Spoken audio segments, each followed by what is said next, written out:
And a big welcome, folks, to Kiltorcan Raceway for round 3 of the Rotax Max Challenge. It is Golden Helmet Day here at the Rotax Max Challenge, where the drivers will be racing to win a fabulous prize of a Bell helmet. Of course, one of just many prizes in our overall season that has prizes of up to €50,000. We are here at the fabulous Kiltorcan Raceway in Kilkenny.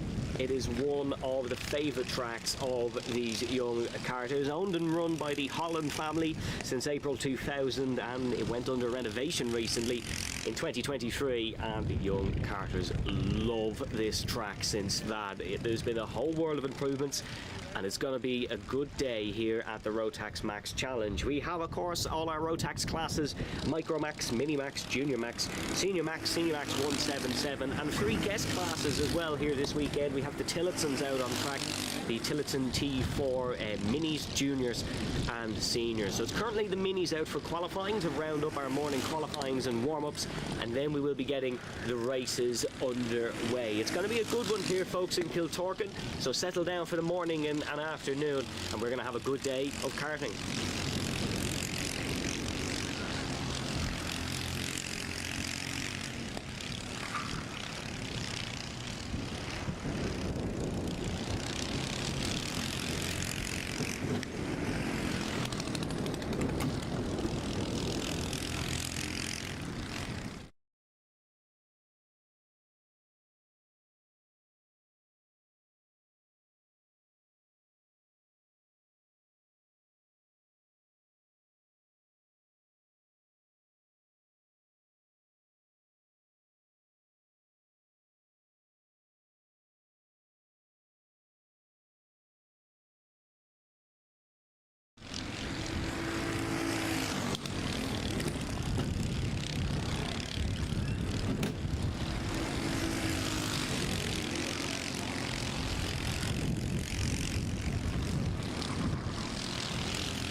So first up is our Rotax Junior Maxes out on track, and of course last time out in our C plate it was a fabulous weekend for Adam Holmes. He's sporting the C plate on his cart today and will be looking to go back to back and extend his championship lead. Currently leads by 2 points over Rory Armstrong. He's Holmes on 181 and then Armstrong in second. And as they head to the green flag, we go racing here in Kiltorcan. Liam O'Hagan on the front row, Rory Armstrong alongside, down towards the quick flick right, then in towards a long sweeping turn 2 and 3. Armstrong under pressure from Charlie Ryle in second. It was very fast in morning warm-up, and they're all over the back of Rory Armstrong. Great race lead for O'Hagan. He flies down towards turn number 7 and 8 with a comfortable lead. Liam O'Hagan in the number 3, 5, 6. And oh, someone's gone round. That's heading through on towards one of the straights. There's a wave of frustration and a bit of contact made. Could be a very early visit to the stewards here in Kiltorcan. They may have a look at that. It was a move down the inside, resulted in a spin. No problems for Liam O'Hagan in the race lead, who completes the first lap though. We'll have a look at the order as they cross. So it is, Rory Armstrong in the race lead. Liam O'Hagan was the spinner, so he was the one who got spun out. So it's Armstrong now in the race lead, Adam Holmes in second, then it is Ben McClaughry in third, Wesley Brereton in fourth, then it is Liam O'Hagan, Cavan Hayes, then it is Conan Warnock, Pierre Canet, Jason Park and Charlie Ryle. So it seems to be Ryle who had the problems. Rory Armstrong with a very comfortable lead now. 2.5 seconds after just one lap at Kiltorcan. That is the stuff of dreams.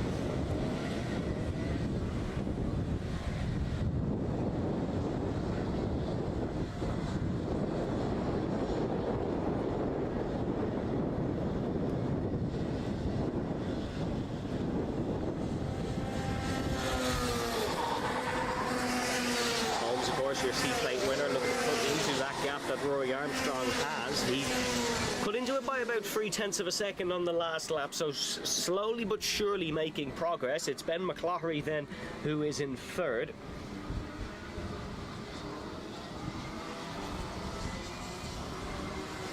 Wesley Brereton then in fourth in the 314, and then followed by Liam O'Hagan, Cavan Hayes. There was 2 positions swapped on the last lap. It was Jason Park and Charlie Ryle who overtook Pierre Canet, so that's 2 positions for them. They're up to 8th and 9th. Adam Holmes being put under a lot of pressure by Ben McClaughry in the back part of the lap. McClaughry may look for a move down towards the first corner. He's right tucked up behind him here. There's a real opportunity for Ben McClaughry, and he looks for the outside in towards the hairpin, but that's a no-go. And Adam Holmes comfortably defends. McClaughry going to just try and say right tucked up behind him and maybe look down the inside. Can't be brave enough on the brakes, but there's an opportunity here through the double left-handers. No, has a slide out of the cart, and that allows Adam Holmes to stay in front. It's quite windy out on track, as you can see, with the flags waving absolutely everywhere. It is quite windy. There's been a couple of spots of rain this morning, but none affecting the surface now.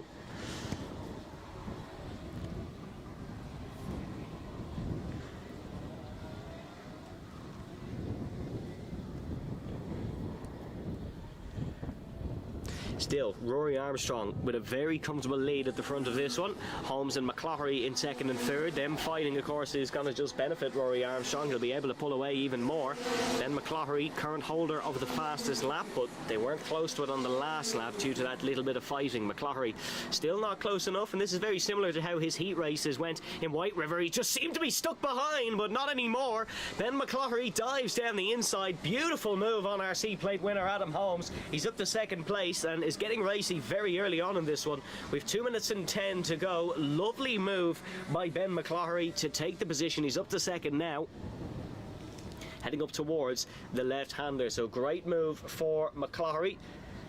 Just seems it to be a little bit, or not enough time left, I should say, for him to chase on and catch Rory Armstrong, but visibly cutting into that deficit already as they cross the start-finish line. Yep, fastest lap for Ben McClaughry.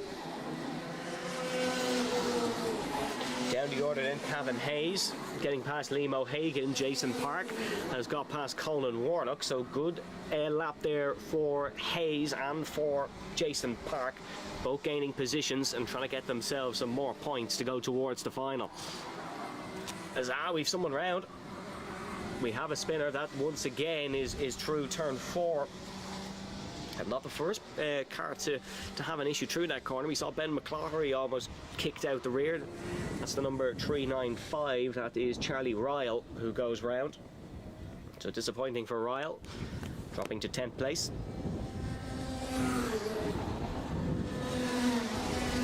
Minute to go then. Rory Armstrong in the race lead. Ben McCloughery then still in second. Pulling away from Adam Holmes. So Holmes doesn't seem as comfortable as he was around White River.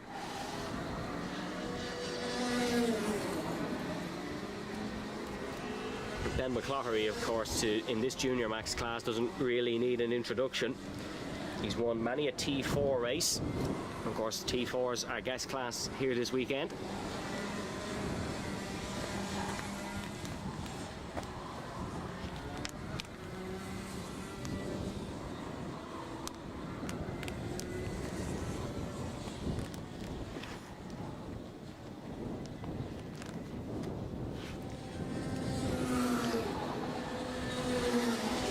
Two more laps to go then for Rory Armstrong to take what will be a comfortable Heat 1 victory, bar any impending mistakes.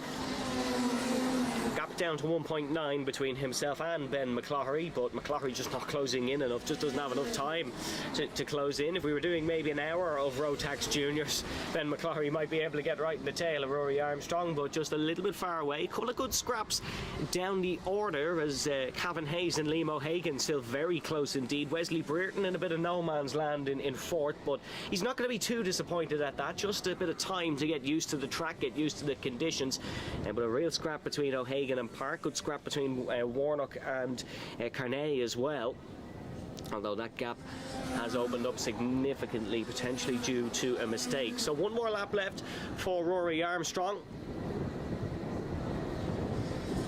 as he's just heading through the Triple Apex right-hander now.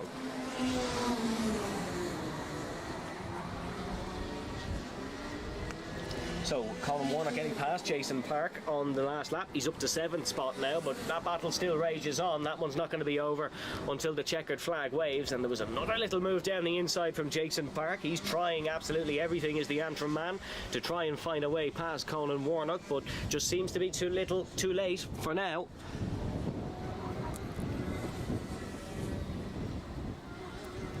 Rory Armstrong then heads through the final corner. Checkered flag comes out. It's a fabulous heat win for Rory Armstrong to start his morning here in Kiltorcan. Ben McCloughery in second. Adam Holmes could only take third, the championship leader. Wesley Brereton is going to come home fourth, ahead of Cavan Hayes in fifth, and Liam O'Hagan will come home in sixth. Here comes Warnock and Jason Park. Colin Warnock pulling out for the back part of the lap there to take 7th place. It will then be Pierre Carney and Charlie Ryle who'll come home in 9th and 10th. So great win for Rory Armstrong. Just got the lead in the first lap, and that allowed him to drive to victory. Good move from Ben McCloughery to get ahead of Adam Holmes, and then it was fairly quiet throughout the rest of the field.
Now it's time for our Rotax Senior Maxes, sometimes the star of our show. Biggest grid this weekend once again. Dylan McDermott was victorious in the C plate, and he is the championship leader heading into today's action. Carter Mooney has the pole though, and is an ever threat in this class. It's 5th in the championship, but did get a fabulous 2nd place last time out in White River. Zach Leckie 2nd in this championship, only 3 points behind McDermott. Ruben Kernahan then is in 3rd. Nathan Glenn in 4th, but not racing this weekend, so we won't see an appearance from Nathan, unfortunately.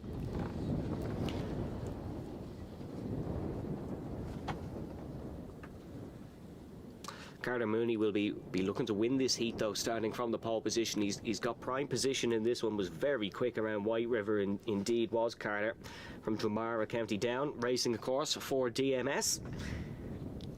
The 2024 MI Senior Max Champion, 2023 TKC Junior Max Champion. He'd love to add an RMC accolade to that as well. Just getting ready for the final corner to head onto the tram lines and get their first heat underway. It'll be a 7-minute plus 1 lap heat here for the Senior Maxes. Same as we were last time out. Here we go then, towards the start-finish line, and we go racing in Kiltorcan once again. Great start for Mooney, down towards the first corner, hits that apex nicely, and he'll have the inside line heading through turn number 2 and 3. It's all bunched up further back though. A lot of argy-barginess here, and there's bumps and banging left, right and centre. Ruben Kernahan's got a tap heading through the first couple of corners, and it seems like Carter Mooney has actually lost the race lead. It's the number 407 of Sean Cooney who leads, as there's droplets of rain coming down on the second, or certainly on our window in front of us. There is a little bit of rain coming down. That could affect the drivers, and they've got to be very careful out on circuit for wet patches that may emerge. But brilliant start for Sean Cooney in the 407, leads ahead of Carter Mooney in 2nd position.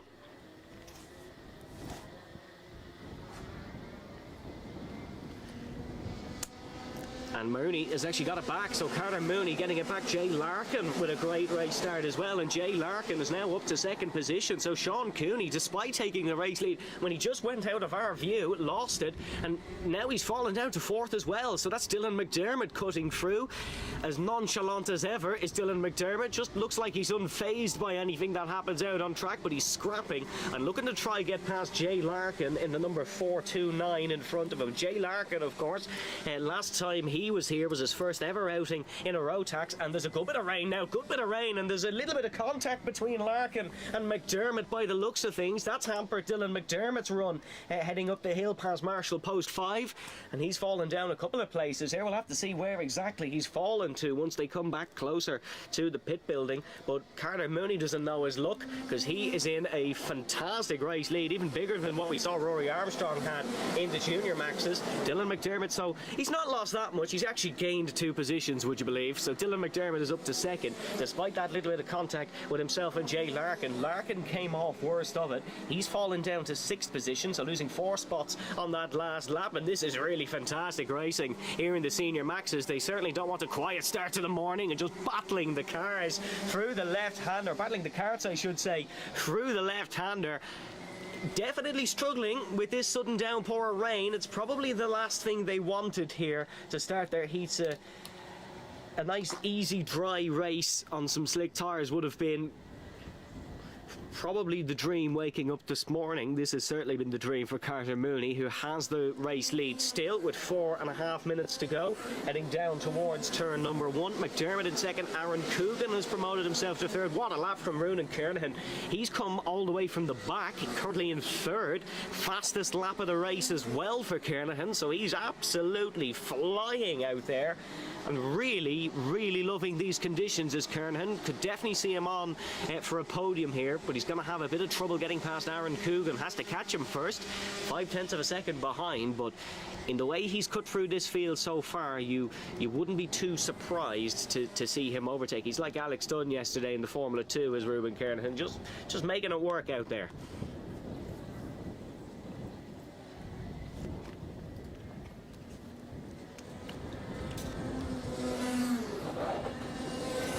Down for Carter Mooney, and Dylan McDermott in 2nd. If you're watching the live stream at home, we now have a timing tower working for you on the left hand side, and you can keep an eye on things there. Dylan McDermott in 2nd place, then it is Aaron Coogan in 3rd, Ruben Kernahan in 4th.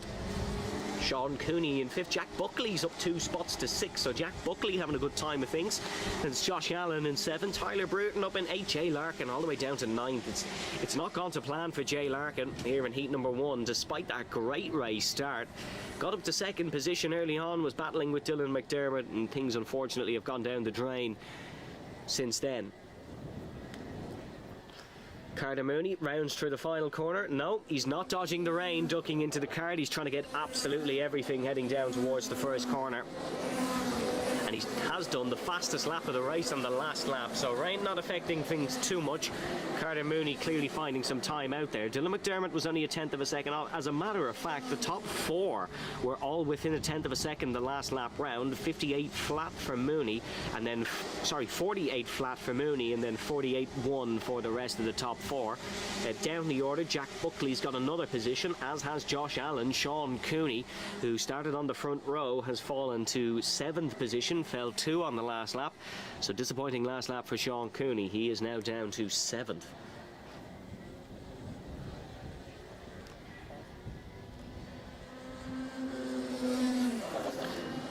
Still Carter Mooney in the race lead. Dylan McDermott in 2nd, his teammate of course.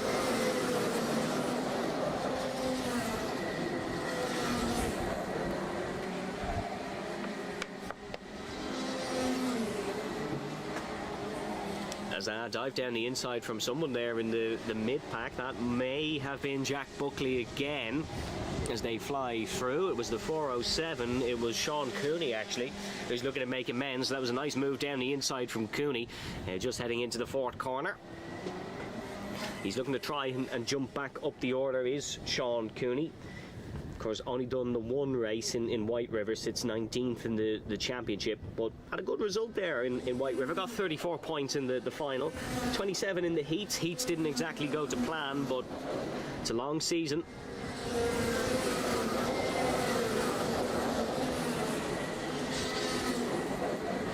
So Mooney and McDermott almost dead evens. That gap is within 1.9 for the last 4 or 5 laps, I'd say. Aaron Coogan hasn't been caught by Ruben Kernahan, so Kernahan, despite his cut through the field, hasn't been able to make many moves. Noah Taylor up a position on the last lap. He got past Jay Larkin, so Larkin falling to 12th. Noah in the 495, the red card. And definitely looks like Lewis Hamilton walking around the paddock with the red suit and the yellow helmet. But he's driving like Lewis Hamilton on that last lap anyways, getting a position up to 11th behind Zach Leckie. We'll have 2 to go. Mooney still in the lead.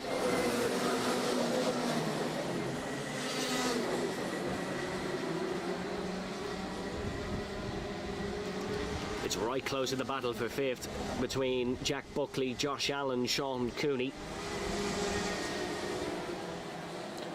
So apologies, battle for 7th, I should say. Sean Cooney, Tyler Brereton, Peter Dunn.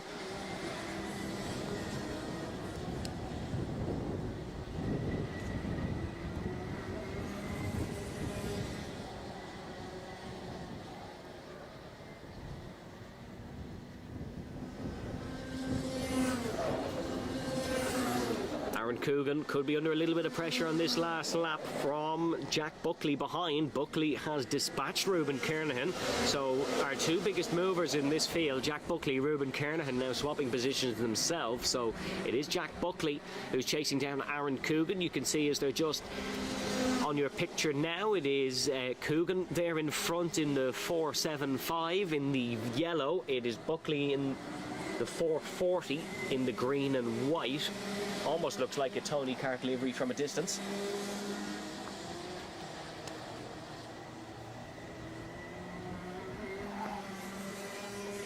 But heading into the final corner now, it is going to be Carter Mooney who'll win the opening heat. What a great race from Carter. Just controlled it at the front. Teammate Dylan McDermott pushed him all the way. Got 0.5 of a second in the last couple of laps. He has taken 2nd. Jack Buckley then in 3rd. Aaron Coogan in 4th. So Jack Buckley getting Aaron Coogan on the last lap. Great stuff from Jack Buckley, getting the job done. Ruben Kernahan then in 5th. Josh Allen takes 6th. Sean Cooney in 7th. And it's Noah Taylor in 8th, and Zach Leckie in 9th, Joseph McMahon in 10th, ahead of Keith Burke, Peter Dunn, Ewan Miller, Tyler Bruton, Nadine Kavanagh, Calvin Pratt, Jay Larkin and David Maguire down in 18th. But Maguire doing well to actually get that cart out, because that broke down in his third corner of warm-up, I'd say. So David Maguire doing well to actually getting running. But great heat from Carter Mooney. We said once he had the pole, he'd be a favourite for this one. Absolutely was the favourite. Managed everything perfectly. Took the heat win.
So, time for our Micro Maxes now. This will be a 5-minute heat. Championship leader in this one, of course, the fabulous Corey Lyons. What a great battle himself and Jaden McElhenney had in White River. I still say it was the best race of the day, that final in this Micro Max classes.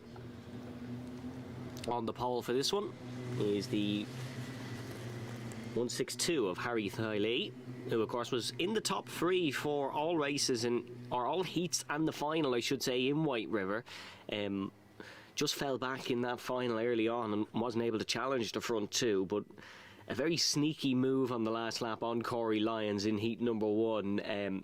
He was definitely proud of, and I'll be looking to have a good race here in the opening heat at Kiltorcan. Second in the championship, of course, as we mentioned, Jaden McElhenney. Then it is Harry Thiley in third, Harley Brereton in fourth, and Ben Daly, Conor Kiernahan, Ollie Williamson and Alex Murray.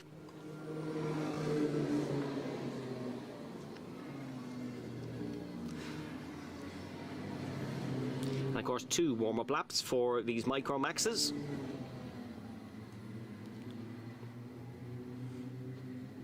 You can see them just getting in the last bit of tire time. They'll be happy that it stopped raining. If the Senior Max lads are finding it challenging, the Micro Max lads definitely will have a bit of trouble. So it's definitely drier out there. It's going to be Harley Brereton, the Kildare man, and Harry Thiley on the front row. Harley, of course, the third Brereton brother to be out this morning.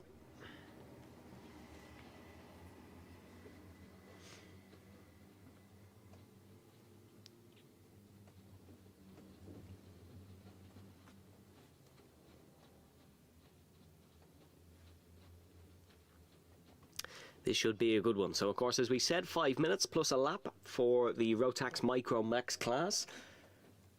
And they definitely know how to get their elbows out. Usually great racing. Right, here we go. Coming towards the start-finish line. Off the pole is Brereton and Thiley alongside as we go racing here in Kiltorcan once again. And oh, we've had 2 spinners, 3 spinners very early on. There's a couple of carts stopped at the first corner.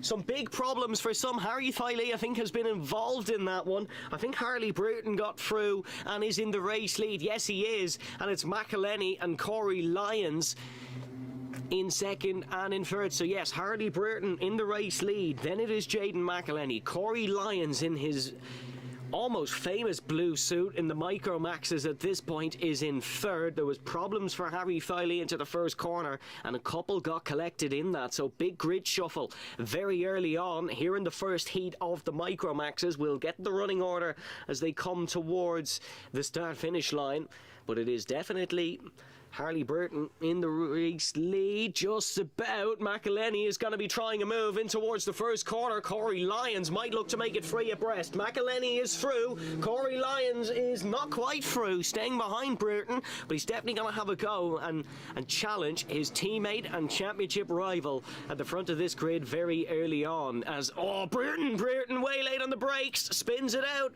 heading through turn 4, massive slide. It allows Corey Lyons through. Lyons just forced him into a mistake and Brereton just misjudging the conditions a little bit, but he's recovered that very quickly and is still in 4th place. So Jaden McElhenney in the race lead, Corey Lyons in second. It is then Ollie Williamson in third, then Harley Brereton has dropped to 4th, Conor Keohan in 5th, Dara Deary up 4 spots in 6th, and it is Ryan Spratt, Harry Thiley, Alex Murray and Ben Daly just to round us out.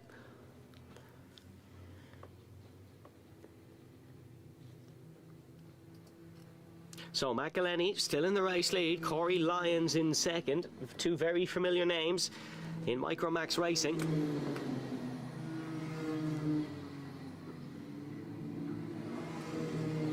As Harley Brereton has dropped to 4th, contrary to what the timing tower is saying on the screen. Oh, that's a very rare mistake for Corey Lyons. That is a very rare error, so there's a wet patch on the entry to that corner for sure, and Lyons has lost a lot more places than Harley Brereton did. He's got back up to speed. Rare mistake for Corey Lyons. This now gives Jaden McElhenney control at the front of this one. He has no challengers from behind. Corey Lyons, I think, has dropped behind Conor Keohan. Might have lost a spot to Dara Deary as well, but we'll see as they come closer to us. So still Jaden McElhenney in the lead, no one even within 2 corners of him. It then, by the looks of things, looked like Harley Brereton has recovered to second, and he has. So Harley Brereton up to second, Ollie Williamson third, then it is Conor Keohan and Corey Lyons. And Lyons has got ahead of Keohan now, so Lyons back up to 4th position. Still a podium in this one for Corey Lyons, but there's only 1 minute and 50 to go. It's shorter heats here in the Micro Maxes.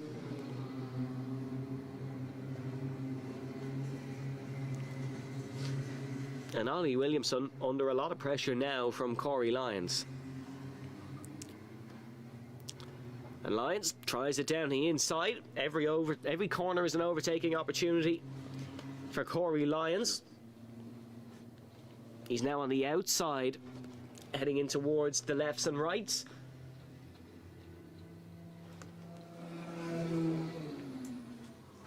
And yes, he's ahead. Corey Lyons is ahead. And he's back up to 3rd place in this one. So, Jaden McElhenney, Harley Brereton, Corey Lyons, the running order. Williamson in 4th, Conor Keohan. Then in 5th, Harry Thiley has got past Dara Deary somewhere on that lap.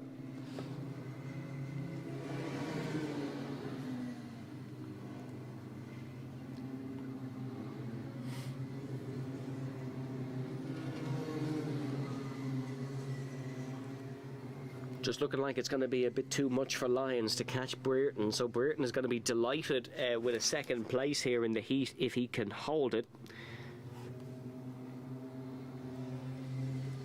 Got fourth, of course, did Harley Brereton in the final in White River.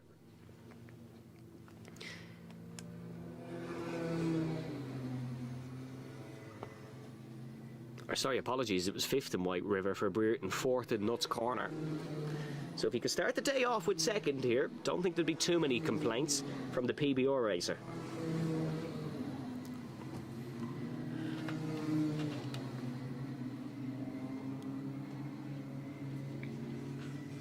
But Jaden McElhenney, this is the form we know he can produce. Kept it mistake-free up the front. Still will have one more lap after this to keep it mistake-free and to keep his win. Definitely doesn't want to do a Nigel Mansell on it and celebrate too early. Ollie Williamson is under a lot of pressure from Conor Keohan behind. And Keohan may look to overtake Ollie Williamson in towards the first corner. Potentially might be the best overtaking opportunity at this stage in the race.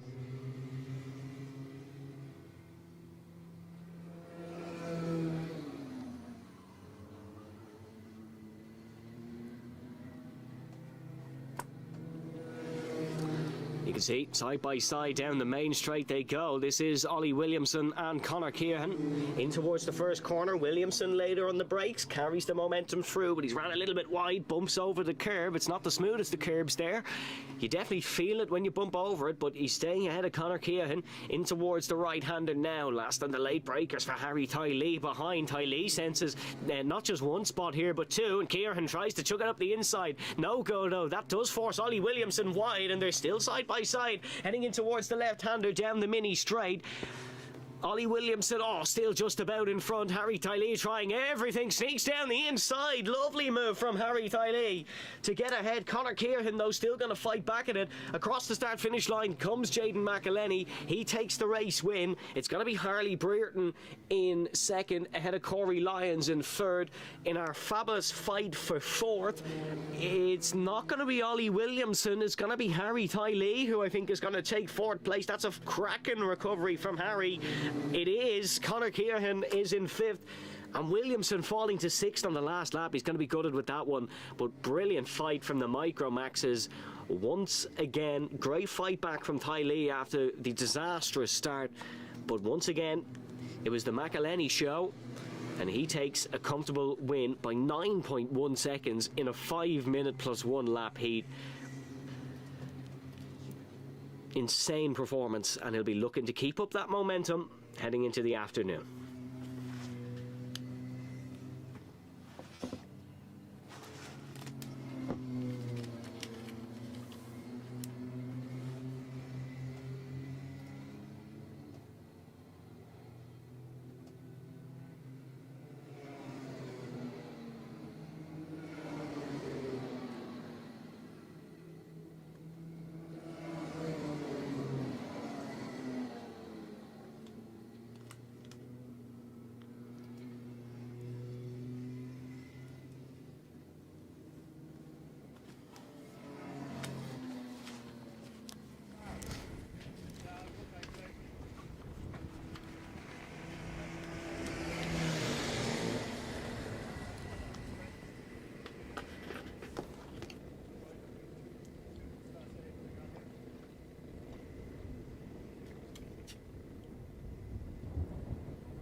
So, time for the Rotax Mini Maxes now out on track. Pole position for this one goes to Isaac Ford in the 2:30. But last time out in White River, it was the Alex Riley show. Dominated the final to win the C plate. Unbelievable performance, and will be looking to produce the same again. Of course, not undefeated this season. Noah McFarlane beat him in Nuts Corner in round number 1, but couldn't get close in round number 2, and Alex Riley was the dominant force in the Mini Maxes. But this should be a great one. Heading down towards the start-finish line. And they've been given a wave around. We will go again.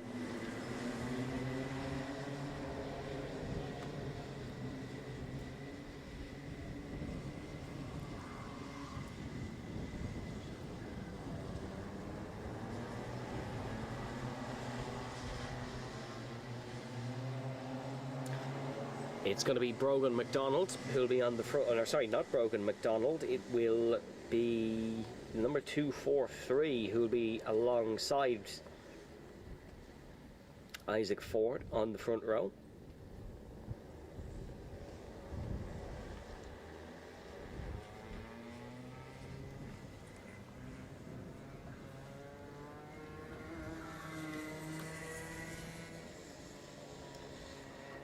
Of course, Isaac Ford from Donaghadee, County Antrim, the Boy Novice Cadet Winter Champion of 2023-24. An NW Plate winner as well in 2024. Not unfamiliar to winning, that's safe to say. He'll be looking to try and get a victory here in the first heat as they head towards the start-finish line. And now we go racing. They've been given the green, so it is Ford who leads in towards the first corner. No drama like we saw in the Micro Maxes. Mini Maxes are safely through. It was Cahan Knox in the 2-1-3, not the 2-4-3, who was alongside on the front row. Last of the late breakers for a lot. Brogan McDonald trying to chuck one up the inside of seemed to be Toby Picken. Alex Riley in third, the ever threat in this class, of course, and he's already up to second. Just sneaks through. Doesn't give you an opportunity to consider what's happening. Just sneaks through, and there was problems for Cahan Knox heading down towards the left-handers.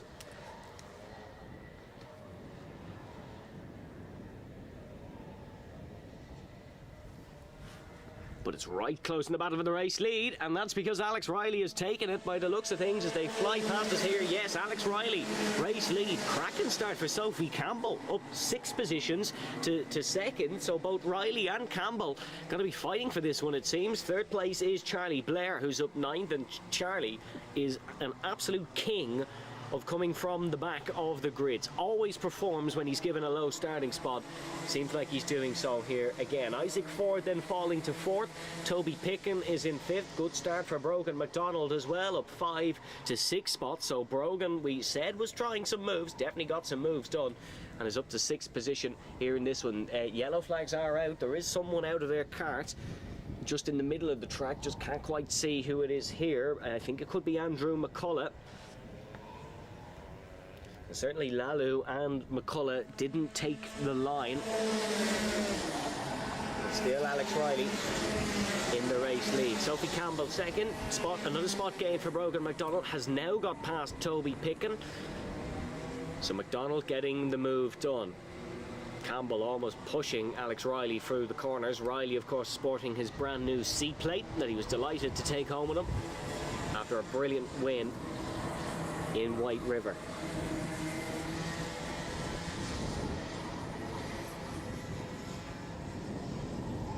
Brogan McDonald, another position gain, that time on Isaac Ford by the looks of things, so McDonald absolutely flying here around Kiltorcan.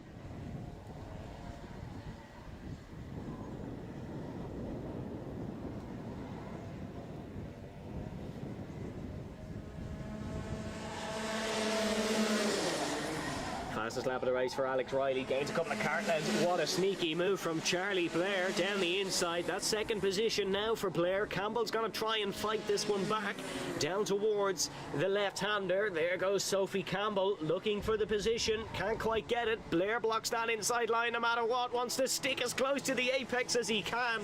Runs a little bit wide in doing so. Opportunity does arise for Sophie Campbell, but she can't quite get down the inside. A couple more spots of rain around the circuit. Certainly there's a big filthy dark grey cloud above the track that the karters will be avoiding to look at. The impending doom of rain may be very near.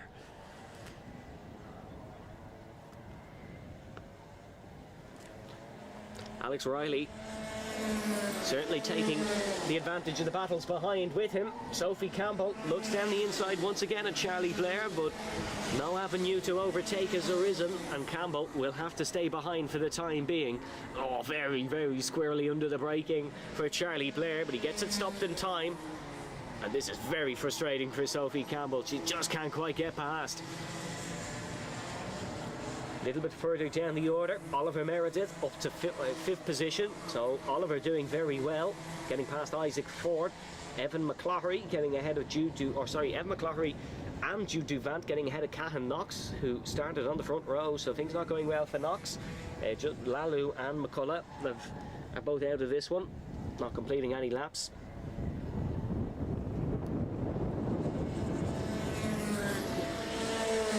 Alex Riley extends his lead once again. Sophie Campbell still can't find a way past. Bit of deja vu into the first corner.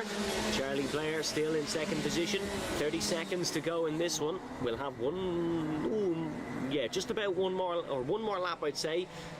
Just about, not quite two, as Campbell goes for the move. Big slide, great save, good car control from Sophie Campbell. But that has put a couple of kart lengths between herself and Charlie Blair. So things getting a little bit sketchy out on circuit. Evan McCloughery another position on the last lap, getting ahead of Toby Picken. It's been a good day for the McClougherys so far, of course, with Ben getting second in the junior maxes earlier on this morning. One more to go. Last lap board is shown for Alex Riley, the C-plate winner. Sophie Campbell tries it down the inside. Big send down the inside from Sophie Campbell and gets it done. Brilliant move from Sophie.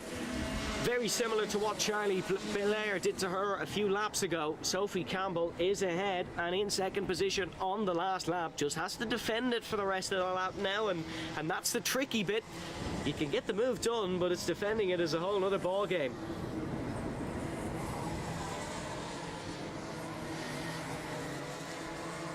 Evan McCloughery getting ahead of Isaac Ford. Oliver Meredith ahead of Brogan McDonald. So Oliver really has got the bit between his teeth here, it seems, and is performing excellently as we're heading into the final part of the lap.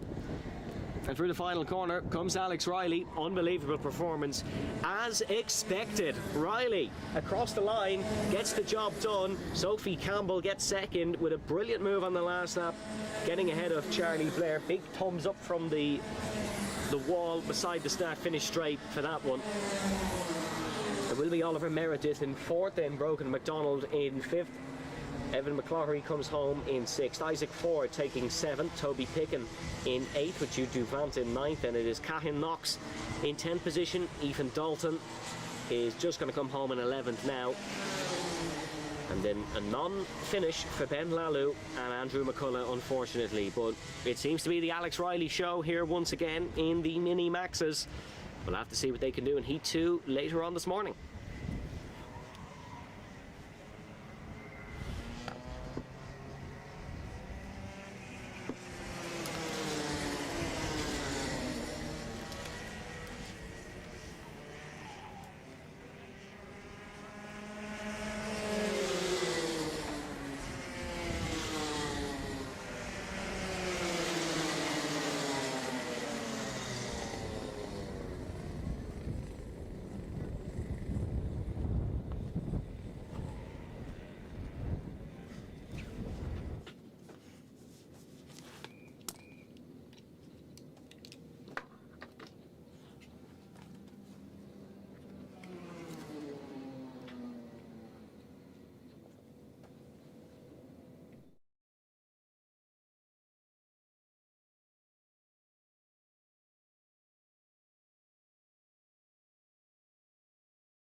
Bit of a brief hiatus in the action now, just as a couple of carts being collected. We'll have more brilliant racing coming up in a few moments' time. We're going to see the first of our Tillotsons out on track.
So it's our Tillotson T4. Whoa, that's a massive slide to go past the commentary box. It's the Tillotson T4 Juniors who are out now, and I tell you what, the conditions are very different to 2 minutes ago. I had sunglasses on 3 minutes ago. There is very little visibility out of the caravan now that we are broadcasting from. It is fantastic Irish racing weather if I've ever seen it. This could be a very, very fun one. Tillotson T4 Junior has been given the worst of the conditions definitely so far. As you can see, cameras being wiped down. We're getting ready to go here. To be honest, couldn't tell you who's on pole because I can't read the numbers with the rain, but we have a fabulous entry list here for this one. Tiernan O'Connor, Joey Kearney, Billy Clancy, Joey Cairn, Samuel Harris, just to name a few as we head down towards the first corner. No, not quite going yet, as we have a spinner before the race gets started. Spinner before the race gets started. Goes to show you the conditions, not the best. Just running for the rest of the entry list then. Pierre Canet is back out as Ben O'Keefe, Hugo Coleman, Fionn English, Owen McNamara, Callum McIntyre, Luke Kelly, Kayla O'Sullivan, Nathan Strang and Doreen McMahon. As it's definitely the slowest outlap of, or slowest warm-up laps of today, that's for sure.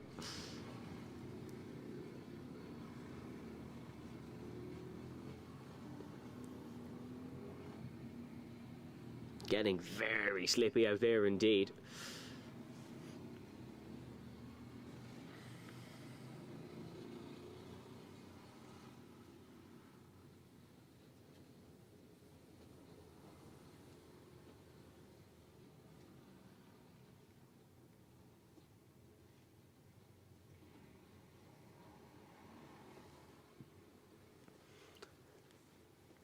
As we're almost getting ready to go for the first T4 Junior heat.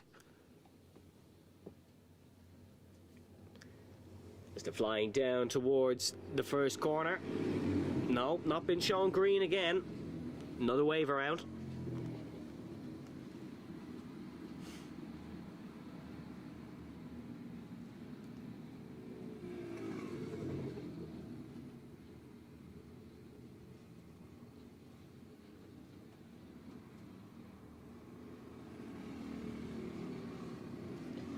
There's a couple of stragglers towards the back who've had problems on that lap. We weren't quite bunched up on that start, so we will be going again.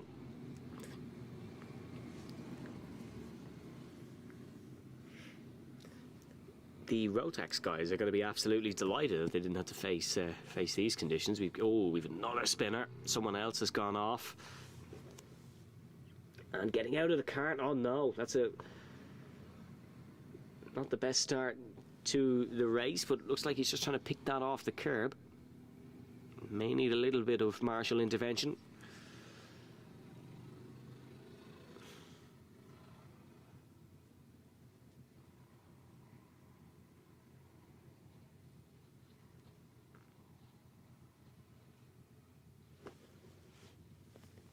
So that's Tiernan O'Connor, who's gone off and is going to get going again, thankfully. Or is he?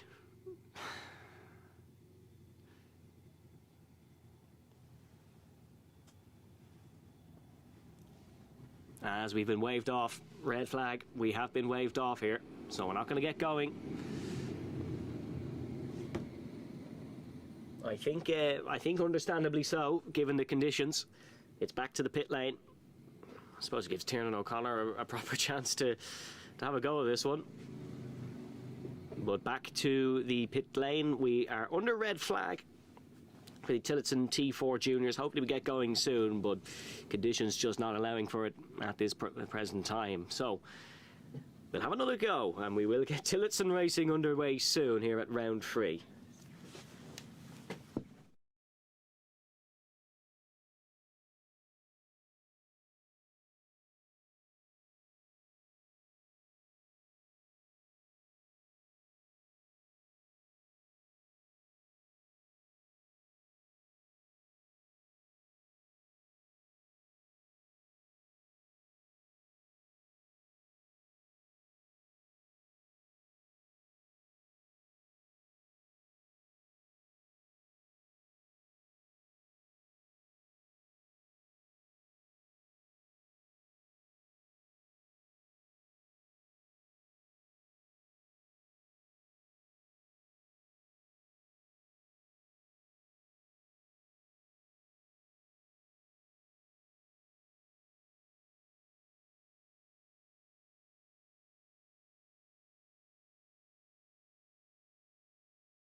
So attempt number 2 at Tillotson T4 Juniors. It's a little bit brighter. It's sunny again. Track definitely not bone dry, but at a reasonable level of dry for these guys to run. Still all taking it very careful on the warm-up laps, that is for sure. We can actually see our front row this time though. It's Ben O'Keefe who is on the front row.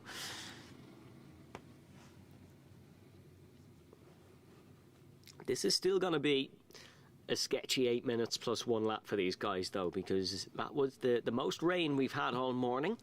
It was a nice dry drive up, and then there was a few spots of rain here and there during the briefing and during the first few heats, but that was definitely the biggest downpour. So the T4 Juniors have the worst track conditions so far.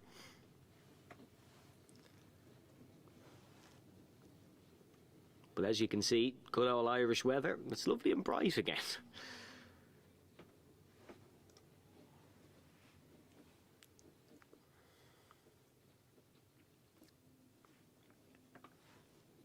So, here we go then. Can we get the T4 Juniors underway? Down towards the first, or the start-finish line they come.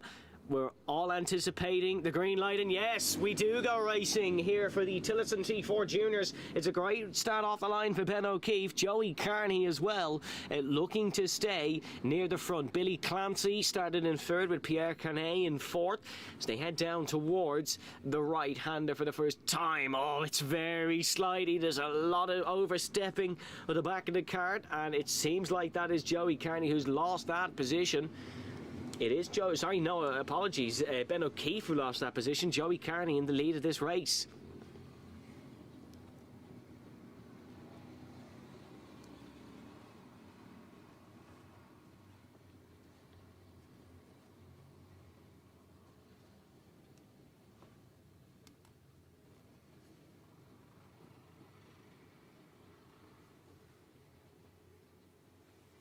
So, heading for the final corner, we have a lap of the T4 Juniors completed. It took a while to get us going, but we are underway now, and it's Joey Carney in the race lead. Joey Carnes, wow, that's a commentator's nightmare, is in second position. Ben O'Keefe in third, Billy Clancy in fourth, Pierre Carnet in fifth, and it is Hugo Coleman in sixth, out of Tiernan O'Connor in seventh. Callum McIntyre up 2 spots, currently in 8th. Then it is Samuel Harris in 9th and Fionn English in 10th. Luke Kelly in 11th. Owen McNamara, the worst of the starters. He's down 5 to 12th. It's then Kayla O'Sullivan, Nathan Strang and Doreen McMahon in the 339, rounding out the field.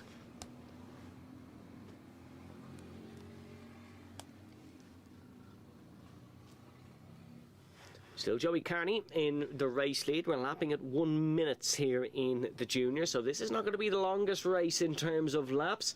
Joey Carney under a little bit of pressure from Joey Carnes right behind.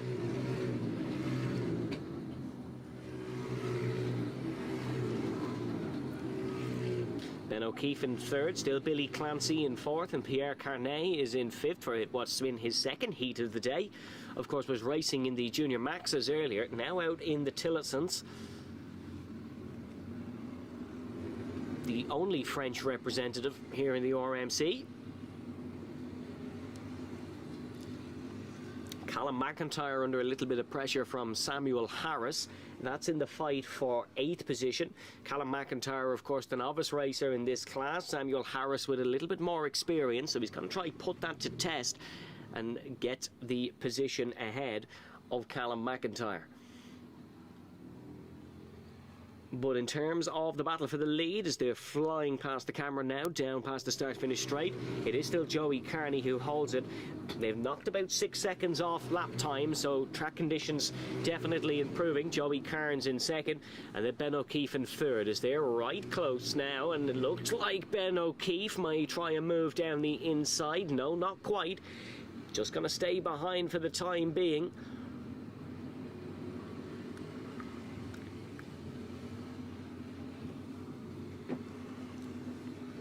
As there was a position on the last lap for Pierre Carnet, got past Billy Clancy. So that's up to 4th for the Frenchman. Samuel Harris did get past Callum McIntyre. We touched on that briefly earlier, as there is someone going a little bit slow and heading down towards the double left-hander. Joe's getting out of the way, but battle for the lead. Still Carney. A lot more pressure for Joey Cairns this time round, though, and he does survive in towards the first corner. Fastest lap of the race for Ben O'Keefe with a 53.9 on the last trip round. So Ben O'Keefe doing very well indeed to take that fastest lap. And he's putting an awful lot of pressure on Cairns in front.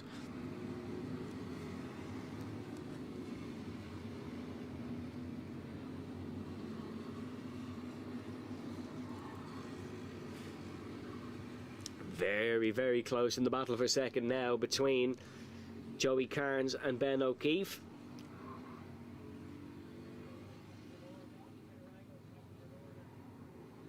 This is giving Carney a little bit of an advantage in the lead of this race. Flying through the final corner, Joey Carney comfortable in front. Well, not comfortable, but as comfortable as you're going to get in a Tillotson race. Ben O'Keefe is up to second and has got the move done on Joey Cairns down the straight. So O'Keefe now in second.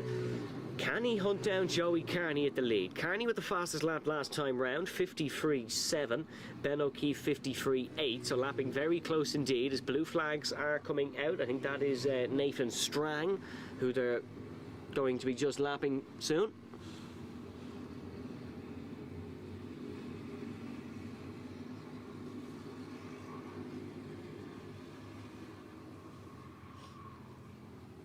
As this is getting very bunched up amongst the top three. Joey Carney still in the race lead, Ben O'Keefe in second, then there's Joey Cairns in third. As here they go, side by side down the straight, bumping and banging their way in towards the first corner. Still going to be Joey Carney in front. Ben O'Keefe couldn't find a way through. Both, of course, in fairly orange suits, but Ben O'Keefe in the Max Verstappen helmet, Joey Carney in the lead of this race. And now trying it down the inside is Ben O'Keefe, not able to find a way past. Carney just keeping to his apex, and this invites Joey Cairns back into the fight. Billy Clancy casually one-handed through that corner, just enjoying the battle that he's seeing in front of him. Knows there's an opportunity to get involved here potentially. Bit more lap traffic for the front four to navigate. 1:50 to go here in this race.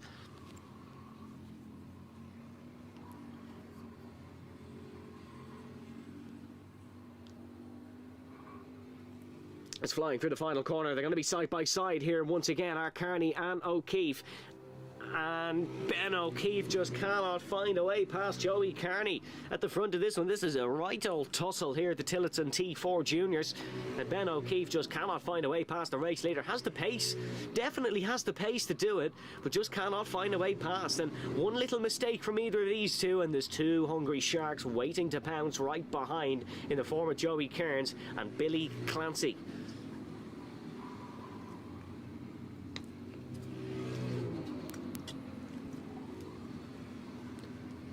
This is proper close T4 racing, what we're almost used to in this class. And Joey Carney still in front. We'll have 2 more laps next time by, so this one and 2 more. Still plenty of opportunities for Ben O'Keefe, but given he struggled to get past in the 4-5, we'll have to wait and see. Here he goes. It's a different tactic. It's the outside line for the first corner this time for Ben O'Keefe, but still cannot find a way past. Very frustrating this now for young O'Keefe.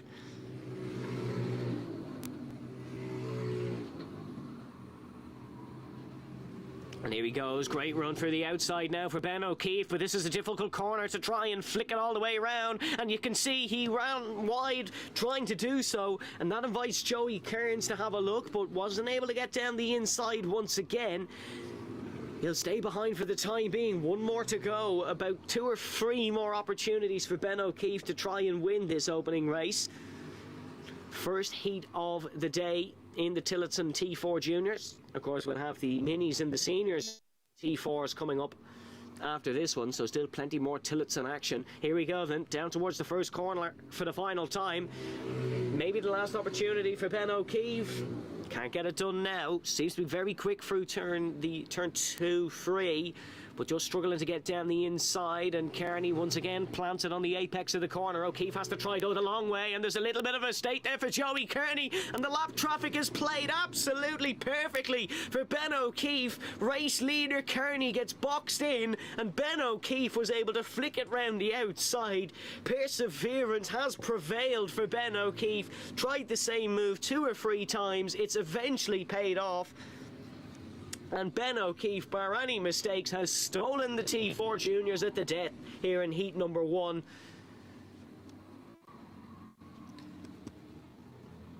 Can he get through the final corner okay? Yes, he can, I think, and it is looking like it's going to be Ben O'Keefe who takes the win with an unbelievable move on the last lap. Fastest lap on the last lap as well. Hats off to Ben O'Keefe and Joey Kearney. That was a cracking fight, and Kiltorcan is providing so far today. Billy Clancy was able to get third on the last couple of laps as well, gets ahead of Joey Kearns. Pierre Carnet comes home in 5th, Hugo Coleman in 6th, Tiernan O'Connor in 7th, Samuel Harris comes home in 8th, Owen McNamara then in 9th, with Fionn English in 10th. Then it was Callum McIntyre, Luke Kelly, who's just going to be crossing the line in front of us now. Then it will be Kayla O'Sullivan, Nathan Strang and Doreen McMahon. Brilliant, brilliant fight in the T4 Juniors. We've more tillets in action coming up soon.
So, Tillotson T4 Seniors now. After what was a fabulous junior race, we'll have 9 minutes of action here in the seniors. And it looks to me as if Tyler Brereton is on the pole. It is Tyler Brereton who is on pole position.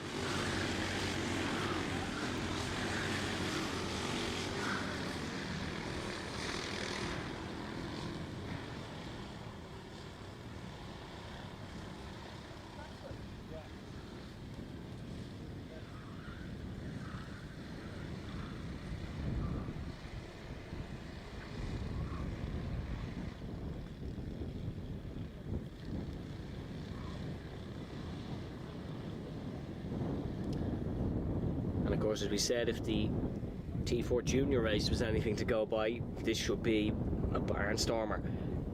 Heading for the final corner now then. Brereton will have the inside in towards turn number 1. But he's going to have to defend this one. We know you can overtake in a Tillotson. It's nice and sunny now. Sunglasses back on in the paddock. And we get to go racing here for the T4 Seniors. Aaron Coogan alongside Brereton into the first corner, but I think he's just been overtaken by Keith Burke. Down the inside goes Keith Burke, looking for this one. Yes, second position.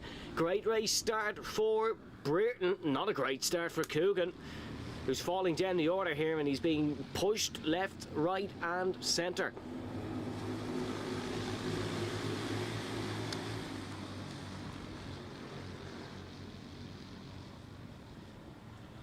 Of course, a lot of these T4 senior racers racing in other classes this weekend, but would be regular T4 racers in the Tillotson Championships.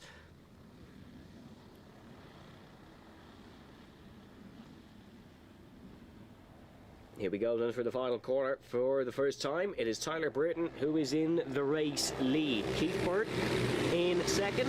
After a great race start, Warren Russell then in third. Aaron Coogan drops to fourth. Luke Kavanagh is in fifth. Then it is Josh Allen, Colin Monelli. Then it is Peter Brett, Ewan Miller, Max O'Neill, Dermot Toomey, Adam Butler and Kyle Kavanagh to round out the order.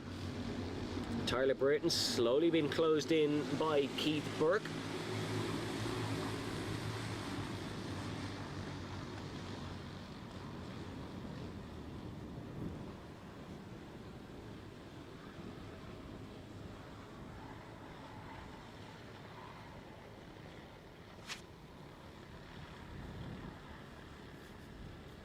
So Burke under a bit of pressure from Warren Russell here. Tyler Brereton still in the race lead, and he's actually extended the race lead by a tad since the last lap round. Fastest lap of the race. It does go to Aaron Coogan actually in fourth, so he's got it together from a poor race start. Keith Burke under a lot of pressure from Warren Russell behind. Is Russell going to try one down the inside? Absolutely is. Oh, just about doesn't make contact. That seems perfect from Warren Russell. What a great move down the inside on Keith Burke. Burke will be trying to fight this one back, will the OHRman.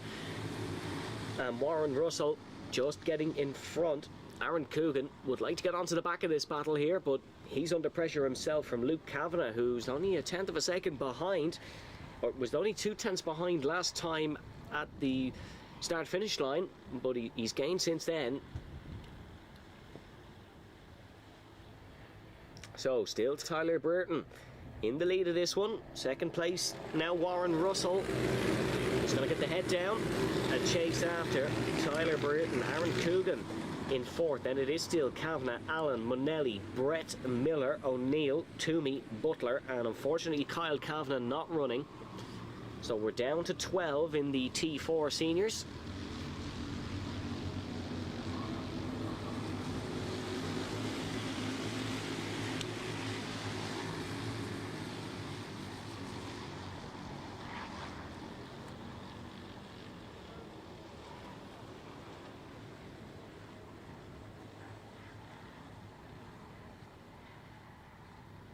The gap not closing as much as Warren Russell might like it to. Tyler Brereton doing a stellar job as of now to stay in front.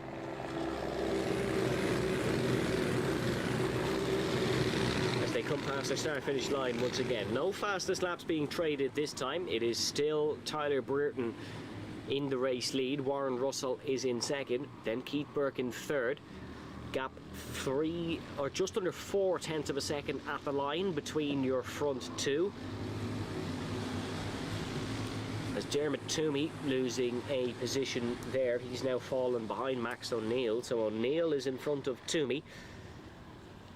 Although Dermot will be looking to get that one back. That position was traded 2 laps ago. Toomey faster than O'Neill on the last lap, so Dermot Toomey is slowly hunting down Max O'Neill and trying to take this one. Only one novice racer in this field, that would be Peter Brett, who is just ahead of Ewan Miller in 8th position.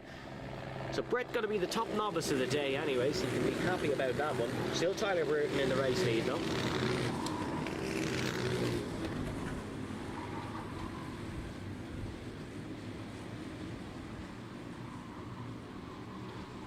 Four minutes and 20 seconds to go here in the Tillotson T4 Seniors. We'll have the Minis coming up, and then we'll have the Senior Max 177s, of course, back to our Rotaxes, as Dermot Toomey side by side here with Max O'Neill. Is Toomey going to be able to get the position? No, he isn't. He'll have to stay behind. Dermot Toomey, a name you might recognise from the Irish sim racing scene. He's having trouble getting past Max O'Neill here.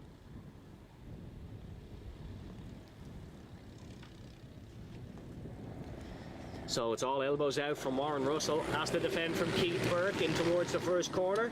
And Burke not able to get the move done, but he is having to defend is Warren Russell, and that's not what he would have wanted. Wanted to try get the hammer down and chase after our race leader. A little bit of a nudge from Coogan behind, so Burke feeling the pressure now as well.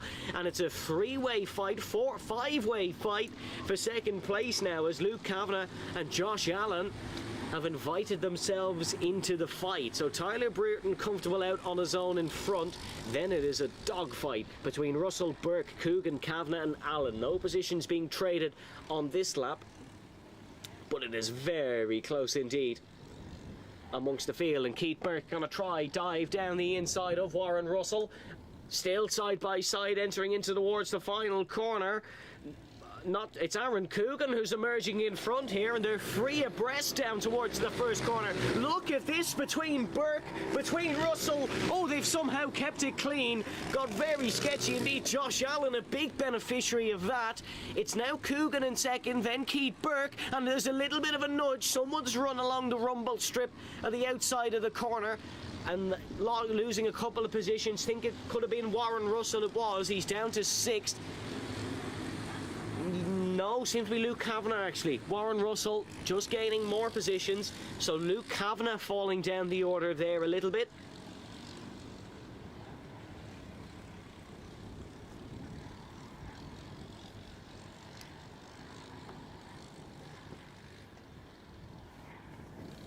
Tyler Brereton probably wondering where everyone's gone, but it's been a magnificent scrap behind him.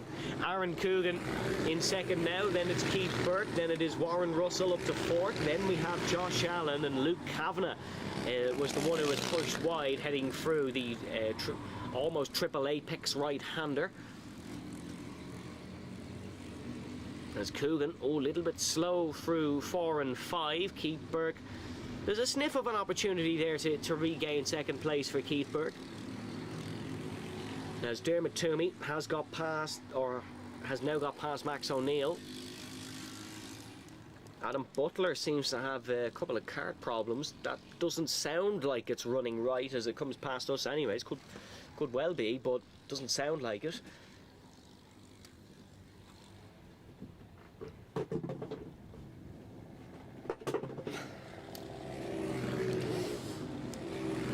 Still Tyler Brereton in the race lead. We may have 3 more laps at this one, just by the skin of our teeth. Of course, the 9-minute Tillotson T4 Senior Heat. There's a bit of contact made. That was Warren Russell, who was pushed wide over the gravel, bounced along it, luckily rejoined the racing surface unscathed and facing the right direction. He definitely deserves a big result here, does Warren Russell. Has been elbows out since the offset. Great move on Keith Burke earlier on in the race. Wasn't able to stay in that second spot, but Fought back after initially falling down to 6th. I think he's back in 6th now though, so we'll have to do that again.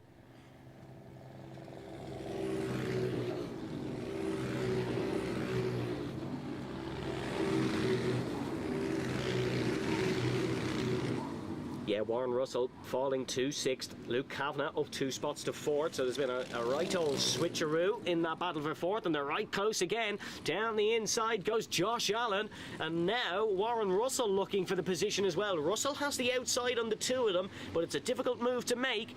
And that is going to be Josh Allen who gets past Luke Kavanagh. Warren Russell not able to capitalise on it. We'll have 1 to go at the start-finish line for Tyler Brereton. 1 to go for all these guys. There's been some great fights around the field. That fight between Ewan Miller, Max O'Neill, Peter Brett, Dermot Toomey still raging on right at the back of the field.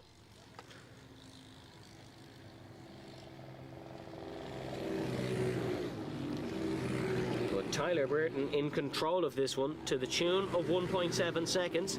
Aaron Coogan does have the fastest lap in this race, but not able to catch up the front. Then in their fight for 4th, our fierce fight for 4th, Josh Allen, Luke Kavanagh, Warren Russell is how they run now, but Warren Russell sneaky down the inside, gets it done, or does he get it done on Luke Kavanagh? Kavanagh has got a great launch off the corner, was able to fight back, and Warren Russell will be disheartened there with that because he had the move done on the inside, had half a cart in front of him, but Kavanagh was just able to fight back, and he's got ahead anyways, this Warren Russell, so he's not going to mind too much. Has got the job done on Luke Kavanagh. But heading for the final couple of corners then is Tyler Brereton.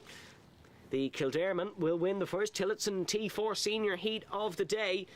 A job well done for Tyler Brereton. He takes the heat win. Aaron Coogan will come home in 2nd.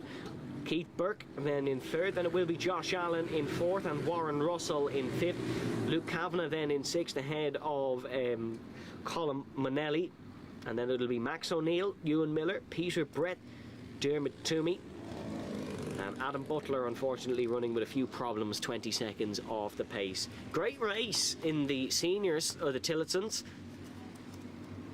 Great race in the juniors of course as well. We'll have 1 more Tillotson and 1 more Rotax race coming up for our first heats.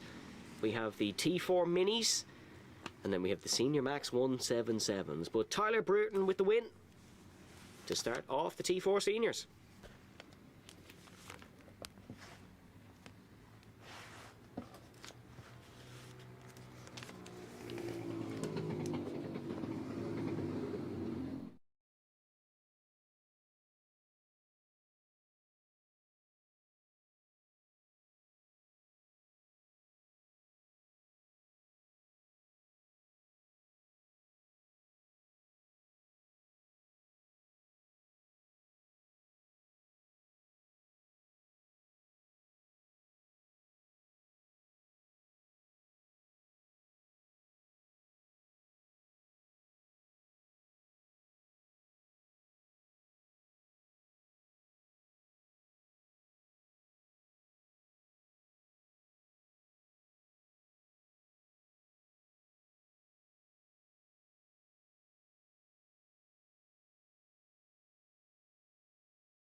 So that is the noise of a Rotax engine. We have the Senior Max 177s out on track now. This, of course, is Senior Max, but with a slightly higher weight limit. So it gives just as good racing as the Senior Maxes. Last time out, Harry Fagan became your C-Plate winner and now leads the championship. Anthony O'Connell in second, Pádraig Dowdall in third, Mark Shields in fourth and Paddy Fitzpatrick in fifth. Then it is Liam Kearns, Shane Lynch, Stephen O'Keefe, Mark Vassey, Brian Cherry ahead of Dennis Cherry, Simon Bohan and then Niall Murray. No Niall out here today. Of course, he raced a kart for the first time since 2009. Last time out in White River. But this should be a good one for the Senior Max 177s. Keep an eye on Harry Fagan because he was ferociously quick in the White River in round number 2. As now we go racing here. It is Shane Lynch off the front row. Anthony O'Connell in second. Sweeps round the outside goes Anthony O'Connell. And he will take the race lead. Mark Vassey is looking for this one as well. Mark in the green suit amongst the black and orange. Or the green and white suit, I should say, amongst the black and orange. You can see him then in third, Mark Shields side by side here with Pádraig Dowdall. No Simon Bohan out today either, so we are a little bit lower on the Senior Max 177s. We have 8 of them out.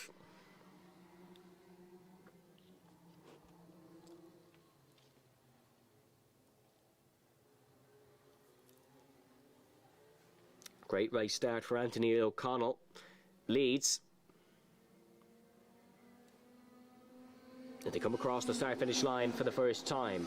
O'Connell, Lynch, then it is Pádraig Dowdall, who's got a great first lap, up 2 spots. Paddy Fitzpatrick there in 4th. Then it is Mark Vassey in 5th. Harry Fagan is in 6th. Paddy Fitzpatrick, winner in the Senior Maxes TKC round 3 in Palace 2 weekends ago. So Paddy Fitzpatrick on a good run of form here in this Senior Max. Well, it's 180 in TKC, it's 177 in Rotax, but same thing, different shape, as the saying goes. So Paddy Fitzpatrick on a good run. But Anthony O'Connell is off and away with this one. Very quick indeed. Of course, O'Connell, second in the championship, is only behind by 6 points. As commentators curse if I've ever seen one. He's fallen down to 7th. From the race lead has Anthony O'Connell. So Shane Lynch, your new race leader, as Anthony O'Connell is off somewhere, or was off somewhere. He's still not past the timing beacon.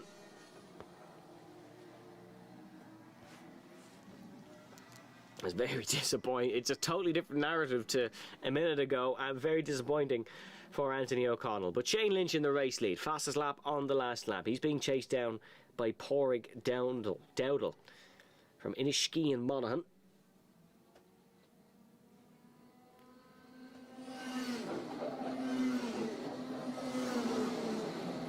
As Lynch is braking later than Dowdall into the first corner. You can just about hear the tyres screeching coming a little bit later for Shane Lynch. Have a listen next time they fly by. See if Lynch is still more committed than Dowdall or if he'll ease off a little bit. Paddy Fitzpatrick is defending from Liam Kearns and Mark Vassey. Although Vassey, I think, has had a bit of an off there somewhere. He's fallen down to 6. Yes, he has. He's behind Harry Fagan now. Fastest lap on the last lap for Harry Fagan. In White River, the thing for Harry Fagan was he always took a couple of laps to get up to speed. That boded him beautifully in the longer length final because it gave him time to get to the front, but struggled a tad in the heat races. Picked up 38 points across all heats, which still admittedly was the most, but he picked them up in quite obscure ways and then won the final in fabulous fashion. Still, it is still Anthony O'Connell in the lead. It seemed to be a bit of a transponder issue. So still Anthony O'Connell is in the race lead here still. It was a transponder issue for him. He is still in the lead. Apologies for that, folks, at home on your timing beacon and for here at the track. So O'Connell is still in the race lead. Then it's Lynch in second. Dowdall is in third. Paddy Fitzpatrick in fourth. Harry Fagan in fifth.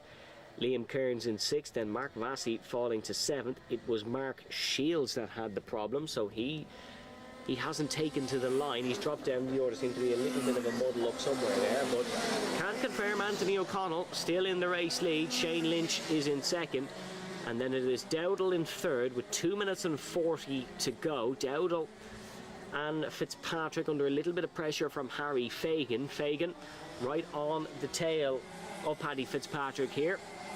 You can see Harry Fagan with the strip of green on top of his suit in the orange and white kart livery.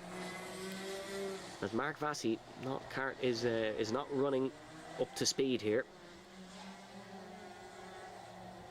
Liam Kearns with the fastest lap on the last trip round, so it seems like the back markers, so to speak, in this heat are picking up the fast times. But Anthony O'Connell still in the race lead. As Lynch still braking later than O'Connell, it was the other way round, but Shane Lynch still braking later than Anthony O'Connell, but O'Connell for the rest of the lap is fabulous. Fagan still not able to get past Paddy Fitzpatrick, but as I say that, tries a move, and Harry Fagan hot on the heels now.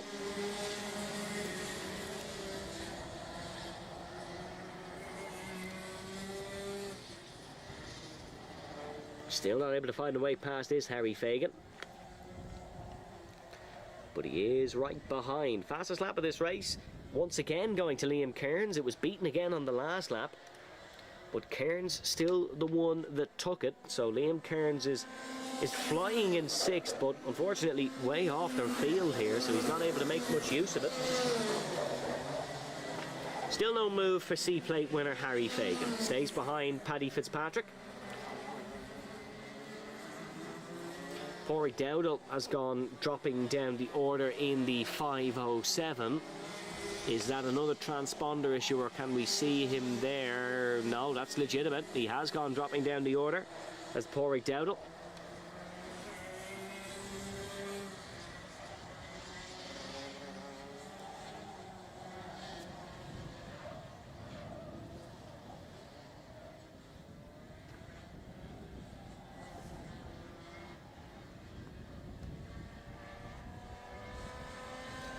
Two more to go then for Anthony O'Connell, who's looking to take the opening heat win. Shane Lynch in second, Paddy Fitzpatrick still in third, Harry Fagan still not able to find a way through. Despite his efforts.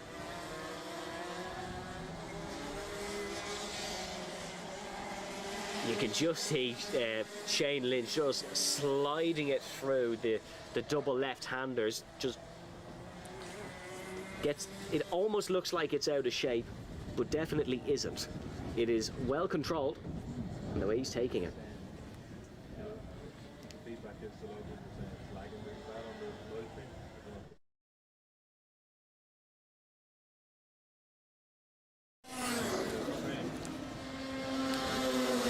Still Anthony O'Connell in the race lead. Shane Lynch second, Paddy Fitzpatrick still in third. Harry Fagan, I should say, must be frustrated out of his mind here. He just can't find a way past, although they are catching Shane Lynch in front, so there could still be an opportunity here for Paddy Fitzpatrick to take a second position. Anthony O'Connell comfortable out in front in the 504, but wide goes Shane Lynch. That's allowed Paddy Fitzpatrick through. Is it going to allow Harry Fagan through as well? Unfortunately for Fagan, I don't think it has. I think he's still going to be in fourth even when an opportunity does arise. Very frustrating indeed.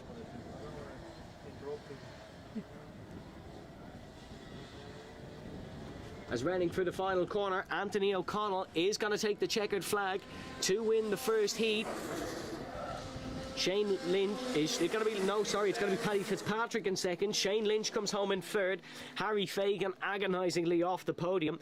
Liam Kearns will come home in fifth, and it would be Porrick Dowdall, Mark Vassy, and unfortunately no Mark Shields in that one. So that was the Senior Max 177s to round out the first heats. We will have our Tillotsons back out. It'll be the T4 Minis, and that will be our first trip round the schedule, and then we'll go back to Heat 2. So T4 Minis coming up in the Senior Max 177s. Brilliant win for Anthony O'Connell.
So, Tillotson T4 Minis, Senan McLaughlin on pole position for this one in the 613. 7 out on track for this one. It'll be a 6 minute plus a lap heat.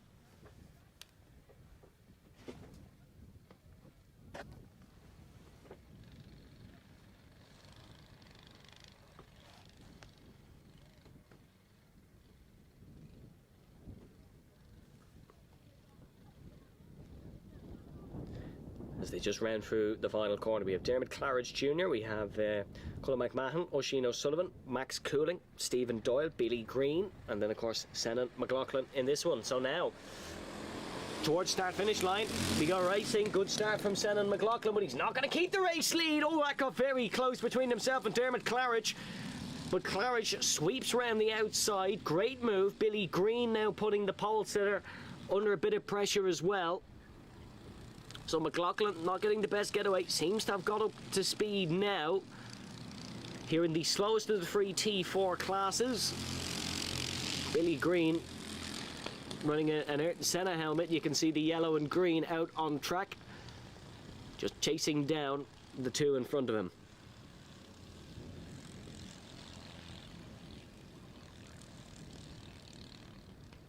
As all side by side for the front two, heading through the right-hander.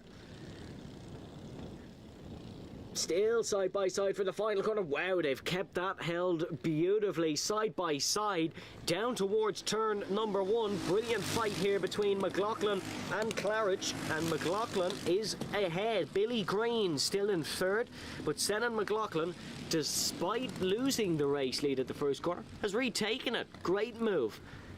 A brilliant side-by-side action here. The T4 Minis top three are running away with this one very early on. Stephen Doyle in fourth, then it is Max Cooling, Colin McMahon and Oisin O'Sullivan in fifth, sixth and seventh.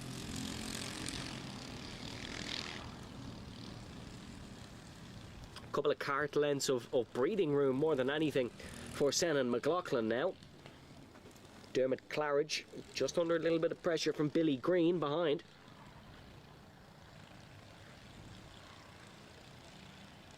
Although they've all spaced out a little bit now heading through the final corner. Still Senan McLaughlin in the lead of the T4 Minis.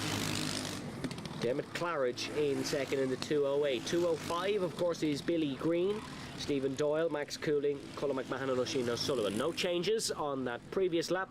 Still as we run, all very spaced out throughout the field. Top two definitely the closest together. Senan McLaughlin and Dermot Claridge. Both were stood beside me this morning, eagerly watching the older classes, the senior maxes and junior maxes races. Oh, little bit of a mistake for Dermot Claridge. Just ran a bit wide, but held onto it very well indeed. But will find himself a lot closer to Billy Green next time down the straight. But yeah, they were eagerly watching and taking absolutely everything in, analysing racing lines, both keen viewers of the senior maxes. And look, it's paying off. 1 and 2 so far here in the T4 Minis. They've picked up Kiltorcan well. Of course, top three in this are the only non-novices in the T4 Minis. Everyone else is a novice. Doyle, Cooling, McMahon and O'Sullivan.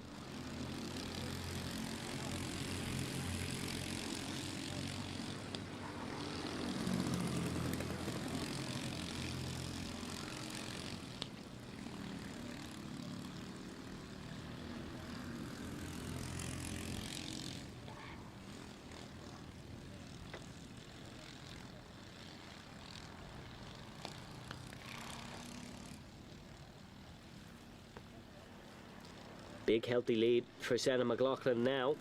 Fastest lap in the last lap. Is he going to beat it again? Yeah, he is, absolutely. 54.1 on the last lap for Senan McLaughlin. 54.6 for Dermot Claridge Jr. And 54.9 for Billy Green. So very close indeed amongst the top three. Or sorry, I should say a bit of space amongst the lap times of the top three, despite how close they are out on circuit. Everyone else is a lot more spaced out. There's 6 seconds between Green and Doyle. That's the gap between third and fourth, and Doyle and Max Cooling could have a bit of a fight before the end of this one. Max Cooling putting in quicker times than Stephen Doyle, was 0.2 of a second quicker on that last lap.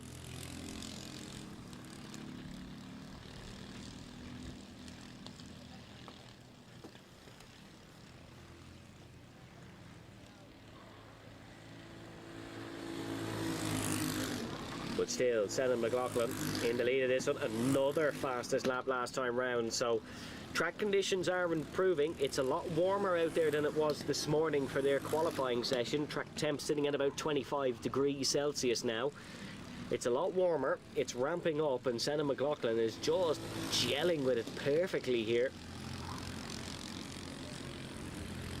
Just looking at them through turn number, I'd say 5 or 6. Senna McLaughlin running a lot closer to the gravel than the other two. He's taking absolutely every bit of curb he can, and that's giving him the lap time.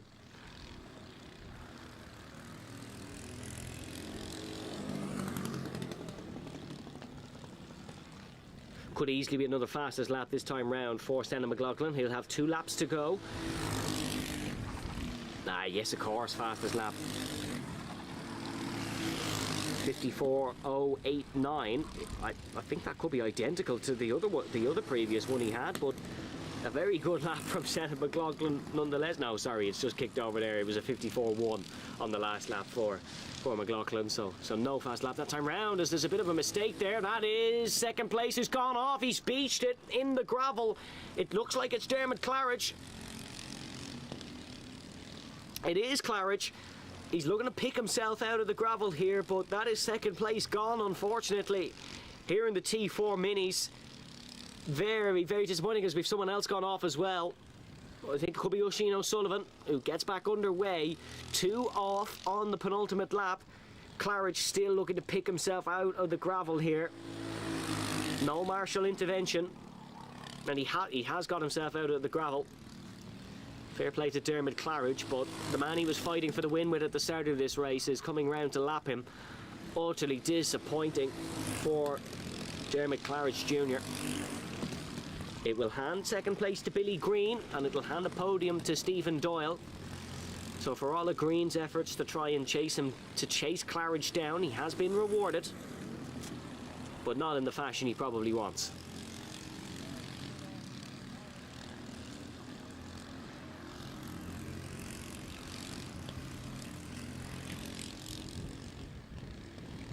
Checkered flag at the ready for Senna McLaughlin. Brilliant win in the T4 Minis. Did end up with a new improved fastest lap of a 54 flat 49. Billy Green will come home in second, and then it will be Stephen Doyle in third spot. There goes Billy Green, and Stephen Doyle not too far behind him. Max Cooling will come home in fourth, and then it will be Cullen McMahon in fifth, and then the unfortunate Dermot Claridge in sixth, with Oisin O'Sullivan in seventh. The two who spun on that penultimate lap. It was very unfortunate for Claridge, because it was a minor mistake. He would have got away with it if there wasn't gravel there, but he just ended up beached and had to pick himself out of it. It's not the seaside holiday to the beach he would have wanted. It's an unfortunate start to the morning, as there goes Dermot Claridge crossing the line now. So that's the first rotation of heat races complete. Senna McLaughlin with the win in the T4 Minis.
So it's Ben McCloughery on pole for Heat 2 of the Junior Maxes.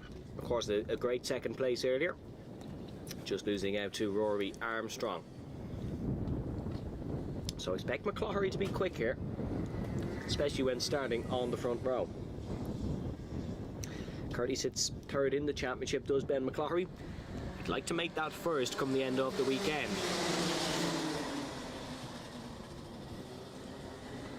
It's down towards the first corner. Ben McCloughery does lead, but we're not underway. Be given a wave around.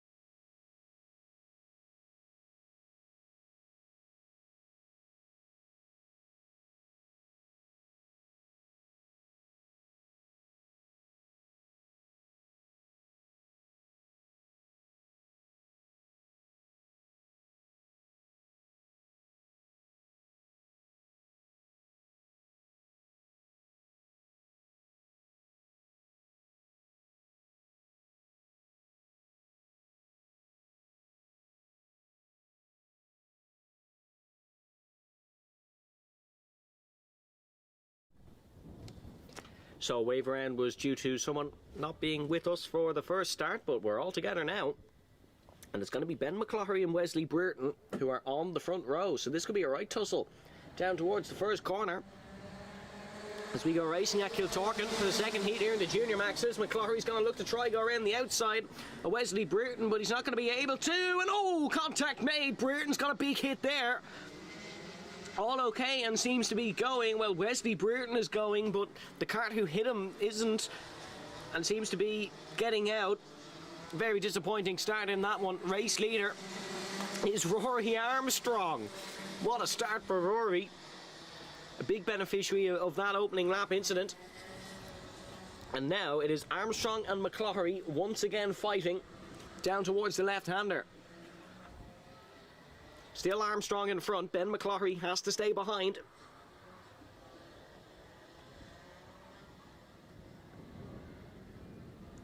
And Rory Armstrong, once again, is going to lead the opening lap. Ben McCloughery second, Jason Park in third. Then it's Cavan Hayes, Liam O'Hagan, Adam Holmes. Charlie Ryle is in seventh. It was Pierre Canet who unfortunately made contact with Wesley Brereton and had to step out of the cart, so very disappointing start to heat number 2 for Pierre. His races, of course, have been plagued with issues and close calls, let's say. He was 7th overall in the Tillotson Ireland round 3, but he got to the end of the race with his seat held together by a single screw. So he was lucky in that one, wasn't as lucky the race start here in Kiltorcan, and made contact with Wesley Brereton on that opening lap. But Ben McCloughery, your new race leader, getting ahead of Rory Armstrong down towards turn number 1. McCloughery would love to win this second heat and really put it to Armstrong in heat number 3. They've been the two quickest here in the Junior Maxes all day. Adam Holmes hasn't been as competitive. Got third in the opening heat, did our C plate winner, and he sits in 5th currently. And down the inside, that is a good move from Cavan Hayes on Jason Park. So that is Cavan Hayes who is ahead of Park. And Holmes looking to get involved in that fight between Park and Hayes. You'd like to get the move done on both of them. Still Ben McCloughery, your race leader, with Rory Armstrong in second. Armstrong not as close to McCloughery this time round, so Ben McCloughery, that cart is just working for him today in the 373. Fastest lap on the last lap as well. 49.1 for Ben McCloughery, 49.2 for Rory Armstrong, so still very close. Jason Park still in third. Adam Holmes got ahead of Cavan Hayes. So Holmes, you can see, bouncing his way round. Cavan Hayes looks under a little bit of pressure here from Liam O'Hagan. So O'Hagan looking to try and make the move stick on Cavan.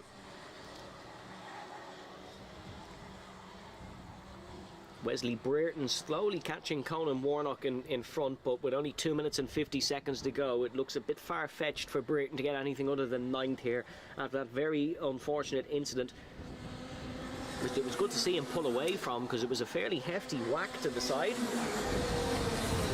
Still Ben McCloughery in the race lead, Rory Armstrong in 2nd. Then it is Adam Holmes in 3rd, now ahead of Jason Park. So Adam Holmes, C-Plate winner last time out in White River, is ahead. Of course, raced 2.5 years in an Miami X30, now tackling the Rotax Junior Max is Adam Holmes, and he's doing a good job of it, leading the championship coming into this weekend, although only by 2 points over Armstrong.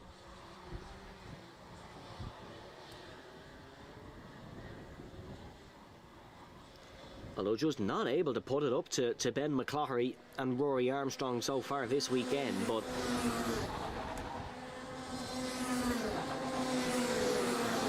McCloughery has looked very impressive and is pulling away from Rory Armstrong. That's not something you see every day in a Junior Max race, certainly. Usually Rory Armstrong is the pace setter.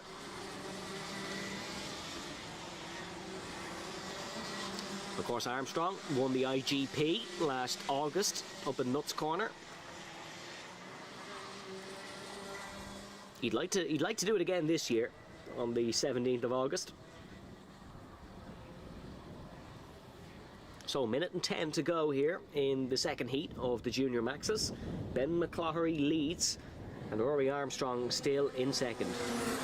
There'll be 3 more laps potentially, most likely 3 more laps. Liam O'Hagan, great last lap.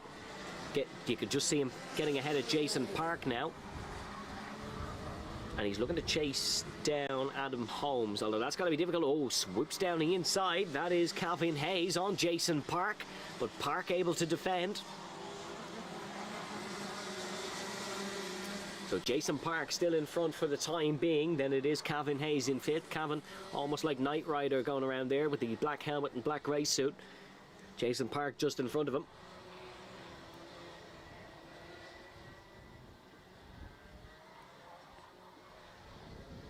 McCloughery increased the margin by another 1/10 of a second this time round. He won't actually. It's Armstrong who closes the gap. 2 more laps to go. 7/10 of a second separating the top 2. Bar a mistake from McCloughery. You feel he has this one in his back pocket, but you can never say never in motorsport.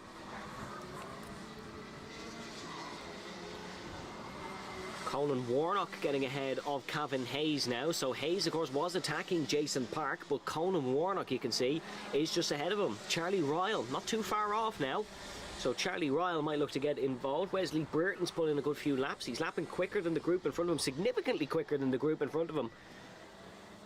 But still, unfortunately, 5 seconds off after that opening lap incident.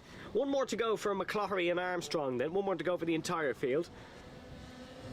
And Ben McCloughery looking for his first heat win here in Kiltorcan.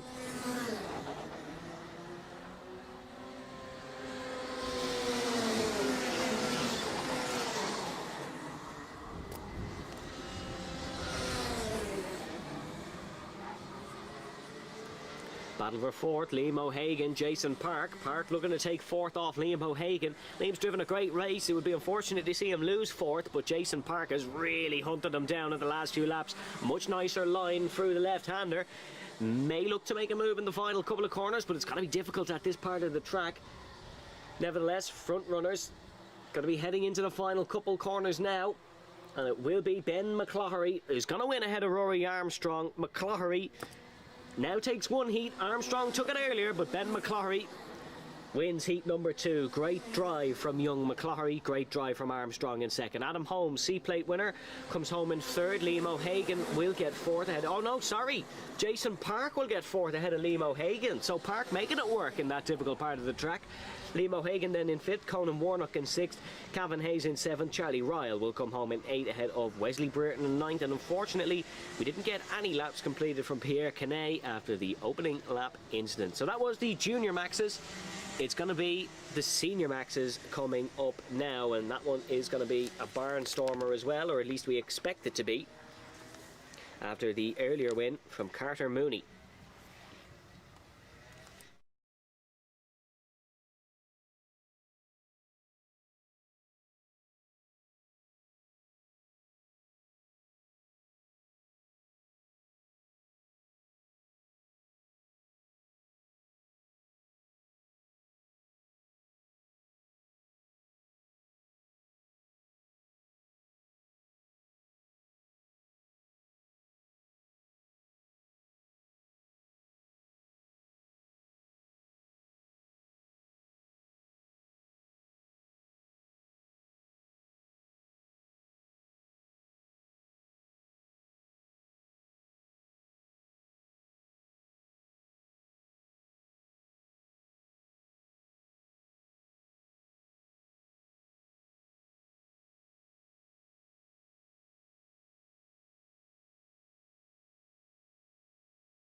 So it's time for the Rotax Senior Maxes, and it's Ewan Miller who is on pole position for this one in the 414.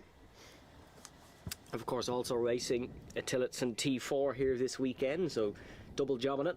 But Ewan is on the front row, and we look for a good result here in the Rotax Senior Maxes. It's going to be difficult though. We know the stars of this field by now. And as we head down towards the first corner, are we going to get the green? We are, and we go racing here in towards the first corner. Ewan Miller already losing the lead to Peter Dunn, who's got it done, pardon the pun, in towards the first corner. Dylan McDermott is already up to second place. Championship leader Dylan McDermott, C-plate winner Dylan McDermott, and Ewan Miller's been pushed wide here. McDermott just leaning his way through. It is Peter Dunn in the race lead, but Dylan McDermott hounding him in second, already looking for a move down the inside. Dylan McDermott, yes, great move for Dylan. Gets it done on Peter Dunn. And Dylan McDermott, championship leader, race leader here in heat number 2. Lost out to his teammate Carter Mooney earlier on because Carter had a prime starting position on the pole. But Dylan McDermott with a very healthy early race lead here. As we cross the timing beacon, it is Jack Buckley who's up to second, Peter Dunn falling to third. Then it is Keith Burke, who's also racing at Tillotson here this weekend. Ewan Miller, Noah Taylor, David Maguire. Then it is Joseph McMahon, Aaron Coogan, Jay Larkin, Carter Mooney, Nadine Kavanagh, Zach Leckie, Sean Cooney, Tyler Brereton, Josh Allen, Calvin Pratt, and Ruben Kernahan. So problems for Kernahan. He lost 9 positions on the race start, and as you can just see, lapping off the pace, bumping his way through. Sorry, that was Josh Allen actually. Apologies, so he had problems. Pratt and Kernahan actually didn't take the line as yellow flags are out.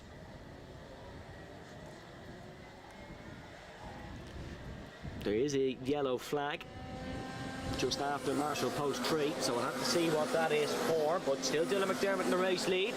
Jack Buckley in second, then Peter Dunn in third. Keith Burke in fourth, still Ewan Miller. Position gain, Joseph McMahon is up to seventh.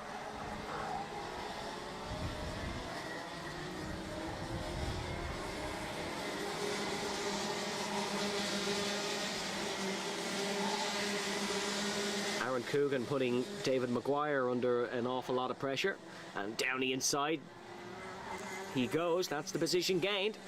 There's an awful lot of swapping and changing at the back of this one. It's a real interesting fight, but up the front, it is a confident Dylan McDermott in the race lead. It was a similar theme in White River. First heat, it wasn't exactly perfect for Dylan McDermott, and then he really became his own. Keith Burke getting ahead of Peter Dunn. So Peter Dunn, despite leading the opening lap, despite leading on the opening lap, didn't lead the opening lap, was overtaken. But despite leading that opening lap, has fallen down to 4th here.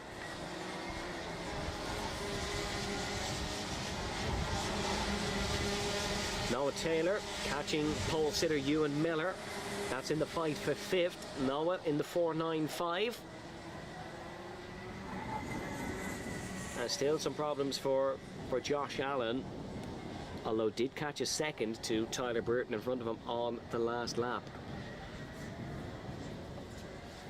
There is someone walking back to the paddock. It's a very long walk back to the paddock here in Kiltorcan from the top part of the track, especially if your race goes wrong. 1100 metres the track stretches across in total here, and it really is loved by these racers.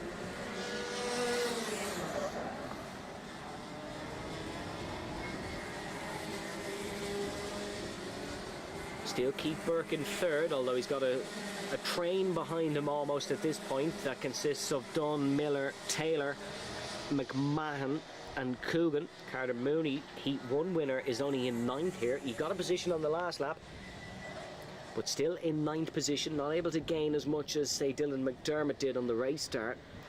He finds himself in 9th. In terms of the championship, finds himself in 5th. But of course there's a big chance for points this weekend with the absence of Nathan Glenn and what seems to be a bit of a troubled weekend for Ruben Kernahan.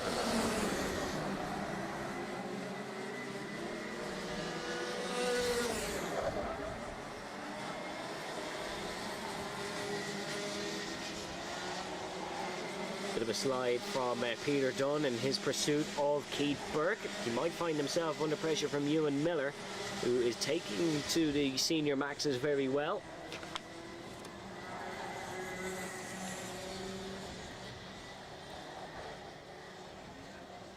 Of course, Ewan Miller, 2nd in the MIT Fort Tillotson Senior 2024 Championship, a former driver for Raceview up in County Antrim.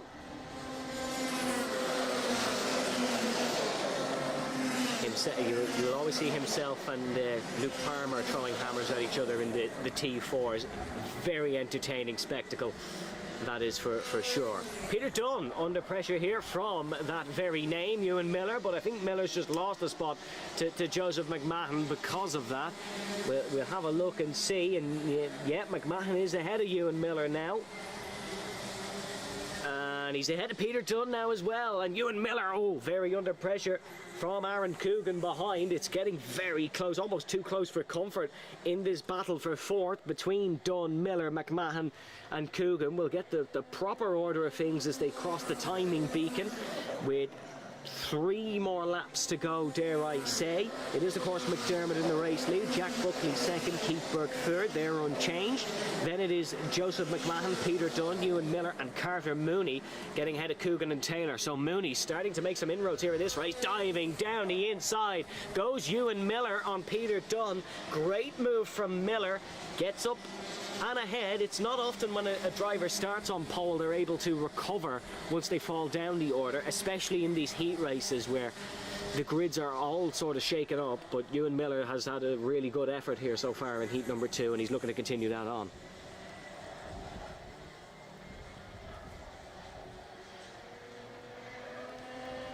Dylan McDermott slowly being clawed in by Jack Buckley, although it's not by a significant margin. McDermott just always looks so at ease in the senior max car. Usually you see guys sort of all over the place when they're really pushing, but Dylan McDermott just always looks so at ease. Just look at how smooth he looks compared to Jack Buckley through some of the corners, and that is why he is probably the man to beat this season. Certainly the favourite for the championship at this point, although it is very early days.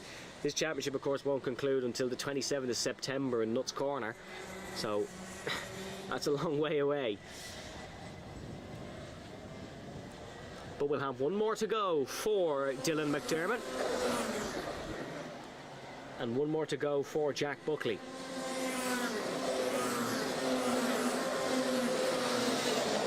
Battle for fourth has settled down, but battle for seventh has not. Aaron Coogan getting ahead of Peter Dunn. Peter Dunn is just dropping like a stone in a river at this point, unfortunately. He's just fallen right down the order, and dare I say, might lose a spot to Noah Taylor as well. If Taylor plays his cards right here, he certainly knows there's an overtaking opportunity.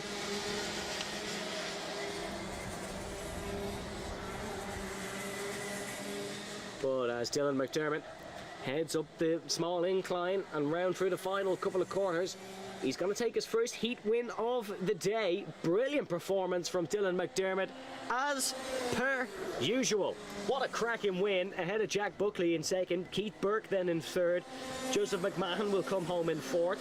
Ewan Miller will take oh no, Ewan Miller has dropped position on the last lap, so it'll be Carter Mooney who will take fifth. Ewan Miller will still take sixth, still a good result. Aaron Coogan will take seventh. Then it is Peter Dunn, Noah Taylor, Zach Leckie, Jay Larkin, David Maguire, Nadine Kavanagh, Sean Cooney, Josh Allen, Tyler Bruton, and unfortunately we didn't get running from Calvin Pratt or Ruben Kernahan.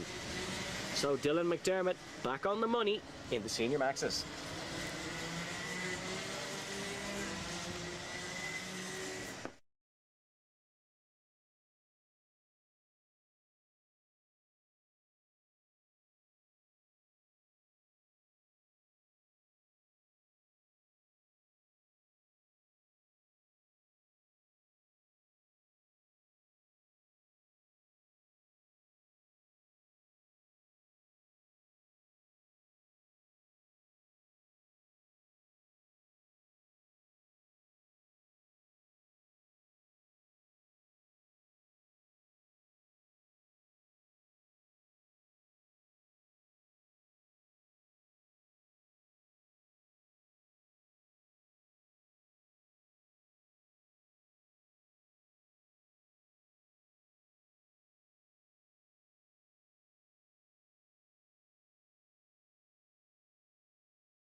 So time for the Micromaxes once again.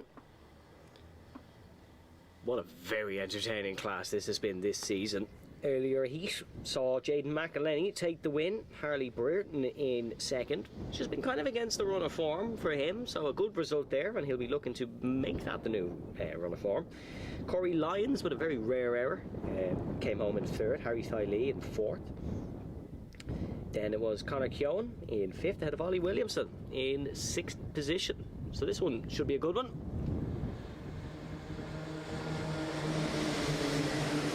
Of course, 2 warm-up laps for these.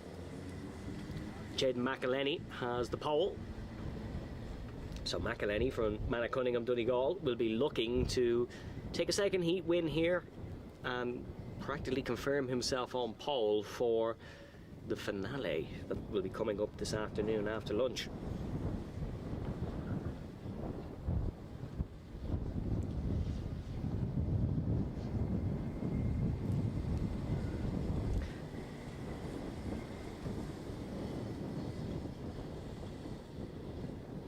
Of course, Jaden McElhenney's round 1 was plagued with a throttle issue, but he's been on fine form since then. Took a podium last weekend over in Wilton Mill in England. So he's looking to continue that run of form here.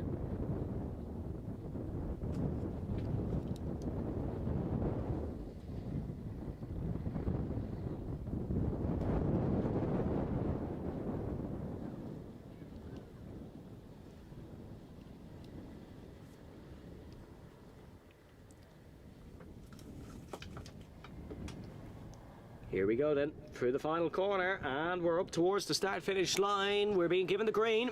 We go racing here in Kiltorcan. Great race start for Jaden McElhenney.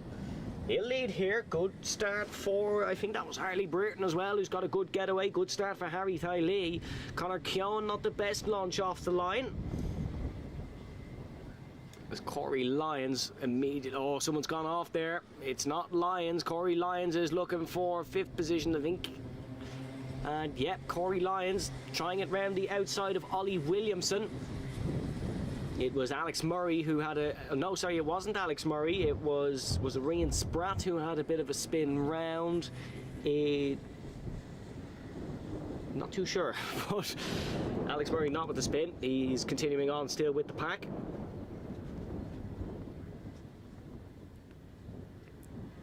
And your race leader, Jaden McElhenney, comfortably in front. Down towards the first corner, completing the first lap. 4 minutes to go in this one, plus a lap. Harley Brereton is in second, then there's Corey Lyons, Harry Thylea, Ollie Williamson, Ben Daly, Darrett Deary, Rian Spratt, Alex Murray. It was Conor Keown off the front row who actually spun round in the 110.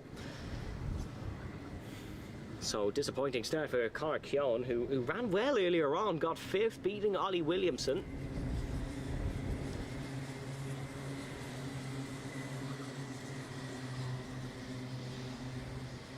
He'll be looking to catch up and try make some moves. But still up the front, comfortable lead for Jaden McElhenney. Heat 1 winner, second in the championship. Would love to head back up to 2 rounds in Nuts Corner with the championship lead. Of course, the circuit he knows very well.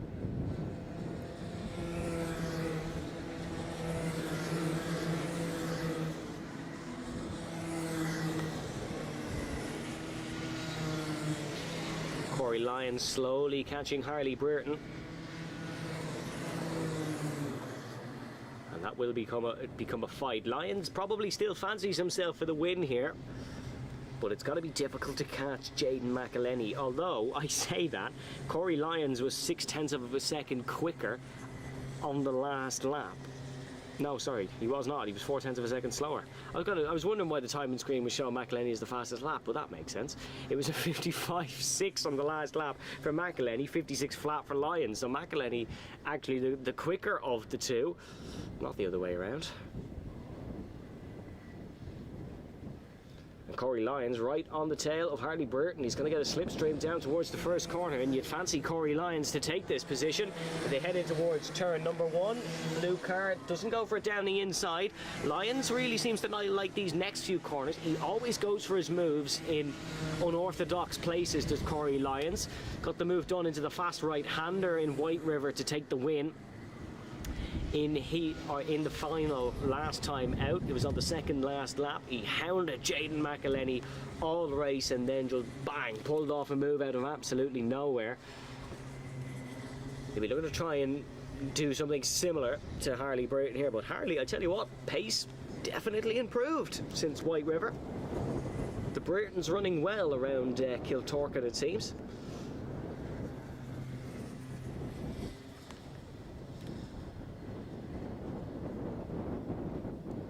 Once again, Corey Lyons going to try and move in towards the first corner. A little bit of a weave from Harley Burton just to try and break the toe, but Lyons is on the inside, very close indeed. Corey Lyons is looking to get the move done. Harley Burton hangs it round the outside.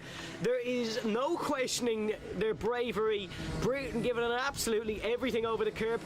Went to look for the inside again, but move is done by the Limerick man. Corey Lyons is ahead in the 1-1-4, and Harley Burton will have to try again. He needs to be careful. Harry Lee is lapping very well behind, so Harry is going to have to try and catch them as Burton try to move down the inside of Corey. Very close indeed once again. The racing in these Micro Maxes is unbelievable, and it has been all season. The smaller carts really do bring fantastic racing, and there is no second guessing overtakes with these drivers. 2 laps to go then. Jayden McElhenney comfortable at the front, has the win in his back pocket. Once it doesn't fall out with a mistake, it'll be his. Corey Lyons has 0.6 of a second over Harley Burton now, so good last lap from Lyons after making the move stick.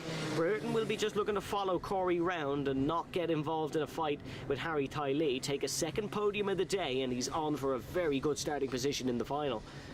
Really would be a spanner in the works if Harley Burton could maybe even beat Lyons or McElhenney in the final. Not necessarily win the race, but if he just beat one of them, that would really be an upset in terms of the championship order. He'd bump himself up significantly and then also create a bit of a schism between our front two. But that's all topics of discussion for later. We've one more lap to go here for Jayden McElhenney in the 1-1-7. Ahead of our C-plate winner last time out, Corey Lyons.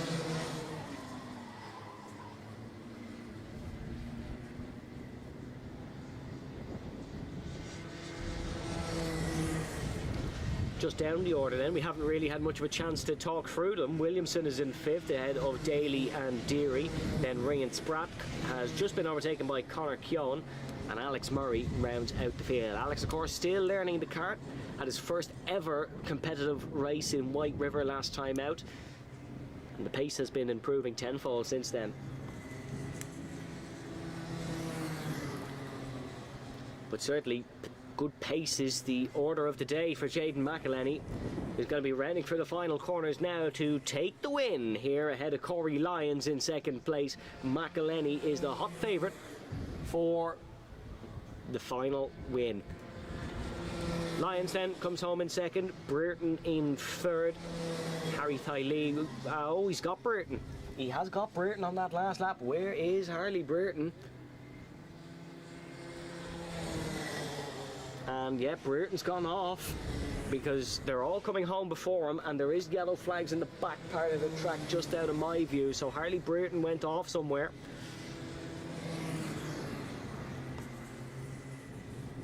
Very disappointing for Harley, and what was a great race. We were talking about it being the upset of the day almost.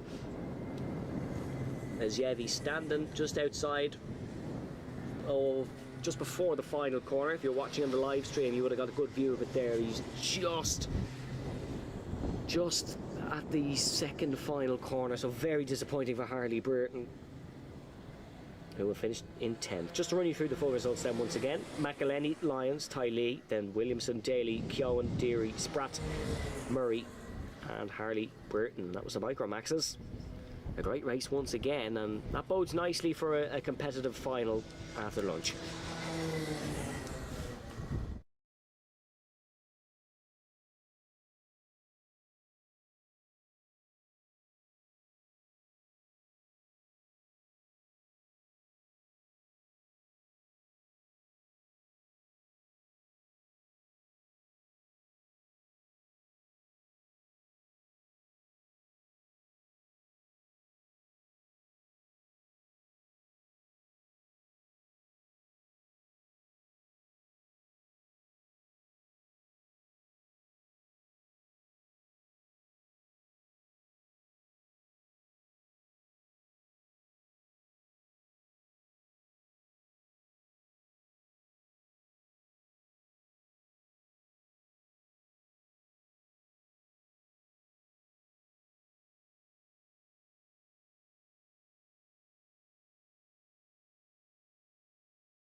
So it's the Rotax Mini Maxes who are up now, and a great race here this morning, but it was the dominant force from White River, Alex Riley, who took the win, but he was pressured all the way by Sophie Campbell. Charlie Blair came home in third, and then Oliver Meredith in fourth, with Brogan MacDonald in fifth. The pole for this one belongs to Ethan Dalton, who was first in a Kiltorcan KT Cup, and they'll be looking to continue that form here as they come towards the start-finish line. Been given a wave around, so they'll go again.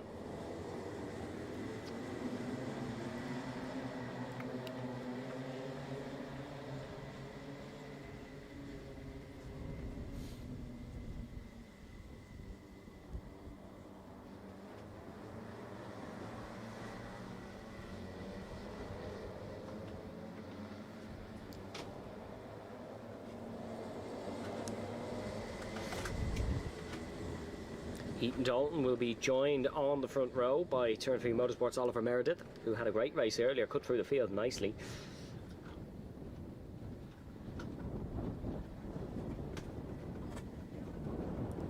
Was a great cadet racer, making the jump, or looking to make the jump to the bigger classes soon.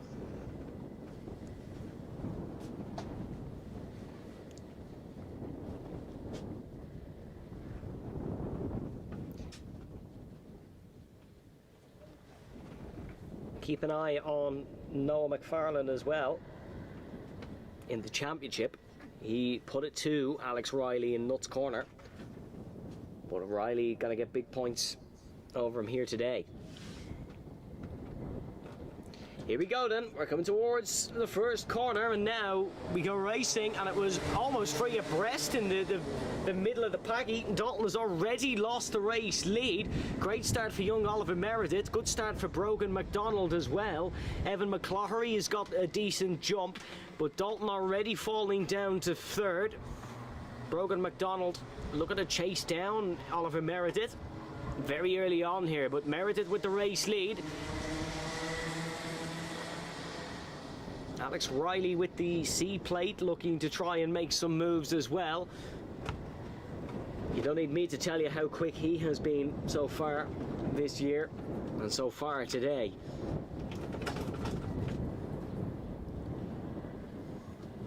But still, Oliver Meredith, Brogan McDonald with a comfortable lead over the rest of the pack here, and Meredith is going to get a lap lead under his belt down towards turn number 1. Then it's a battle for third place.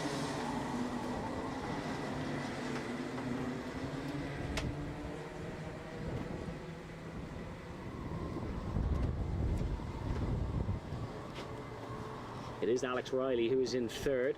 It's Isaac Ford in fourth. Evan McCloughery is in fifth. Sophie Campbell in sixth. And it is Charlie Blair, Ethan Dalton, Toby Picken, Andrew McCullough, Ben Lalu, Cahan Knox and Jude Duvant to round out the order.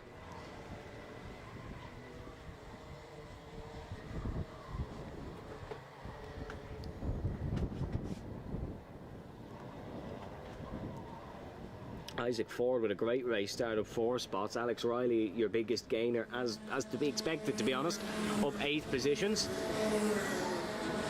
But he's going to have to hunt down Oliver Meredith here, who's running very well at the front of this one. Fastest lap of the race last time round for Meredith. Has that clean air and he's just making it work. Riley, though, in third, slowly catching Brogan McDonald. And McDonald will be very aware of that C plate anytime he glances over his shoulder. Move down the inside, Sophie Campbell ahead of Evan McCloughery now, up to fourth.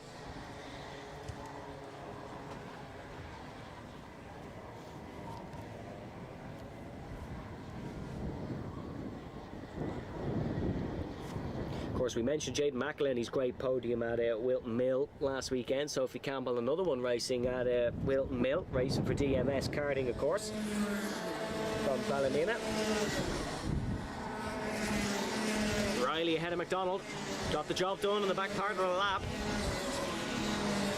Got the job done in turn number 1, I think, and is now ahead, definitely.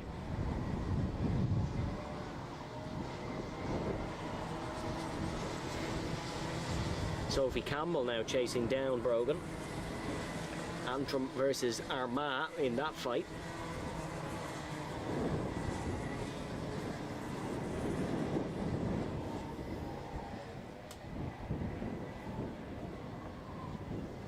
Brogan under an awful lot of pressure from Sophie Campbell. Campbell is right on his rear bumper.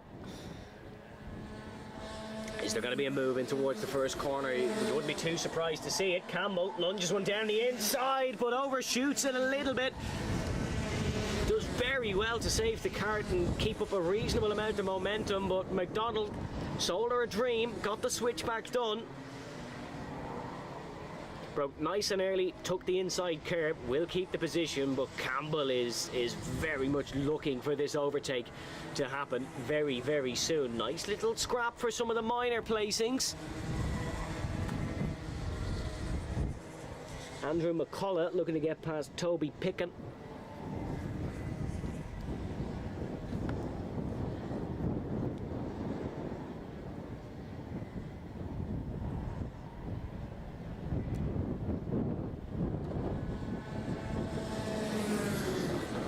Oliver Meredith slowly succumbing to the pressure of Alex Riley. Riley is an unstoppable force at this point. Sophie Campbell has got ahead of Brogan McDonald in towards the first corner. As down the inside goes Alex Riley. Good move on Oliver Meredith, and the king of the mini maxes is back in the race lead. One heat number one. Clean swept White River, looking for something similar here today, it seems, but Oliver Meredith still right behind him. Can he fight back? There'll be 2 laps to go, or maybe 1 lap to go actually. We'll see how the timing works out. Just coming to the 10-second mark now, so I think we'll have 1 more. We will do. Last lap board shown. I think we just crossed the line just as it ticked to 0, but last lap board was already shown, still being shown, so we're on to the last lap. Oliver Meredith should be able to keep second place from Sophie Campbell. Campbell has quite a big gap to close down if she would like to take a second place, got second earlier on. So Oliver Meredith has been the swap here as Toby Picken and Andrew McCullough battling once again. McCullough not able to get past Toby Picken, and Picken doing a very impressive job here of staying in front in the 299. Ben Lalu involved in that fight as well. That's the battle for 8th. But through the final couple of corners now, Alex Riley is going to take another win in Rotax Minimax. Checkered flag waves and Riley on top once again, but great drive, a well-spirited effort from Oliver Meredith to take second position. Sophie Campbell will take third, and then it'll be Brogan McDonald in fourth. Charlie Blair will come home in fifth, ahead of Evan McCloughery in 6th. Isaac Ford will take 7th, ahead of Toby Picken in 8th and Andrew McCullough in 9th. And then it will be Ben Lalu in 10th, ahead of Jude Duvant, Cahin Knox and Ethan Dalton, unfortunately, who started on the pole, fell to the back. And a very unlucky drive for him. But Alex Riley on top in Minimax once again.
So Senior Max 177s now once again, and we had a good race with these this morning.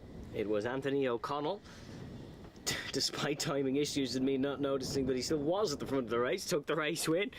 It was then Paddy Fitzpatrick in second and Shane Lynch in third. Frustrating race for Harry Fagan, who wasn't able to get onto the podium for McCart Motorsport. He finished in fourth, and then it was Liam Kearns in fifth. But this should be a good one once again.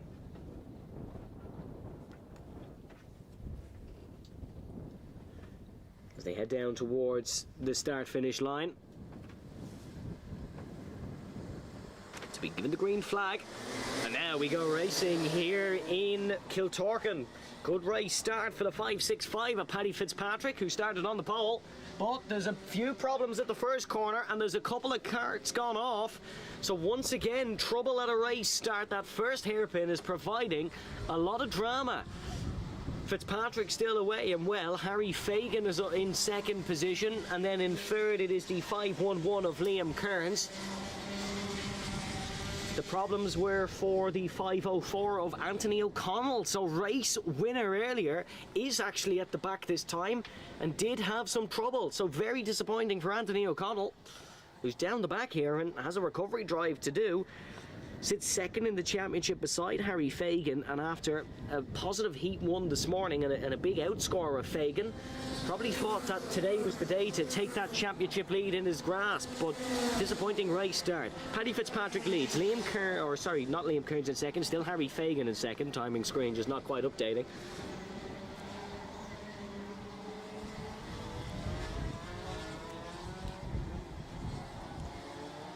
As there is a right old battle between Anthony O'Connell and I think that's Mark Shields. In the 552 it is Shane Lynch, apologies, the other McCart Motorsport racer from Delvin, County Westmeath.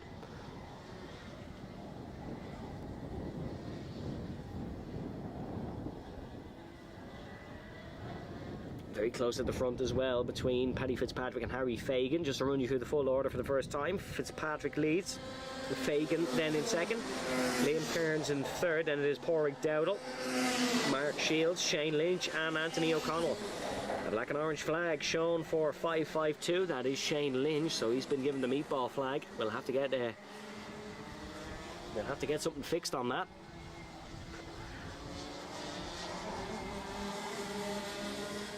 Fagan putting Fitzpatrick under a lot of pressure, but this is the same situation Fagan found himself in this morning. Was right on the tail of the cart in front, but just couldn't get past. It was Shane Lynch on the occasion this morning. It's Paddy Fitzpatrick now. So Harry Fagan, your C-plate winner, a two-time Leinster champion, will be looking for a heat win here to put himself in a nice position for the final later on. Fagan opts for the outside line, not able to make the move, but he's got a fantastic run off that corner because of it, got on the power a lot earlier. And here he goes, tries to swoop down the inside, but Fitzpatrick, a tactical wide line there, I think.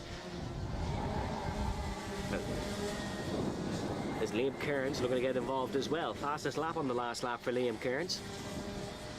So certainly well within his rights to be in this fight.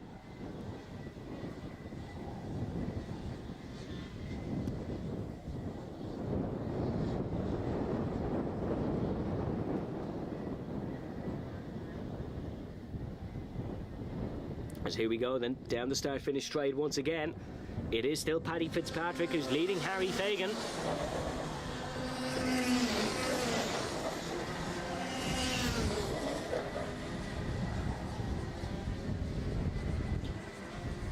Liam Kearns right in the tail of this one, looking like he may go for the move.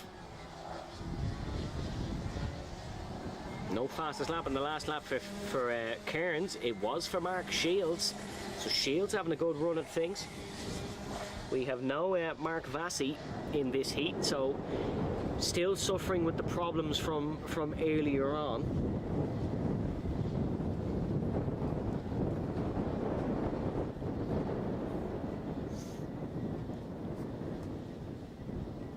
There's a couple of cart lengths between Paddy Fitzpatrick and those behind him now.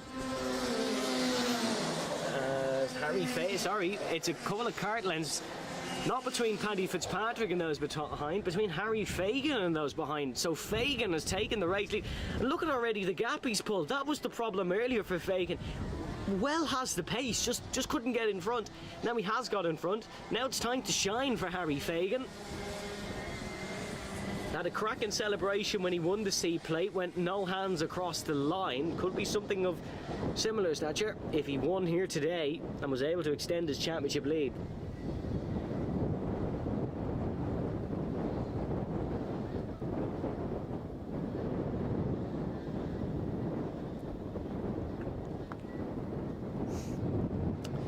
Down the start finish straight once again. 3 minutes 5 seconds on the clock for Harry Fagan, and for the Senior Max 177s.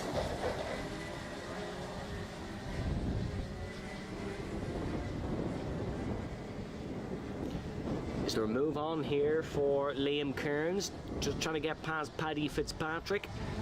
Both sporting the white helmets, but it is Fitzpatrick in front in the 5.65 and then Kearns in the 5.11.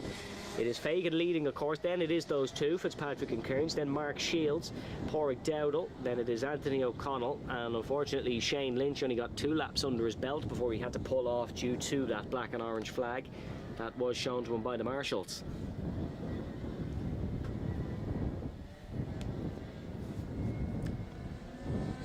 Fagan is one with the racing service now. Some fabulous lap times being put in from Harry Fagan. Not the fastest lap, but he is consistently hitting the 50.1s, only a tenth of a second off his personal best. Right old scrap for second now between Paddy Fitzpatrick and Liam Kearns, and Kearns is going to look for this one down the inside. No, Fitzpatrick hits his apex nicely, and even a little bit of an over adjustment from Paddy Fitzpatrick to make sure he wasn't giving up that inside to Liam Kearns in through the left-hander. And Fitzpatrick is very quick through there because he gets half a kart length over Kearns every single lap through that turn 8 left-hander.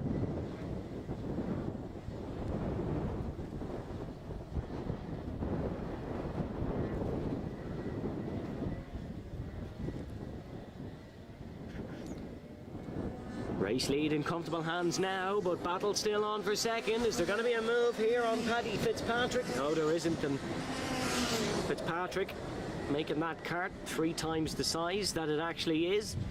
Kearns in the Fagan situation from earlier. That was a little bit wide from Fitzpatrick, but you're okay through that corner running wide because it gives you a nice inside line for the next 3. So if you want to run a little bit wide through what is turn 4, some people call turn 3, it naturally allows you to have the inside line for the remainder of the sector.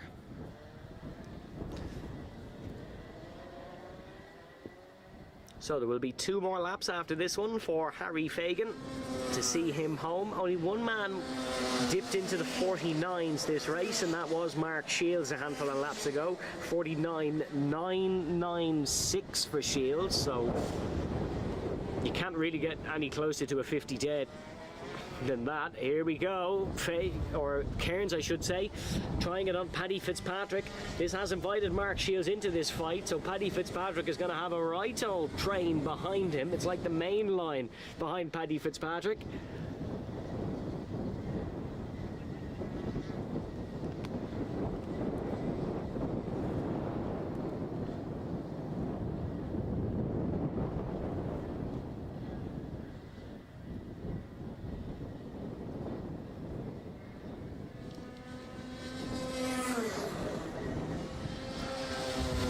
A bit repetitive saying it, but Liam Kearns can still not find a way past Paddy Fitzpatrick. Last lap board shown for these guys. And once again, Fitzpatrick taking a slower line through the first right hand, or through the right-hander. But it's working because it's keeping Kearns behind. He just can't get up the inside, and very close. This is actually the closest he's been through there. He's hooked it up nicely, has Liam Kearns, but dare I say, too little too late for him, and Mark Shields is going to go down the inside here, and Shields is trying to pull it off and get on the podium very late on. Was he able to? I'm not too sure. They're still ducking and dicing. Harry Fagan, great win here in the heat to take it. Paddy Fitzpatrick will come home second. Who's going to get third? Oh, it will be Shields. Yes, it will be. Mark Shields gets Liam Kearns on the last lap. And on, or does he? No, Liam Kearns in third. Mark Shields in fourth. I think the timing screen got overexcited like I did there, thinking Mark Shields had got it done, but it is Liam Kearns in third. Shields in fourth, then it was Dowdall and O'Connell who rounds it out in sixth. So that's a bit of a fall from grace for Anthony O'Connell. But a great win for Harry Fagan.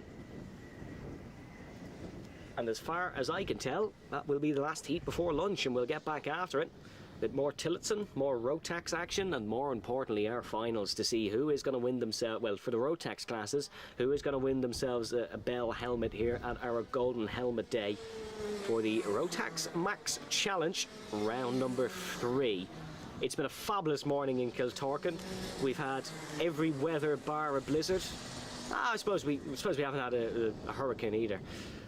It's now nice and sunny, and it's boding nicely for our finals. Go grab yourself some lunch, folks, because we've got an afternoon of action coming up.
Might be Pierre Canet.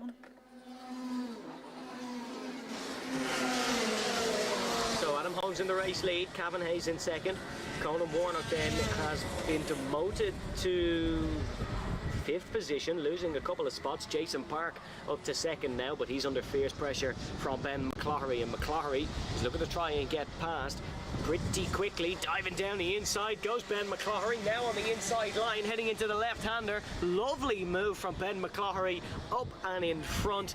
He's been fabulous all day. That's another great move, teed it up perfectly, and is in front now. He can chase after Adam Holmes in front, who he has been quicker than all day. It's been Armstrong and McCloughery, the two favourites.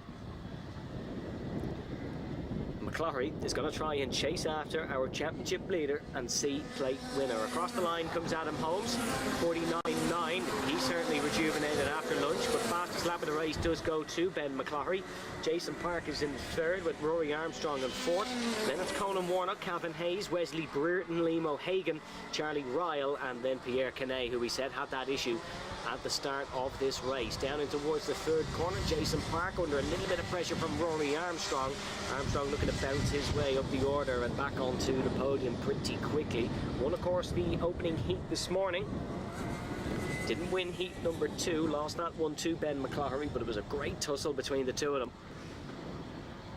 And they'll be looking to try and win the final and get back into that championship lead. Won the opening round in Nuts Corner, of course, 55 points, the maximum in the final.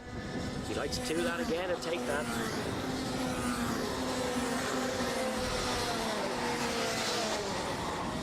Fastest lap of the race in the last lap for Ben McCloughery.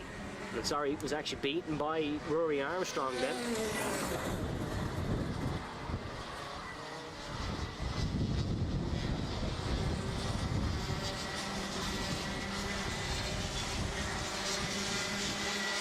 All very out of shape is the number 395. That was Charlie Ryle. It was very much struggling getting through the double left-handers.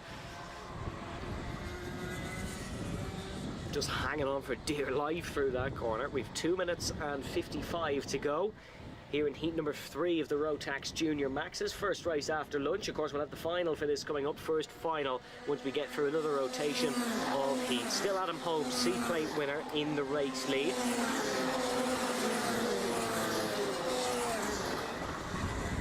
Then it is Ben McCloughery still in second, with that gap visibly closing. McCloughery taking about 1/10 of a second out of him a lap. Needs a little bit more than that though if he wants to try and win this race. Rory Armstrong settling for third, it seems. Well, not necessarily settling, given no choice to settle, as we have a couple of cars. We have a yellow flag out, and one of them has gone off. I think it was one of the Breretons.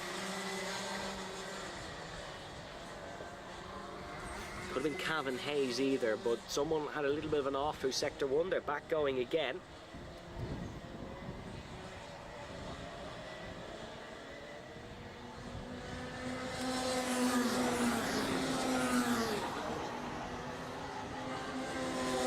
Fastest lap of the race last time round for Rory Armstrong. We said he was settling, certainly not, doing a fine job indeed.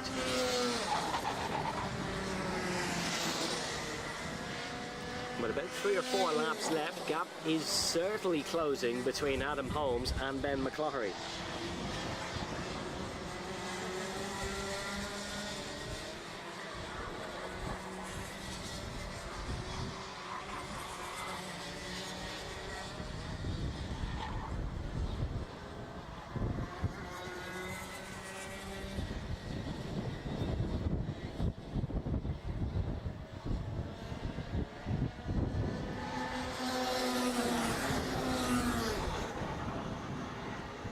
As they cross the beam, Ben McCloughery 3/10 of a second behind Adam Holmes. This is getting very close, too close for comfort for Adam Holmes.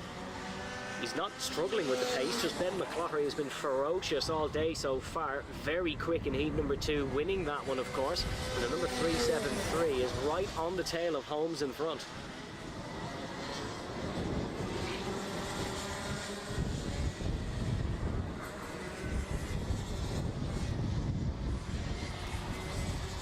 Of course, a fight between those two would invite Rory Armstrong into play as well, and Armstrong will just be lurking and hoping something goes wrong between the front two. We'll have 2 more laps to go. as they cross the start-finish line once again. Adam Holmes, seat-plate winner, still in the race lead, but Ben McCloughery, the man on form in Kiltorcan, is hot on his heels, and this is the point at where an overtake becomes possible. McCloughery looking for the move down the inside. Not going to be able to make it stick, still too far behind. You've got to be right on the tail of Adam Holmes if you want to make something happen, but Holmes is experienced. He won't be stressed about pressure like this from behind.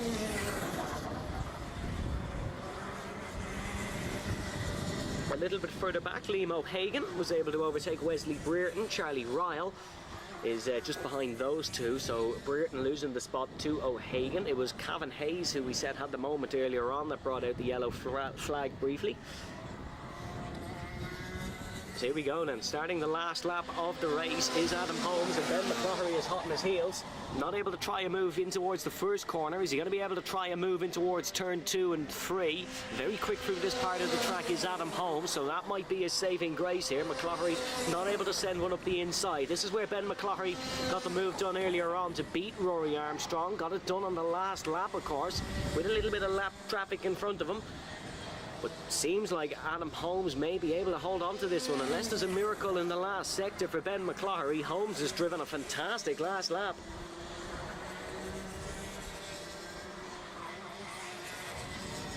As here he goes, Ben McCloughery down the inside, he's got it done. It's another last lap miracle from Ben McCloughery. Rory Armstrong has got to try get this one done as well. Holmes has got it back. McCloughery's fallen to third.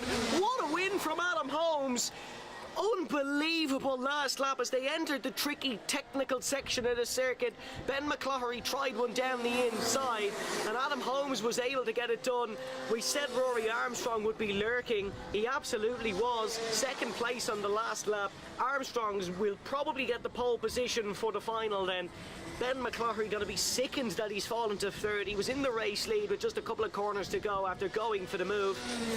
Adam Holmes wins. It's 3 different heat winners in the Junior Maxes. Rory Armstrong in second, Ben McCloughery in third, then it is Liam O'Hagan and Jason Park who come home 4th and 5th. Wesley Brereton in 6th, and it is Charlie Ryle, Cavan Hayes, Pierre Canet, and then Conan Warnock. Unfortunately, not seeing that one out. What a race in the Junior Maxes. Senior Maxes hopefully provide the goods as well with their Heat 3 coming up in a moment.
So it's time for our Rotax Senior Maxes once again, and just like the Junior Maxes, these have provided the goods all morning. It really has been a fabulous day of racing. On pole position for this one is going to be Nadine Kavanagh. Of course, Nadine also racing a Fiesta Z-Tech this year in the ICCR Championship as a rookie. She'll line up alongside Noah Taylor in the 495, so they're on the front row. It's of course been a day for DMS in this one, with Carter Mooney and Dylan McDermott winning both races this morning. In heat number 2, of course, there was a brilliant performances from around the field. Jack Buckley as well has been been quite good. So coming towards the start-finish line now, so we're going to go racing again here at Kiltorcan. Dean Kavanagh, not a great start off the front row, and the 426 is down the inside, and that's a nice move. Noah Taylor looking for this one as well in towards turn number 2 and 3 as they're all line astern. Of course, we've had a couple of crashes in this class today, so it wouldn't be too surprising to see someone have a little bit of an off. Of course, you could see Dylan McDermott looking to try and make moves as crafty as ever on opening laps, and there's still 2 abreast bringing it round. Ruben Kernahan has had a bit of kart trouble all morning, so he's looking for a solid heat here. Tyler Brereton is in amongst this one as well, but we'll get the full order as they come past the start-finish line. Nadine Kavanagh did lose first position as they're 2 abreast heading in towards turn number 12 and 13. And in towards the final couple of corners through 14, 15, 16 and down the start-finish straight. Taylor's dropped to 3rd, so overall our front row has not got the best getaway. Race leader Ruben Kernahan as they cross the start-finish line.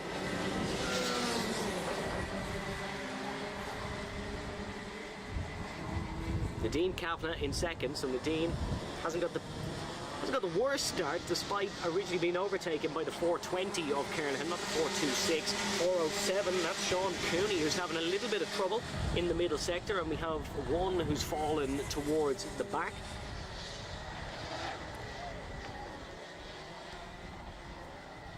They're getting very close in the mid-pack here in the senior maxes. Yes, oh, someone's gone off and is in the gravel. Red flag out. We've had the red flag. There's been an incident in the middle of the circuit, so the red flag out here for the senior maxes.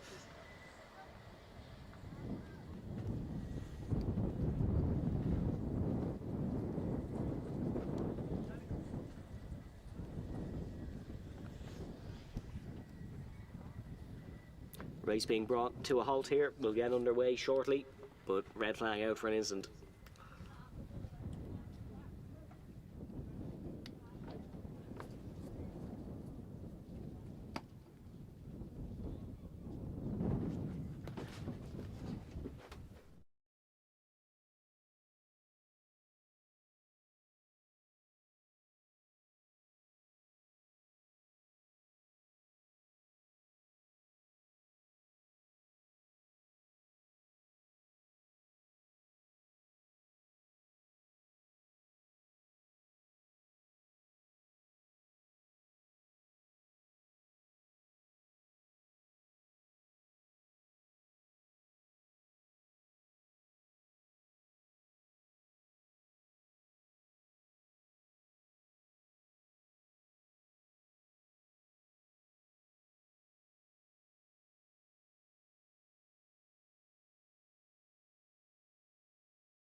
So we're going to get back underway for our Rotax Senior Max race after a red flag due to a very serious incident that happened out on track.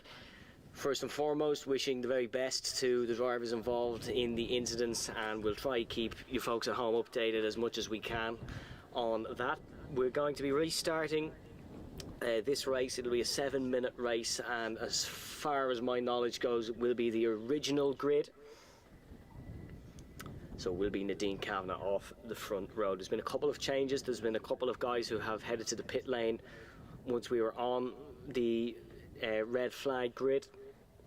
So we'll run you through the full order when they cross the timing beacon. But getting ready to go underway once again here for the final heat of the Senior Maxes. We're away at Kiltorcan, and it is Ruben Kernahan off the front row.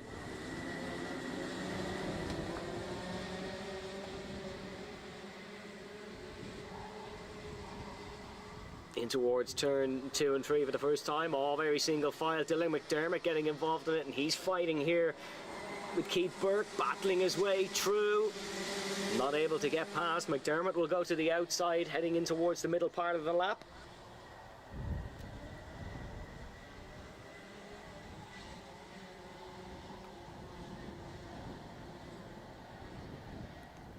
Oh, big move down the inside. That's for second place.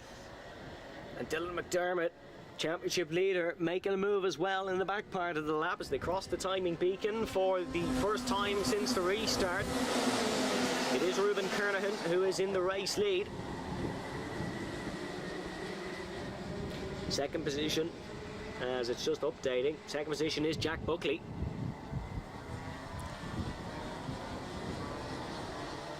Buckley going to be looking to try and chase down Kernahan there. In third place is the 475 of Aaron Coogan for OHR. The Kilkennyman racing on his local circuit, having a good day of things. Was able to get fourth in the first heat this morning, so a good performance here. We'll see him jump up the order. Joseph McMahon is in fourth, Sean Cooney in fifth, then Zach Leckie in sixth position. Then it is Keith Burke, Dylan McDermott, and Josh Allen. And Carter Mooney to round out the top 10. Battle for the race lead going on here. And Jack Buckley, who's finished on the podium in both heats this morning, is looking for a move here on Ruben Kernahan.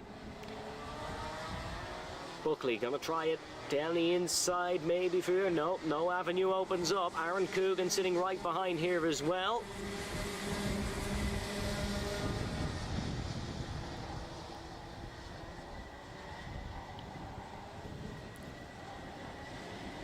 There's a couple little slides and mistakes that you always get in a race that's been restarted. The halt will make some drivers nervy, and then there'll be a couple of little issues. But so far, it's been a good performance by Buckley and Kernahan at the front, and it is still going to be Ruben Kernahan who leads. Aaron Coogan putting Jack Buckley under a whole world of pain here, putting him right under pressure, heading through the first corner, and now right in his heels. This is not what Jack Buckley wants. He wants almost a free shot at Kernahan for the race lead, not to have three drivers stacked up right behind him. Keep an eye on Dylan McDermott here. C-plate winner, championship leader. He's at the back of this train. Yellow helmet, white race suit. Probably the whitest race suit I've ever seen. He does well to keep that one clean and around mucky circuits. But still, Kernahan with a nice lead here. In the final, of course, at Nuts Corner in round 1 of this championship, went from 14th to 2nd. An unbelievable performance from Ruben there. He came from the back in heat number 1 to get a 5th place finish. Heat 2 went to begging. There was a couple of problems, but he's performing well here so far in heat number 3. Still Kernahan in the race lead. Dylan McDermott looking for 3rd spot now. He gained 2 positions on the last lap. Aaron Coogan was up to 2nd, but Jack Buckley still remains there.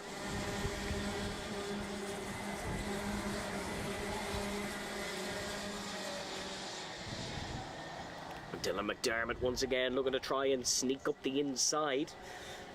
There's no avenue to attack just yet.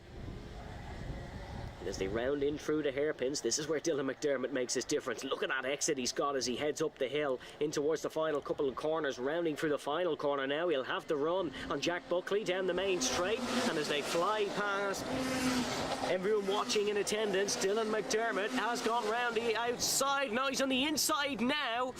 Not able to get it done. Brilliant defending there, and Dylan McDermott has been pushed wide. He's lost 2, 3, 4 places. Dylan McDermott dropping down the order very quickly now as to try to defend from Keith Burke. And looks like the 418 of Joseph McMahon getting involved in that one as well. Ruben McKernahan cannot believe his luck. He's got a nice healthy race lead over Coogan and Buckley. 2 minutes and 20 to go in this one. The restarted heat number 3. And now they've all got to do it again. It is Ruben Kernahan who leads across the timing beacon.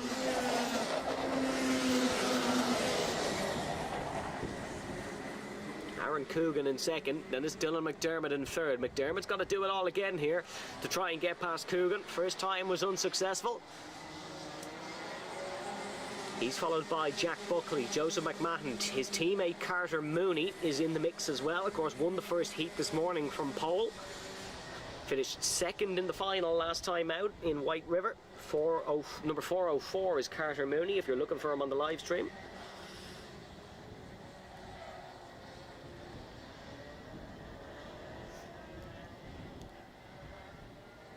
So we'll have 3 more trips round. As it is still Ruben Kernahan in the race lead. And a nice lead as well. Dylan McDermott right in the tail of Coogan. Coogan doesn't have Kernahan parked right in front of him this time to defend. How's Dylan McDermott going to play this one? Carries a little bit of overspeed in towards the triple lefts.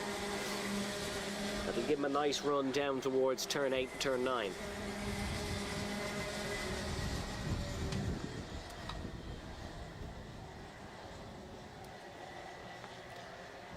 No last of the late breakers.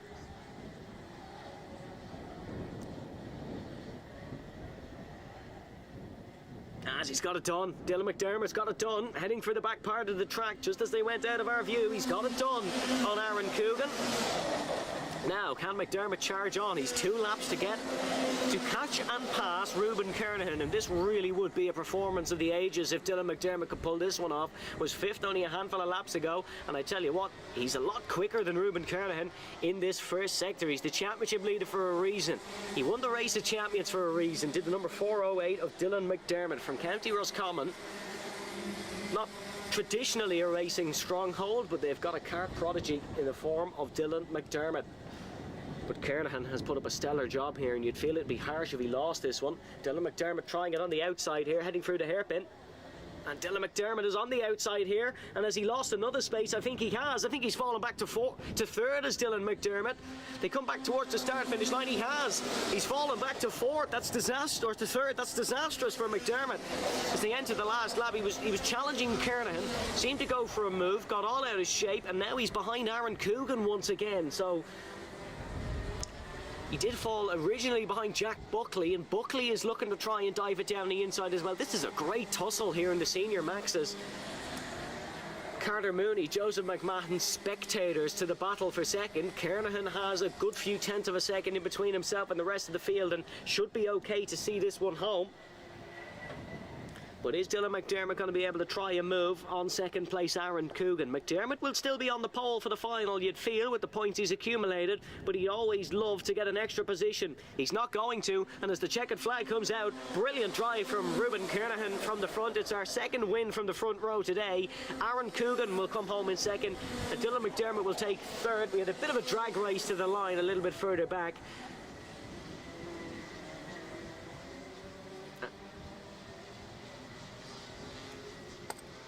As the timing screen classifying Dylan McDermott as 7th. Not too sure about that one, but it is classifying him as 7th behind Keith Burke. Yep, he is 7th because he's been handed a black and white flag, so seems to have dropped to 7th here in the timing. That's even worse for Dylan McDermott.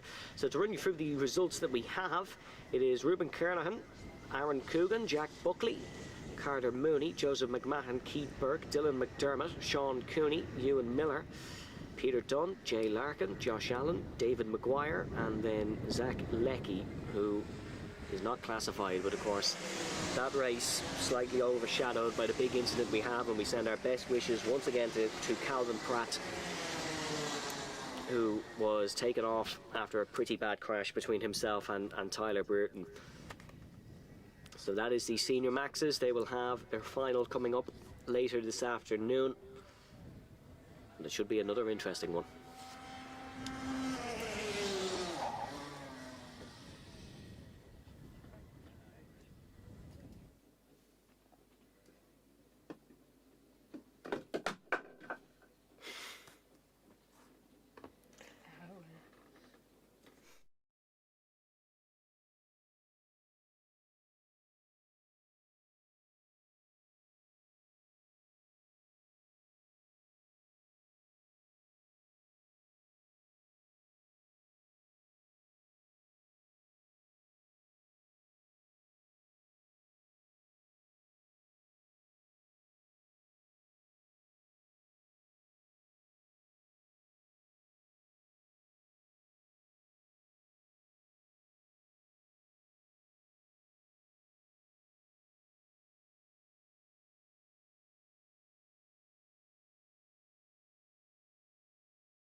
So it's the Micromaxes out now for their Heat 3, and it is championship leader and C-plate winner Corey Lyons who will be starting on the pole.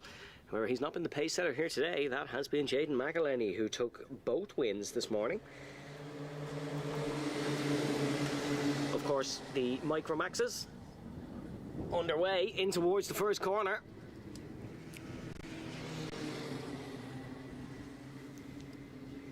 And Corey Lyons leading. Jaden McElhenney, his rival, in second. And of course there were some great performances earlier on in this class from Harley Brereton, who was very unfortunate to lose out earlier on with an issue on the last lap. Ended up finished classifying in last place, so very unfortunate for Harley Brereton. But Corey versus Jaden is going to be a right old tussle here, you feel, in Heat 3 and in the final once again. They were so close out in White River. Was probably the best finale of the day that time out. It's going to be a good one here again today. But Corey Lyons leads Jaden McElhenney by just a tenth of a second, and Lyons very out of shape. McElhenney is going to have the run of them down towards turn number 2 and 3, and you can even see the gap they're pulling on the rest of the field already.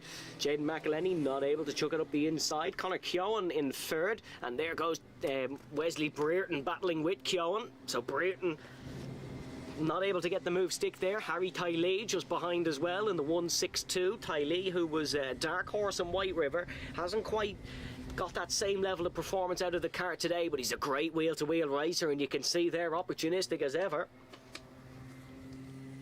looking for the move. But I think Harley Brereton is up to third now.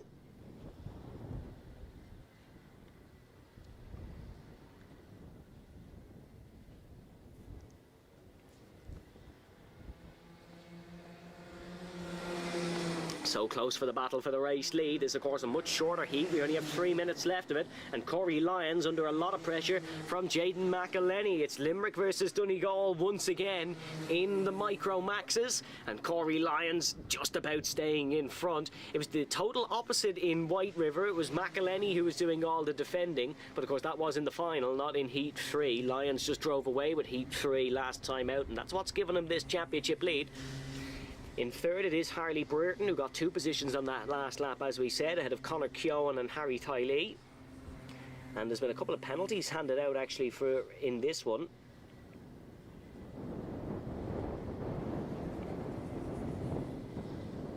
There has been a penalty for Dara Deary, who's picked up a 3-second penalty for being out of line on the start. So Deary will drop down the order.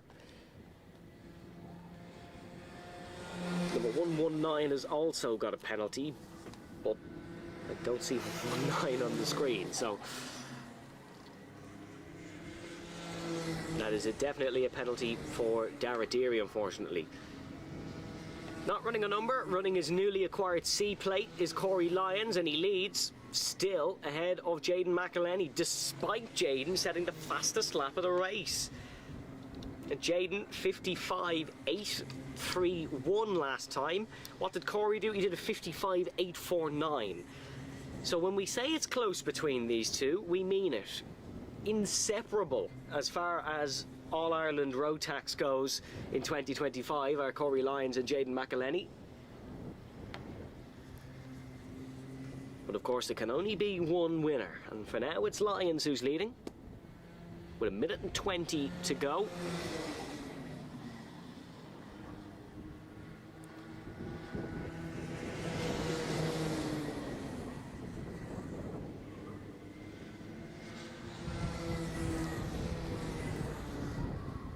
Corey Lyons, of course, has been abroad representing Ireland, raced in the Rotax Winter Trophy in Orlando, Florida at the start of the year.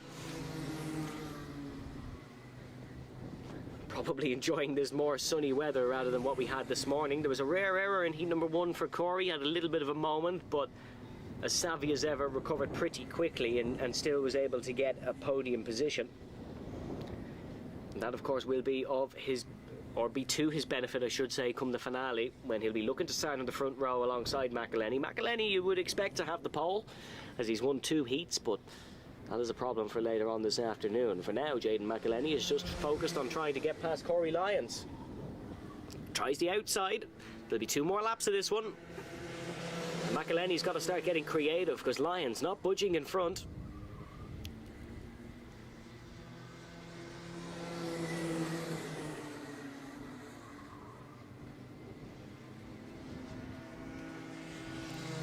McElhenney taking a little bit more of the curve through there. That will be of his benefit. Quicker through that corner, the more you can cut that inside. But it's very difficult to cut that inside because you have to kind of compromise your run for the corner before it if you want to do it. That is the nature of the triple left-handers. I remember someone comparing it to Istanbul Park, the triple left-hander. It's a little bit of a smaller scale, but certainly a difficult corner to nail, as Lyons a little bit wide out of the final corner. Will have 1 lap to go, and this is arguably the best opportunity for Jayden McElhenney to try something into the first corner. No, runs wide again and going for the up and under, but Corey Lyons will not give up this inside. He's great at defending the inside line, is Corey, so McElhenney's got to get creative. Very late on the brakes, but still no budge from Corey Lyons. You feel it's going to have to be a mistake from Corey to give this one up, but with these two you can just never tell. Overtakes come from anywhere. Even the senior Max lads are impressed by some of the moves these two guys can pull off. And it really is a brilliant, brilliant fight.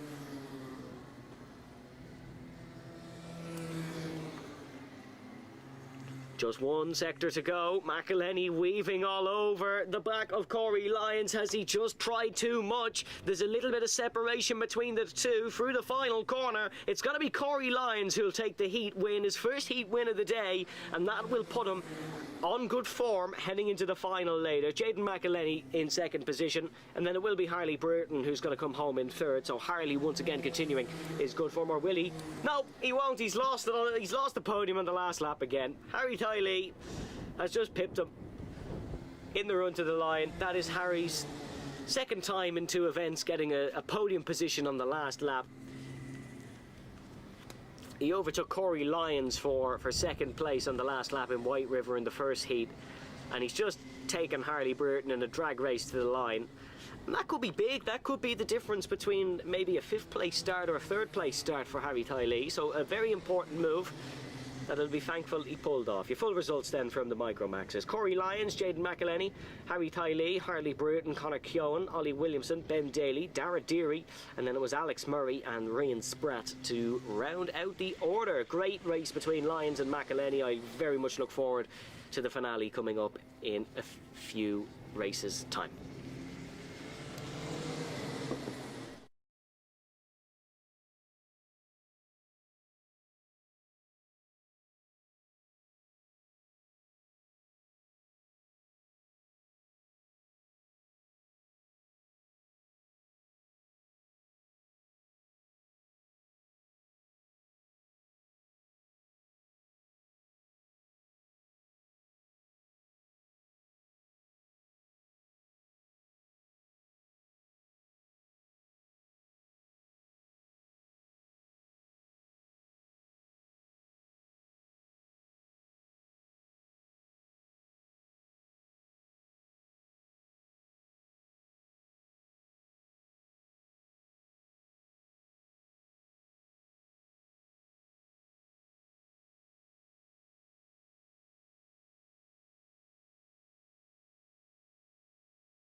For the Minimaxes now.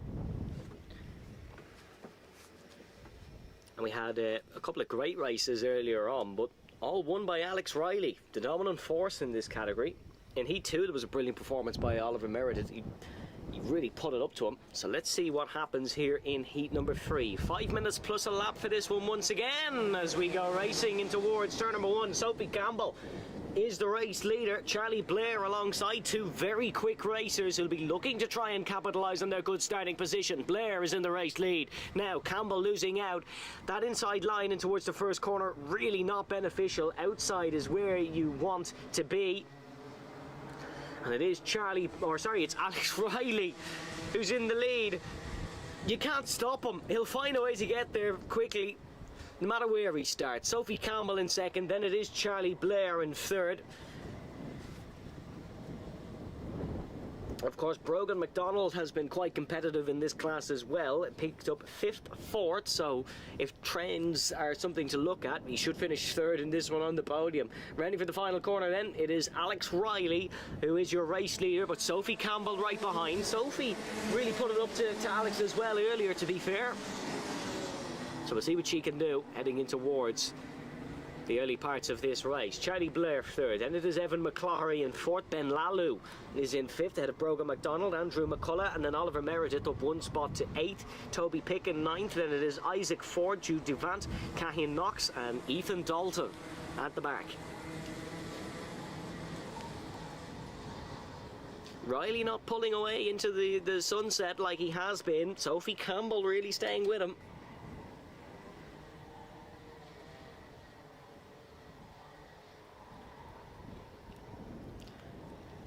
And up the hill they go. Sophie Campbell right with Alex Riley now, right in his tail. There could be an overtaking opportunity down towards the first corner here if she plays her cards right. No, just stays behind, opts to stay behind, funnily enough. It's rare that a chance to take a race lead off Alex Riley comes about, but Sophie takes the mature approach of just staying behind and utilising the slipstream for a better opportunity. Charlie Blair, of course, won himself a nice set of free tyres earlier on, with thanks, of course, to our fabulous prizes that we have here at the Rotax Max Challenge. Of course, winners of all our finals will win themselves a Bell helmet, hence the title of the stream saying it is the Golden Helmet Races. They'll win themselves a nice Bell helmet. I think one is painted as a Lando Norris helmet, so any of the Oscar Piastri fans racing will probably drop to second tactically, so they avoid that one. But nevertheless, Alex Riley still in the race lead. Sophie Campbell in second, Charlie Blair in third. No real movers or shakers on that lap. All very consistent running here in the mini maxes.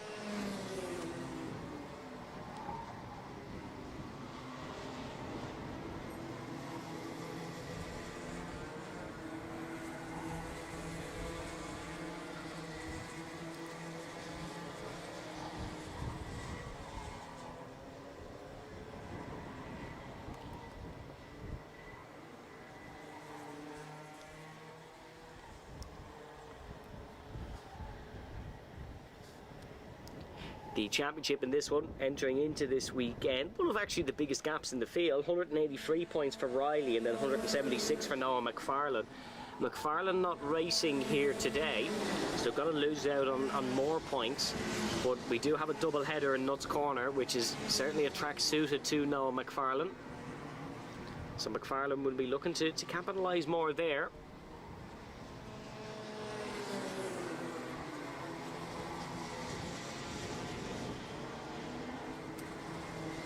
A little bit further back, it's very, very close between Ben Lalu, Brogan McDonald and Oliver Meredith. That's the battle for 5th.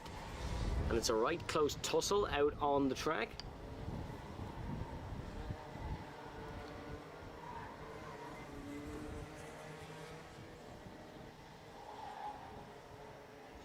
Alex Riley starting to stretch his legs a little bit here as we just go under the minute mark. Now has a more comfortable of a race lead ahead of Sophie Campbell in second. Campbell just falling back into the clutches of Charlie Blair a little bit. Alex Riley, fastest lap of the race.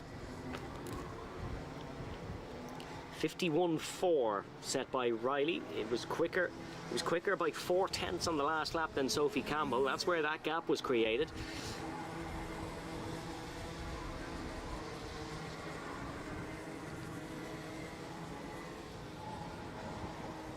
Toby Picken and Isaac Ford very close out on the circuit in the battle for 9th, but no moves really being made in this one, as we have someone going a tad bit slow. I think that could be Ethan Dalton, who is just a little bit slow. He's got back up to speed, to be fair to him, and flies through the triple left-hander.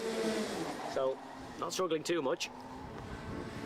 Last lap board shows for Alex Riley, who's looking to complete a trifecta of heat wins and then go on to win the final, just like he did in White River a handful of weeks ago.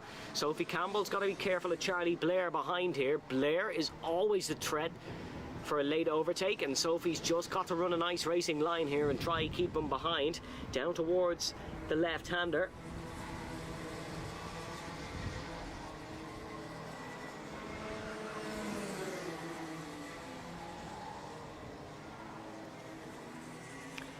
And it's all smooth sailing for Alex Riley. Got to the front earlier on and now has extended the gap to over a second. It's 3 heat wins for Riley. He's the favourite going into the final once again. And the dominant man in Irish Minimax takes the race win. Sophie Campbell does come home second. And Charlie Blair will take third. So podium finish for Blair. His second of the afternoon so far. Evan McCloughery comes home in 4th, Oliver Meredith in 5th, Ben Lalu in 6th, then it is Brogan McDonald in 7th, Andrew McCullough in 8th, Toby Picken in 9th, and Isaac Ford in 10th position. Then it was Jude Duvant, Cahin Knox, and Ethan Dalton to round out the order. So that was the Mini Maxes. Alex Riley, the hot favourite, going into the final.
So, time for Heat 2 for our Tillotson T4 Juniors, one of our guest classes here this weekend. And it's safe to say they've had the bad luck this morning with a downpour of rain that resulted in the race being red flagged before it started, so we could get a little bit of drier conditions. There was a lot of sliding everywhere. The sun is now out. It is very, very warm here in Kiltorcan. About 31 degrees track temp. We were at about, I want to say about 14 when they were out this morning.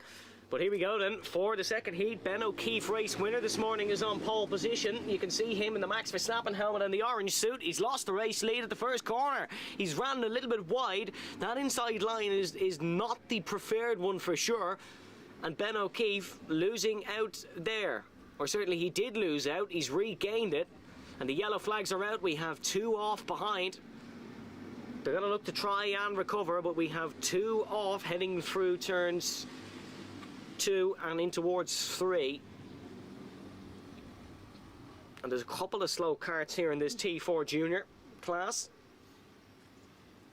Of course, one of the longer races, this one, 8 minutes plus a lap. We have one recovered, but not running too well. The other seems to be a little bit beached, and of course, martial intervention would result in the race being ran.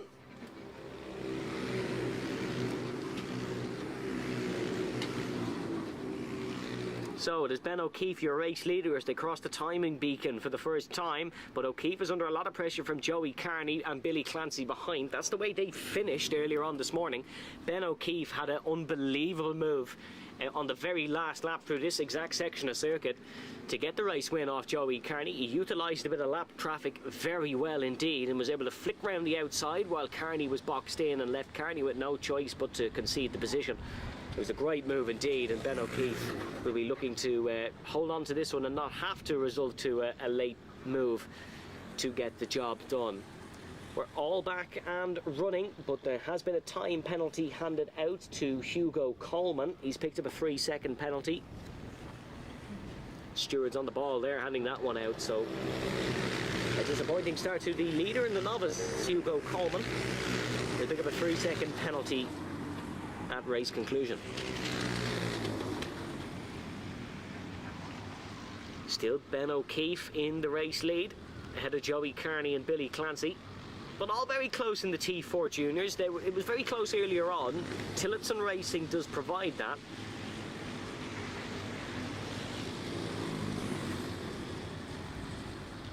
Of course, these Tillotson carts are a totally different ball game to the Rotaxes that we know and love.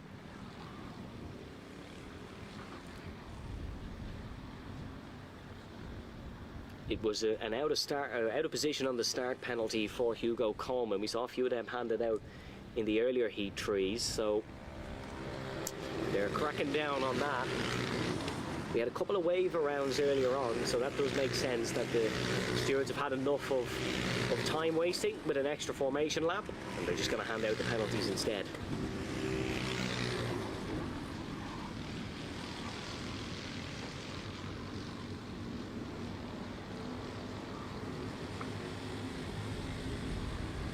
So, still Ben O'Keefe in the race lead. It's Joey Carney, Billy Clancy, Joey Cairns, Hugo Coleman, Owen McNamara, Callum McIntyre, Samuel Harris. Then it is Luke Kelly, Fionn English, Kayla O'Sullivan, Nathan Strang, Pierre Canet, Dorian McMahon, and then Tiernan O'Connor to round out the order. But O'Connor's cart doesn't seem to be running right. Having a bit of, or sorry, not O'Connor, that was Dorian McMahon actually, who went past and didn't seem to be sounding too good.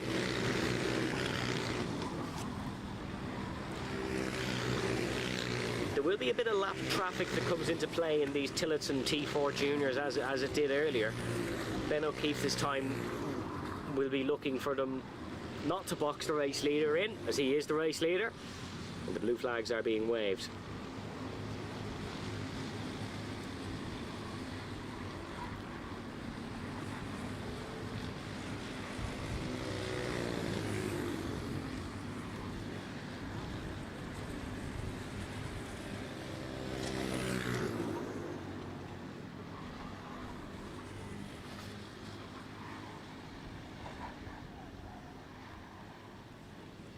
Ben O'Keefe with a nice race lead now, ahead of Kearney in second and Billy Clancy in third. We'll see, it is a new fastest lap this time round for Ben O'Keefe. No, not able to beat his 53.6, but it's a 53.7, so he's not lapping too far off it. Joey Carney with a 53.7 last lap round as well, so Carney lapping at a similar speed.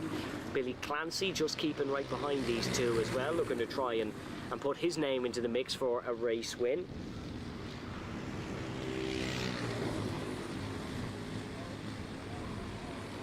They run exactly as they did in heat number one. Of course, the Tillotsons had qualifying this morning rather than warm-up, where the Rotaxes have warm-up and then it's random grids. These Tillotsons did have a morning qualifying.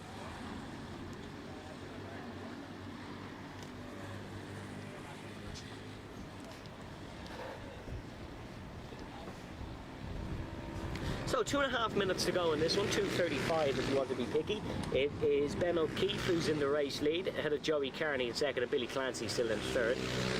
There's just that annoying gap between them where you can't see an overtake coming from it, but you also can't see them catching. They're all so even. It's very difficult to separate them. So when a gap like this forms, it's hard to catch.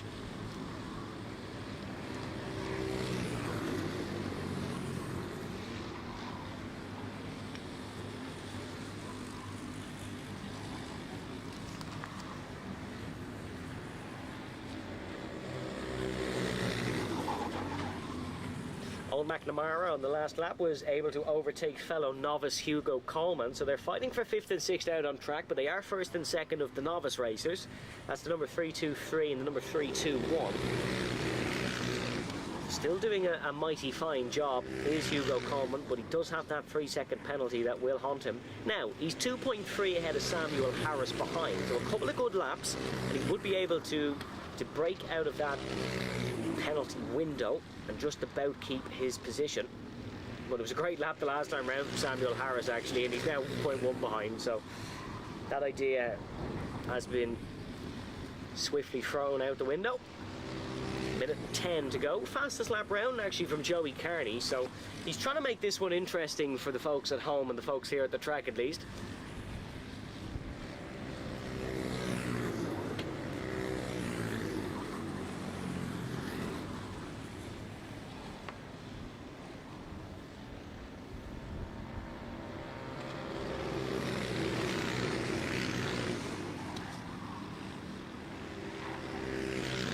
O'Keefe responds by going 0.2 of a second quicker than Carney that last time round. So the gap once again staying the same. This will be the penultimate lap of action here in the Tillotson T4 Juniors for heat number 2, and then we'll have the final coming up later this afternoon.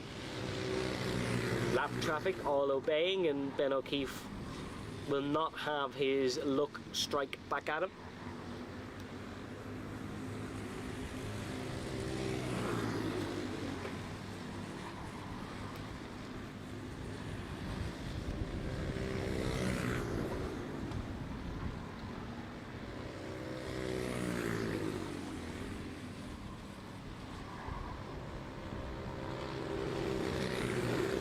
So one more lap for Ben O'Keefe. Fastest lap on the last lap. He's turning the wick up here.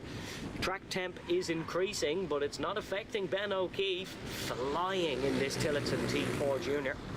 Joey Carney in second is doing a good job at keeping up with him, but just religiously 0.2 of a second off the pace, it seems. Still, second is a great starting position for the final, and he will be able to capitalise on that. He will have the outside line into the first corner, so one good move from Joey Carney in the final on the opening lap, and this could get very interesting indeed. But as far as this race goes, it has been dominance from Ben O'Keefe. Nobody really challenged him. Joey Carney had a go initially, but wasn't able to do anything about it. Checkered flag is out, and it is a fist pumping delight from Ben O'Keefe.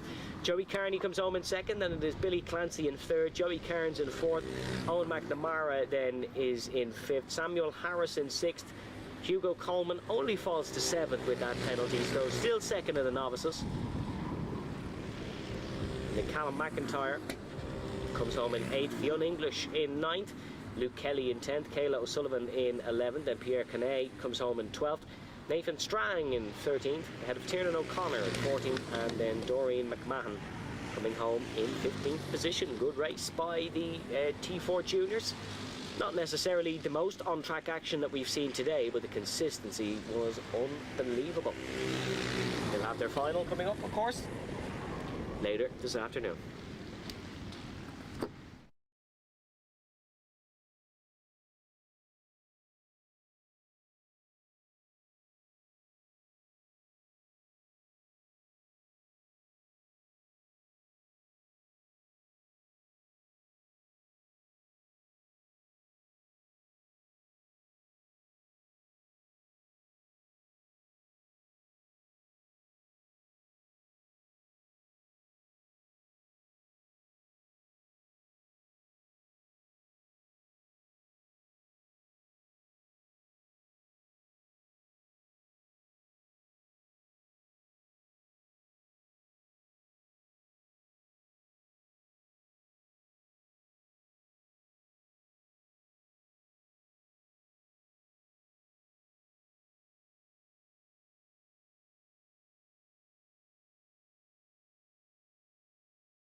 So now it's time for our Tillotson T4 seniors. The juniors providing us with a good race, and it was Tyler Brereton who won this race earlier. Of course, Tyler double classing. He's certainly not the only one who's double classing in the Tillotson and a Rotax class. Let's see how this one goes then. It's going to be a 9-minute heat for the seniors, plus a lap as we go racing here. Good start for Tyler Brereton off the front row, but of course inside line for the first corner is a tricky one. He's pulled that one off nicely, mind you, and Tyler Brereton will still lead down towards turn number 2 and 3. It's very bunched up in the mid-pack. Of course, Aaron Coogan, another double classer, finished second in this earlier on. And Keith Burke, another double classer, also doing very well indeed, and they're three abreast down towards the second left-hander. Or sorry, the fourth and fifth left-hander, but the second of the double left-handers.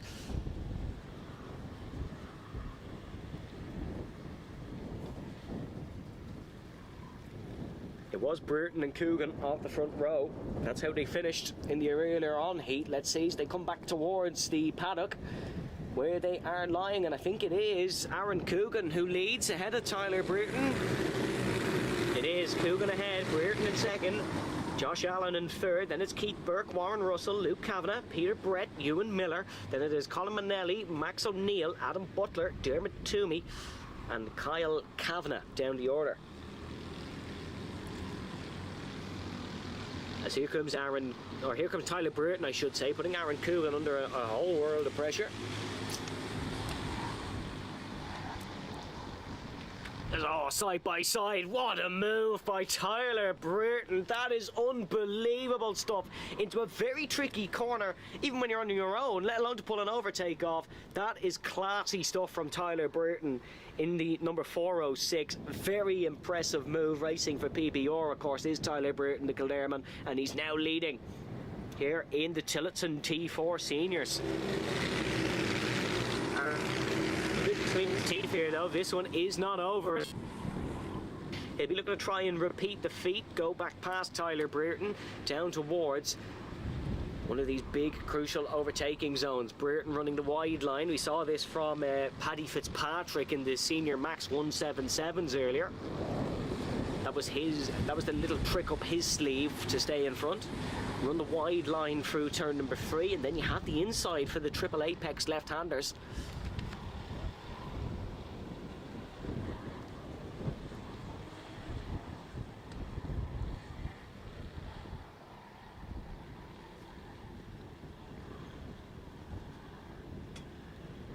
Down the order, Colin Manelli having a good run at things. He was able to get past Ewan Miller and Max O'Neill, so Manelli currently sitting in 8th spot as they pass us into turn number 1. Keith Burke gets past Josh Allen, so Burke is ahead and into 3rd, Allen down to 4th. Max O'Neill and Adam Butler. Oh, Ewan Miller has had a problem somewhere as he's way down the order in 13th place, only a tenth of a second off Kyle Kavanagh, so still in contention, but Ewan Miller not having the best time of things here in the Tillotson.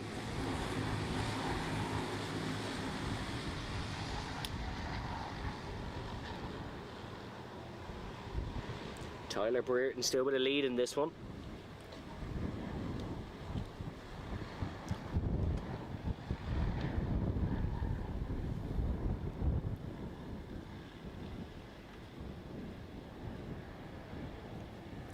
So they come through the final corner once again. That's Aaron Coogan in front, is it? It is. Coogan's got past them. Aaron Coogan is into the race lead. Tyler Brereton in second. Then it's Keith Burke, Josh Allen, Warren Russell. They all run as they were, apart from the race leader. So Aaron Coogan has got past Tyler Brereton somewhere out of our view, and he's got the move done in the race lead. Excellent stuff from Aaron Coogan. This is a right old dogfight between these two, and if they battle any more, that is going to allow Keith Burke and Josh Allen to make a move.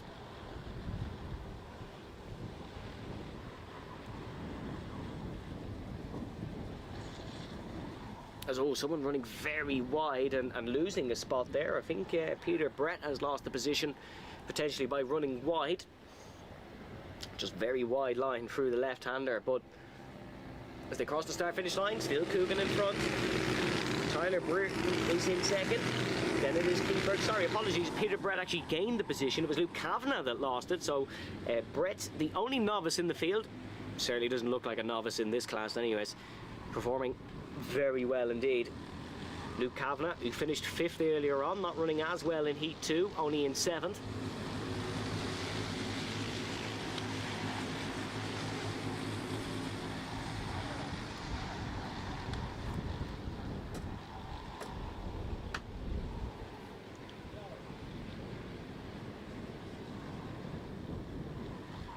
Aaron Coogan still in the race lead, Tyler Brereton in second. And it looks like a little bit of a gap formed for Aaron Coogan. He's not under as much pressure from Tyler Brereton right behind. 3 minutes and 30 seconds to go in this one. Fastest lap in the last lap for Coogan. That explains why he's not under a lot of pressure, because he set the fastest lap of the race.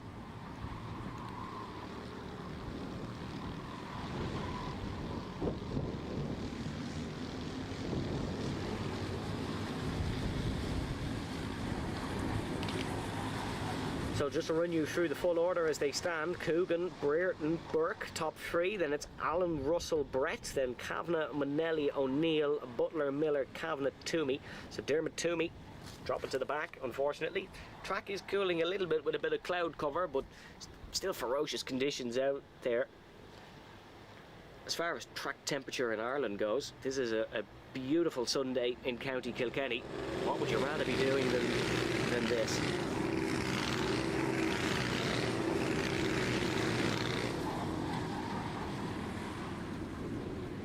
It is crazy to think when these guys were out this morning they were worried about wet patches, and now it's the total opposite. It's dried up beautifully heading into our finals, and of course we'll have the finals coming up after 2 more heat races, and then during the finals we will get to hear from our race winners afterwards. We'll have an interview with them.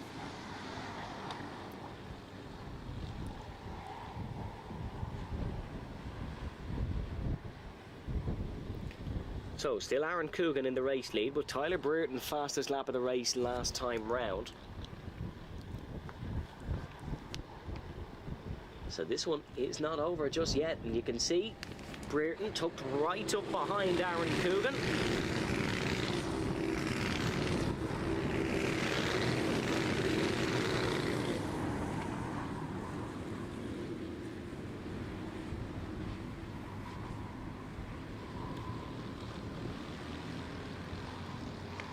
Brereton all over the bumper of Aaron Coogan now. Coogan struggling a little bit, but there's no avenue of attack.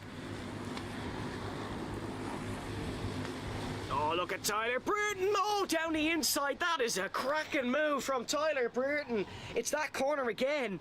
From absolutely nowhere that one came from. What a cracking overtake from the PBR man. That is a very impressive one. And Tyler Brereton is now in the race lead at the crucial point of this race with 1 minute plus a lap to go. Aaron Coogan in second, Keith Burke and Josh Allen still third and fourth, but might find themselves a beneficiary of the fight in front.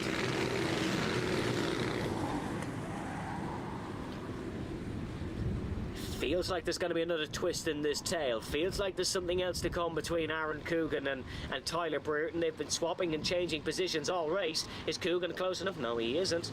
Not close enough just yet.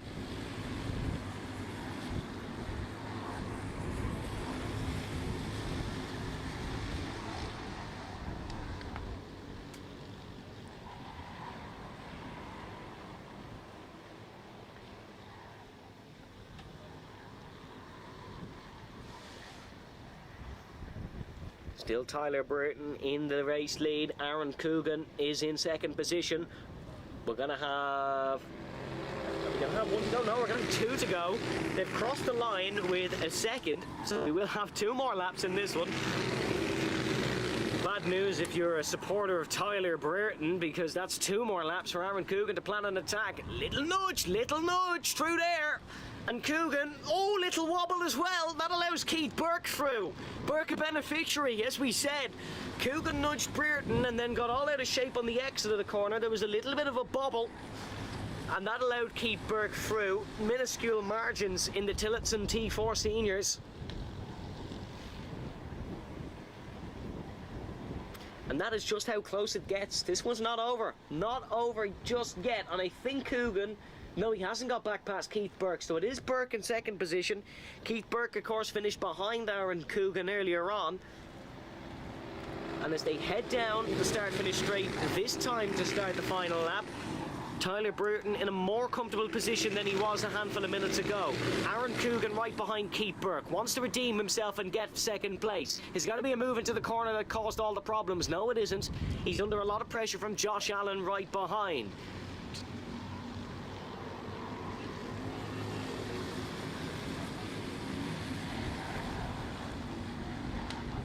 Keith Burke almost acting as Josh Allen's line of scrimmage, just backing up Aaron Coogan. That was funny to someone somewhere, as Josh Allen is just trying to make the move down the inside. Can't quite get it done. No, he's too far behind. Too far behind is Josh Allen. And it seems like Tyler Bruton is going to win this one. Rounding for the final corner. It's going to be a drag race to the line between Coogan and Burke. It isn't. Just about. 2 from 2 for Tyler Bruton.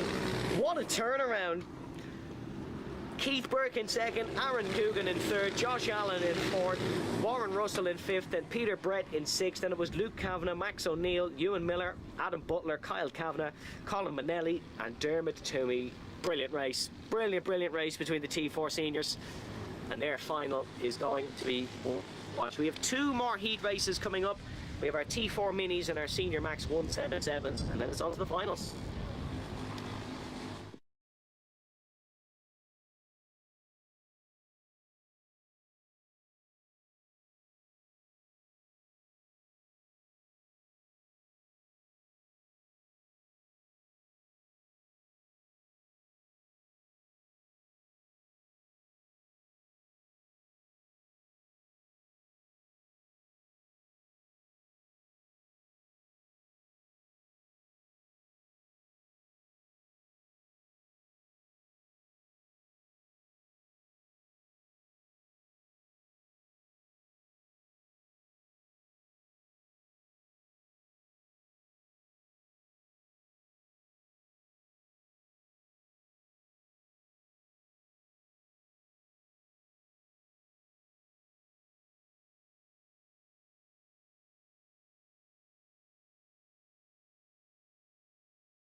So it's our senior max 177s out now, and it is Pádraig Dowdall who is on pole position for this.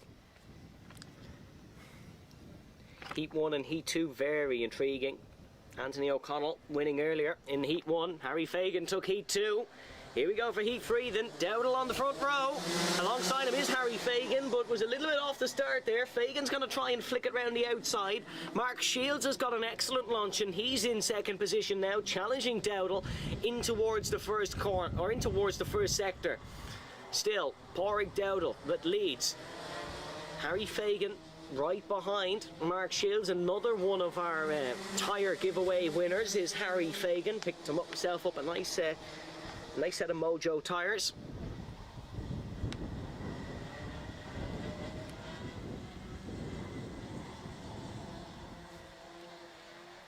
Still Pádraig Dowdall, who is in the race lead. Fagan second, still Shields. Or sorry, I should say it's Shields in second, then Fagan. So Harry Fagan falling to third as he ducks the head down the straight. It is Dowdall, Shields, Fagan, Cairns, Fitzpatrick, Vassy, O'Connell, Lynch. Mark Vassy getting back out for heat 3. Didn't compete in heat number 2. But he's back out here in heat 3. He's actually just fallen down to the back as Mark Vassy, so still struggling a little bit. Anthony O'Connell making some moves.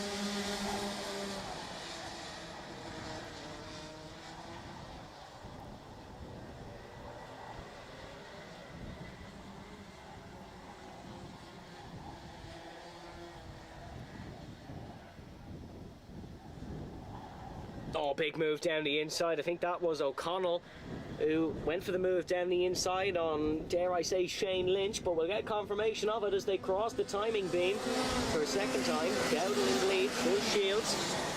Fagan actually getting ahead of Shields, and it was O'Connell on Lynch, both getting past Mark Vassy. So Harry Fagan is hunting down Pádraig Dowdall. I think there was a mistake somewhere on that lap for Mark Shields, because he's dropped back significantly. That's not just an overtake that's caused that gap. Oh, Pádraig Dowdall a little bit out of shape. It's Fagan's time to shine. Struggled with a bit of overtaking earlier on, but once that problem was ironed out in Heat 2, we got to see Harry Fagan at his finest.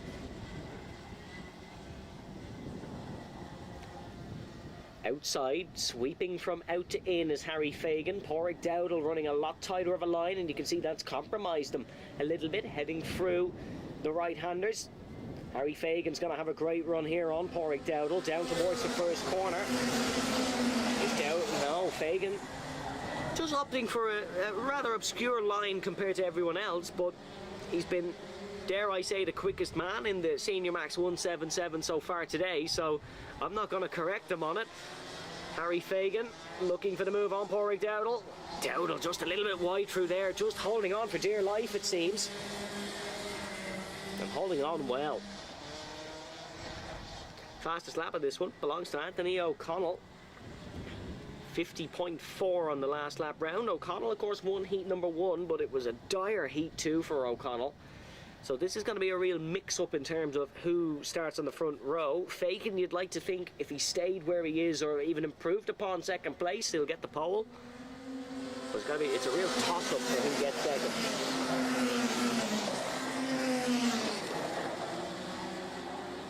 Harry Fagan, once again, just staying behind. Liam Kearns inviting himself to the fight here as O'Connell trying the Paddy Fitzpatrick line. Well, just running it wide and having the inside line for the next few, and that's worked beautifully. Because you saw Harry Fagan have a little bit of a bubble through the second of the 3 lefts, and that has invited Liam Kearns to have a go. Without that little bubble, Dowdall would have been under pressure from Fagan. But he forced Fagan into that mistake.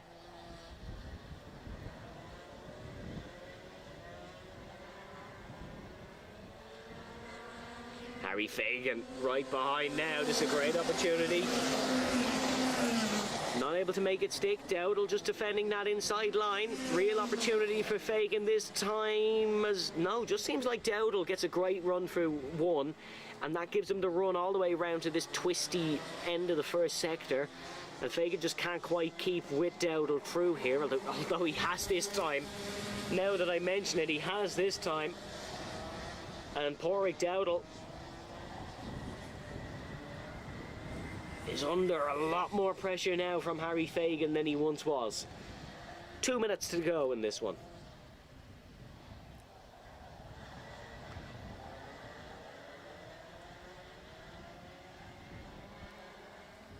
I think third position has changed hands as well. Looks like Anthony O'Connell is ahead of Liam Kearns. He is. O'Connell has got the move done for third, and a fastest lap on the last lap for Anthony O'Connell. 0.2 of a second quicker than anyone's gone in this heat alone. So Anthony O'Connell still means business here. Fagan, you feel like it's now or never, because he's going to be under a lot of pressure from Anthony O'Connell if he doesn't get the move done soon.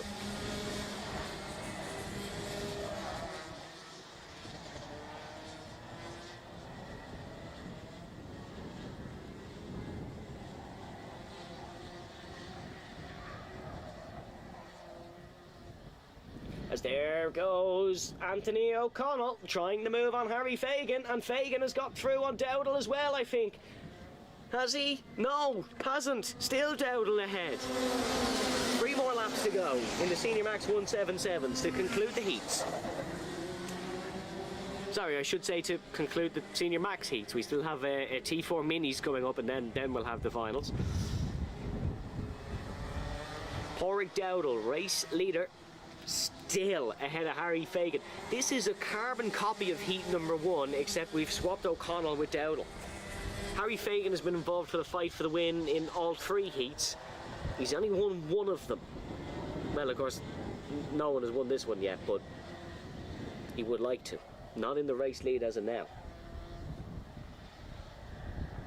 Oh, and as we say that, Harry Fagan down the inside. What a crucial move with 2 to go. Pádraig Dowdle going to try it back in the inside, and now it's all kicking off. Dowdle on the inside, Fagan on the outside. Fagan bumps his way across the curbs, full commitment to keep the race lead, and Harry Fagan once again proving why he's the championship leader and the C-plate winner. What a cracking move. Now Anthony O'Connell under pressure from Liam Kearns behind in 3rd. It's all kicking off in the final 2 laps. We said Fagan would like to win, he wasn't in the race lead. I highly doubt he can hear me, but it's almost like he did, and he's dived down the inside just to prove a point. He's proved his point. He's in the race lead. Now has 1 more, well, a sector and a lap to stay in the race lead. Look at the gap he's pulled already. Once Harry Fagan gets in front, there's literally no stopping him. The only hope you have against Harry Fagan is that he can't overtake you. Anthony O'Connell looking to fight back on Liam Kearns, because Kearns got that position and O'Connell is back in front. Or no, he's not back in front as far as I can tell. He's almost losing another spot to Paddy Fitzpatrick. So Fitzpatrick, the late race merchant, always comes alive in the last few laps, looking to try and get past Anthony O'Connell.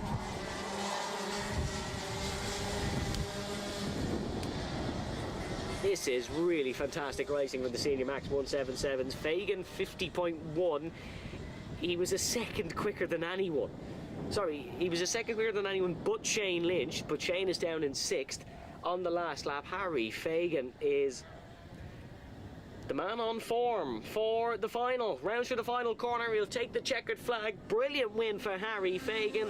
Pádraig Dowdle in 2nd. Liam Kearns in 3rd. Anthony O'Connell in 4th. Or Paddy Fitzpatrick in 4th. Disaster for O'Connell on the last 2 laps. Shane Lynch comes home in 6th. Vassie in 7th. And unfortunately, Mark Shields pulled off early on. Brilliant win for Harry Fagan. Really brilliant win for Harry Fagan. Pulled off an unbelievable move. We'll have 1 more heat coming up, folks, before the finals of the Golden Helmet race. It'll be the T4 Minis.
Minis now.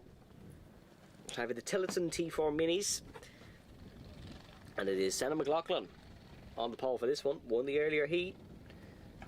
Billy Green in second. Then it is Stephen Doyle ahead of Max Cooling.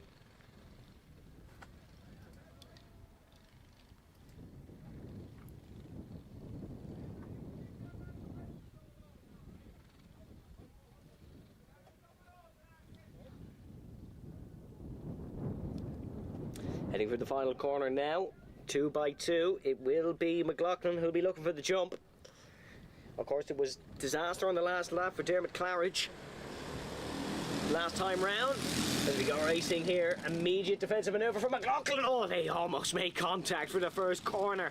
That got very close indeed. And Billy Green looking for this one, but still Senna McLaughlin in the race lead. Dermot Claridge up here as well. He started second, and it was Claridge and McLaughlin, two teammates, who almost made contact off the front row. That would have been disastrous. But thankfully, both unscathed with a little bit of wheel-to-wheel racing. Wheel-to-wheel racing never does anyone any harm. Definitely would have been in a little bit of trouble from the team bosses if they had crashed each other out though. So, almost still side by side. They were side by side through that corner earlier on this morning. Dermot Claridge looking for the move on Senna and McLaughlin. As Max Cooling's been handed a 3-second penalty for, I imagine it was something to do with the start procedure. Still Senna McLaughlin in the lead of this race with Dermot Claridge in second, and almost a bit of contact between the two. Once again, they're really racing each other hard. Dermot Claridge looking for it. Not able to find it.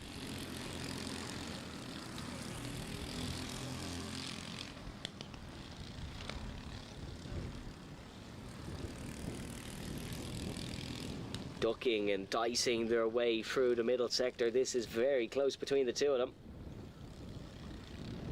A little bit of separation as they head through the hairpin, so a mistake potentially there for Claridge, but still so close down the main straight. There's going to be a move into the first corner. Could well be. Dermot Claridge race leader. He's taking it on the main straight. So McLaughlin falls to second. Despite his efforts, still in second position. So close every corner between these two. It's really a class fight. The only difference between the two, Claridge in the race lead, and then McLaughlin has the luminous yellow gloves. That's how you can tell the two of them apart. Other than that, practically identical. Even the lap times are identical. So Senna McLaughlin is the one with the yellow gloves behind, Dermot Claridge in front. If you can spot the race numbers, Claridge 208 and then McLaughlin 613.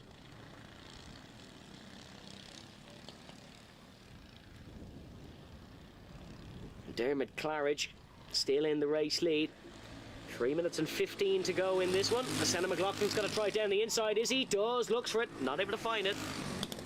No go. And Dermot Claridge boxes that one off nicely. Claridge still in front. Down the order, Max Cooling, despite having a penalty, has got up to 5th place, and still side by side between Claridge and McLaughlin. Oh, that got very close for a second. They're still side by side in towards the hairpin. Is McLaughlin going to come out in front? Yes, he is. Great move from Senna McLaughlin. He's up and ahead of his teammate Dermot Claridge, and it's another change in lead here in the T4 Minis. Something tells me it is not going to be the last one.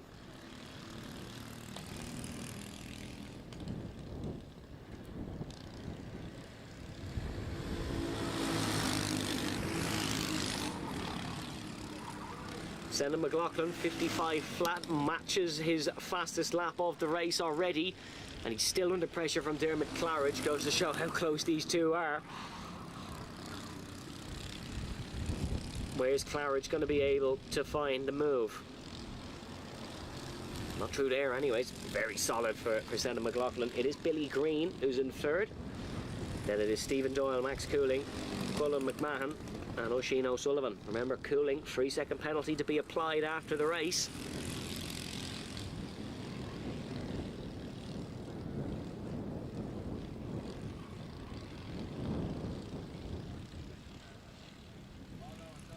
And for the first real time, a little bit of separation between our two leaders. They've been almost side by side down this straight for every lap so far, all 5 of them. But Senan McLaughlin has a 2/10 of a second lead over Dermot Claridge. Claridge, of course, will be starting a little bit down the order in the final, as he had that mistake at the end of the first heat. That cost him big points.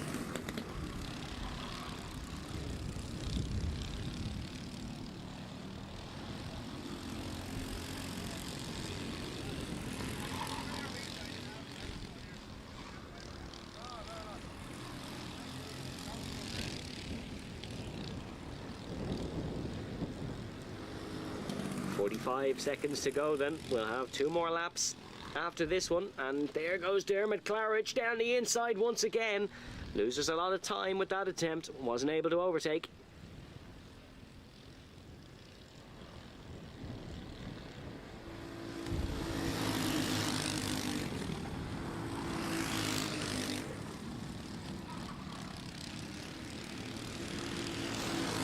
Now big separation between the two, 0.6 of a second at the line between Senan McLaughlin and Dermot Claridge, so it's looking like McLaughlin is going to take this one.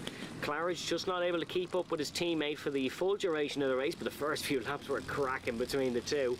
Billy Green then still in third, not much of a positional change between the T4 minis, I should say.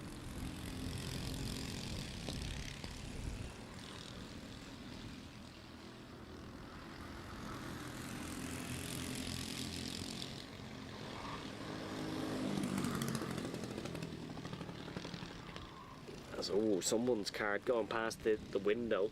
Doesn't sound too good. As our leaders start the final lap, Senan McLaughlin and Dermot Claridge. Dermot will be just hoping to drive this one home now from this point and not make any mistakes.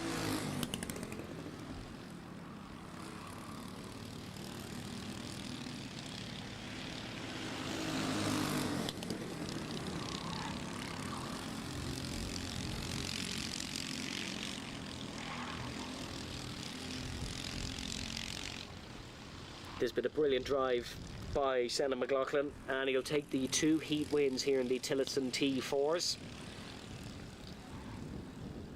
And we'll start on the front row for the final, I should say. For the final couple of corners now comes Senan McLaughlin. Fabulous drive indeed, ahead of Dermot Claridge. Got the moves done when he needed to, and he'll take the win here in heat number 2. Dermot Claridge Jr. will come home in second. Billy Green will take third for the second race running. Or sorry, no, got second because of that incident with Claridge earlier on, so he'll take third in this one. Then Stephen Doyle will come home in fourth, ahead of Colin McMahon, Max Cooling and Oisin O'Sullivan. And that, folks, will be that for the heat races.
So it's final time here at Kiltorcan.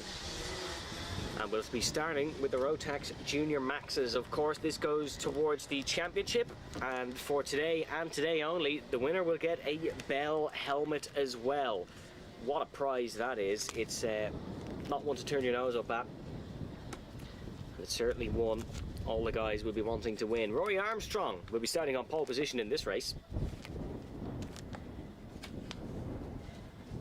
ahead of Ben McCloughery. Here we come then towards the start-finish line for the Junior Maxes, and we're away. Great start from Armstrong. McCloughery looking to go around the outside. Ben McCloughery's actually lost a place to Jason Park by the looks of things. So Rory Armstrong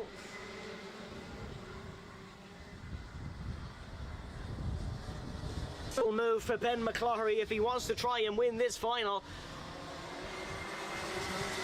Gets it done in there as well. See, but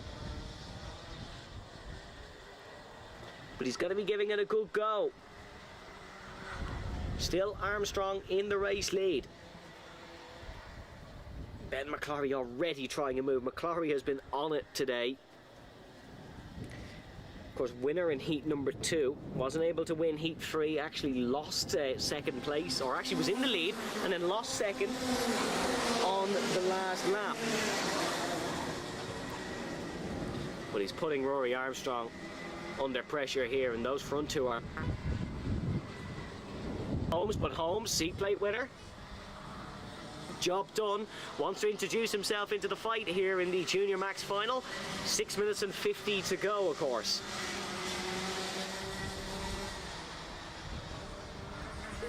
Armstrong in the lead, Ben McCloughery in second, then it is Holmes, Park, O'Hagan, Brereton, Hayes, Warnock, Carney and Charlie Ryle. Adam Holmes has already gained 4 spots in this one, so a fabulous race start for him.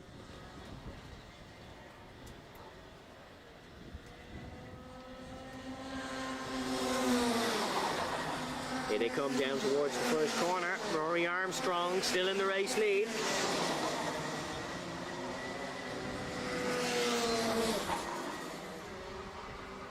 Ben McCloughery in second place.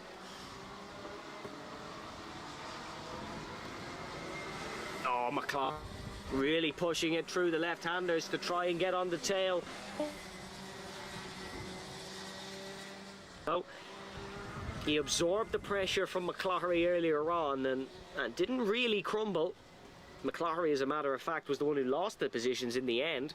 Armstrong doing a stellar job of staying in front, so it's going to be something similar here, you feel. And it'll be a right old tussle between the two. Rory Armstrong, of course, finished third in the final in White River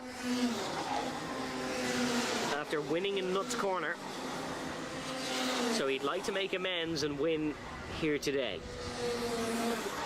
He's almost the Junior Max king at Nuts Corner. He'd like to win at one of the southern circuits here in the RMC.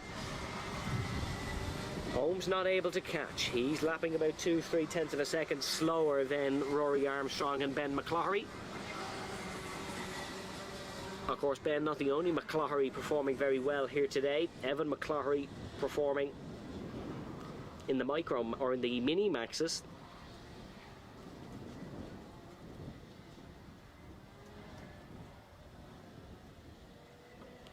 As they head up the hill into the final corner, still Rory Armstrong in the race lead.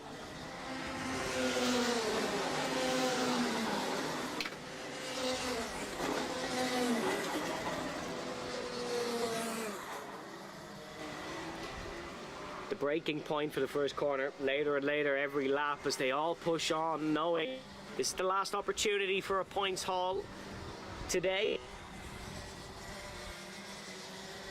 And get past Jason Park. That is in the battle for fourth. He's right in the tail of Jason Park, as a matter of fact. Still a little bit wide from Rory Armstrong. Recovers well. Ben McCloughery hot on his heels down towards the first corner, but it's been like that since we kicked this race off. And this is a real opportunity for Ben McCloughery. Is he able to go for it in towards the first corner? He isn't. They run over the curb. Armstrong a little bit wider than McCloughery, but Ben McCloughery is looking to go for it down his point of attack. No, can't get it. And every corner Rory Armstrong stays ahead, the frustration will grow for Ben McCloughery. Armstrong a little bit wide there again. McCloughery running the slightly nicer lines, but doesn't give a damn about being nice, he just wants to win.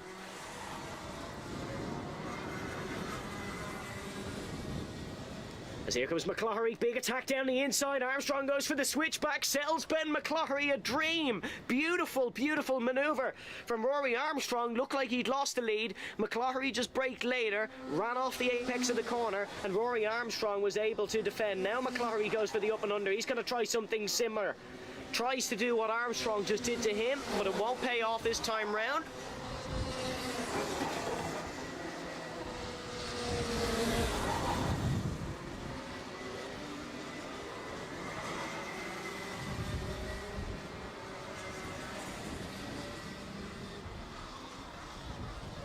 Still very close between the two though. Armstrong has survived one McCloughery attack. Can he survive another? Because it's impending. You expect there's going to be any minute. Not into this corner again. McCloughery thinks the better of it. They both run very different lines through that corner. 2 minutes and 15 on the clock. Not as close this time round into the first corner. Still the fabulous Armstrong in the lead.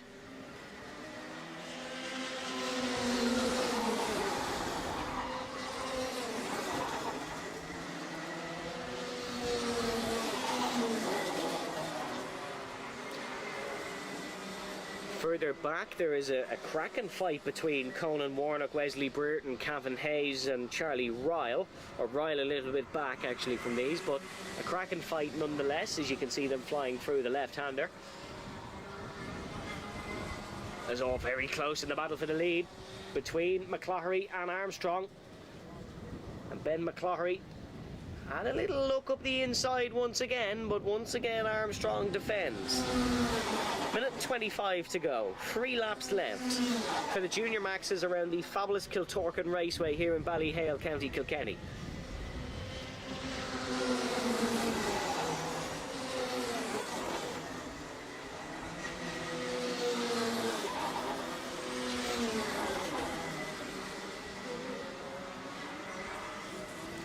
Still Rory Armstrong in the lead. McCloughery just can't get close enough again to try and overtake. When he got switched back into this very section, that was really his best opportunity, and Rory Armstrong is defending beautifully here, just driving good lines, equaling McCloughery's lap times. McCloughery really needs to hope for a mistake. 2 to go then, here in the Junior Max final. Of course, championship winner in this Junior Max will get a test in a ICC or at some point next year, I imagine. So both Armstrong and McCloughery, who would love to kick off a racing career, will be both gunning for that one, and they're both going to outscore Adam Holmes. Armstrong, I imagine, will take the championship lead here, although that is all to be confirmed. Could easily make a mistake after that one and blame me for the commentator's curse. But Rory Armstrong still in the race lead. No matter what McCloughery chucks at him, he's persevering, and McCloughery just can't get close enough. 1 lap to go, and Ben McCloughery really doesn't look close enough to go for a move.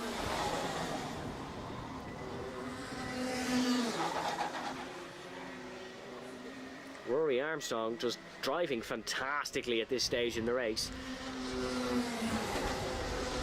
Board waves, McCloughery's got to chuck everything at it. He's got to go for something rash potentially here if he wants to win, and he is going for it. McCloughery down the inside, in towards the left-hander. Oh, what a move by Ben McCloughery. When it comes to the death, McCloughery seems to excel. It didn't pay off in Heat 3. It's gonna pay off here, and Armstrong down the inside. What a fight here on the last lap. Rory Armstrong was dead and buried after that piece of skill from Ben McCloughery, just like he's done in IGPs time and time again. He does it here in Kiltorcan.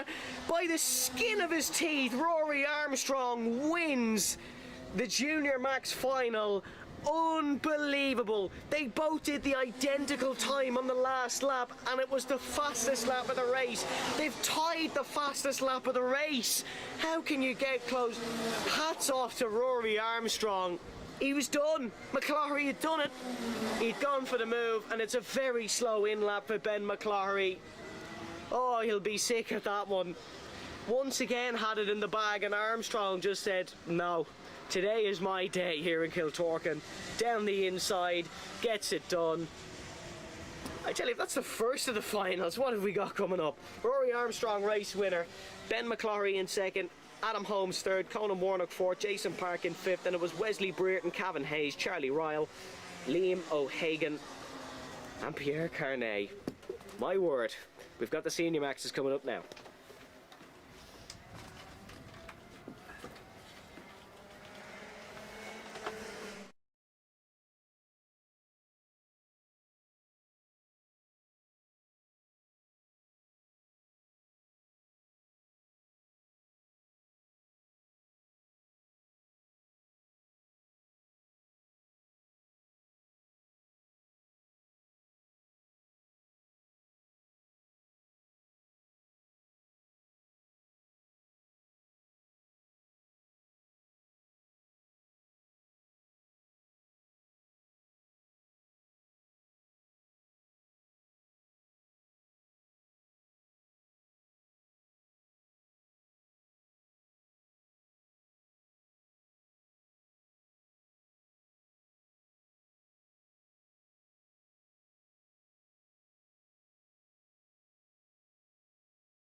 No time to relax after that junior max race. We're straight on to the senior maxes. And how entertaining was that junior max tussle. Fair play to Rory Armstrong and Ben McCloughy. They've given us a cracker to start out the finals here. Of course, senior max heat 3 interrupted after a nasty whack for Calvin Pratt. We still send him our best wishes and we hope he's doing well. But our attention is going to turn to the final of the senior maxes. Championship leader coming into the round, Dylan McDermott, will be looking to go back to back after winning the seat plate. He's going to be under some severe pressure from all looking to beat him though. There was a Heat 3 win for Ruben Kernahan after we got racing after the restart.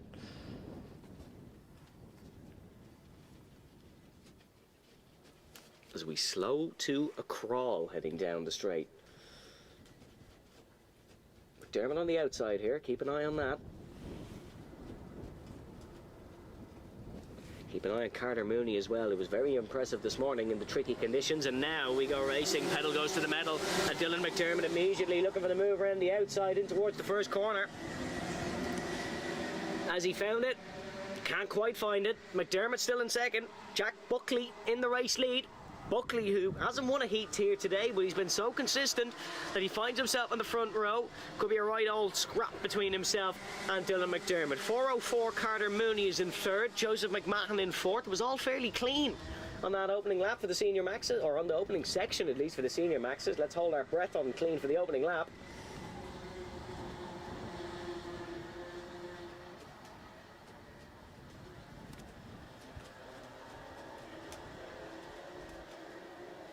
It is going to be Jack Buckley who will lead the opening lap.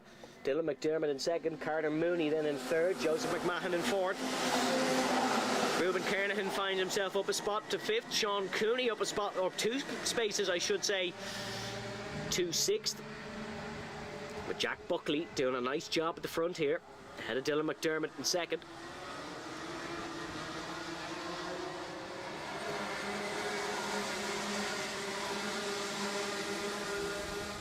They bounce their way into the middle sector. Oh, that's a sneaky move, and a fist pump as he does it. Carter Mooney dives down the inside of his teammate before the move is even confirmed. Fist pump of the right arm. Suppose he's delighted with that one. Dylan McDermott certainly won't be.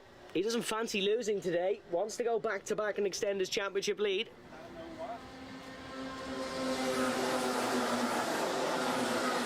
So it is Buckley, Mooney, McDermott, Ruben Kernahan is up to fourth. He's a dark horse in this one, is Kernahan.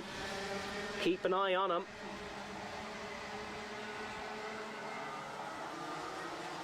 As Carter Mooney now is going to try and put the pressure on Jack Buckley.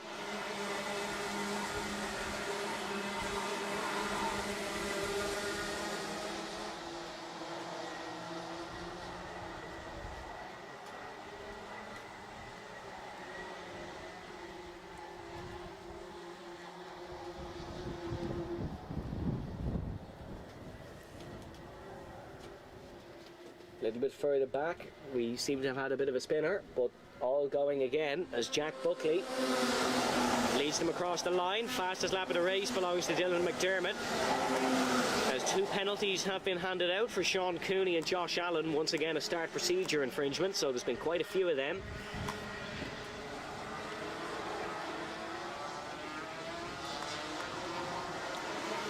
Jack Buckley still in the lead, Carter Mooney in second.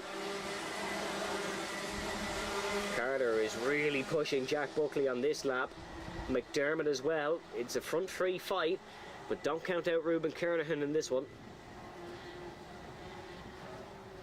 David Maguire off the back row is up 2 spots ahead of Zach Leckie and Noah Taylor. It's not been a great race. It's not been a great weekend for Zach Leckie.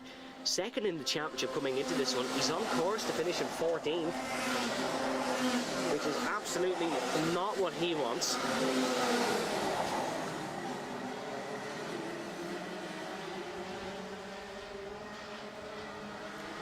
Carter Mooney is really looking to try and make a move soon. He's all over the back of Jack Buckley. You can see it in his driving. Weaving inside, outside, and there we go. Mooney ahead. Carter Mooney is your new race leader here in the Senior Maxes. Dylan McDermott still in third, and the front 2 now are going to fight their way around the lap. Mooney defends the inside line. Oh, that's sneaky defending from Carter Mooney. Buckley was expecting him to open up the corner. Mooney says, nope, I'm going to stay in front here. That's all problems for Dylan McDermott. He's down 2 spots into 5th. So this final is not going the way McDermott would have wanted. He's now behind Ruben Kernahan and Joseph McMahon.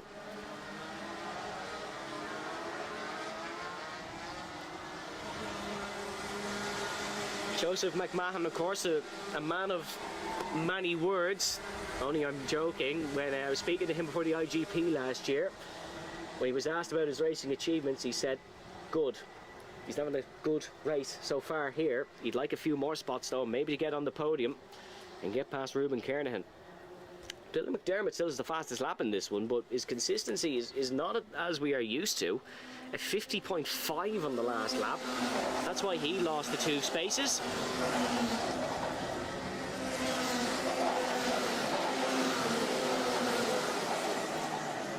And the front 2 slowly running away with this one. Dark clouds looming over Kiltorcan once again, but this race won't be affected. We only have 3 minutes and 50 seconds left in it. McDermott on the tail of McMahon, looking to try and make the move.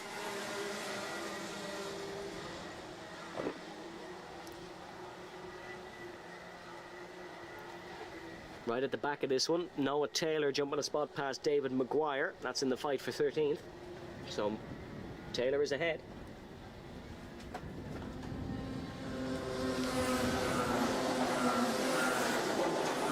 Dylan McDermott getting past Joseph McMahon. Side by side, Noah Taylor with someone at the back as well, but Carter Mooney has a couple of kart lengths ahead of Jack Buckley. And it seems like it's Carter Mooney's to lose at this point in the race. Fastest lap on the last lap, 48.3 for Carter Mooney, flying in this one. Sits 5th in the championship coming into today, but Carter Mooney from Dromara, County Down, the MI Senior Max champion from last year, is really performing well here at Kiltorcan. It would be a track he knows very well. One that probably feels like a home away from home at this point. He's performing excellently around it. Dylan McDermott, fastest lap. Doesn't want to be ruled out of this one just yet.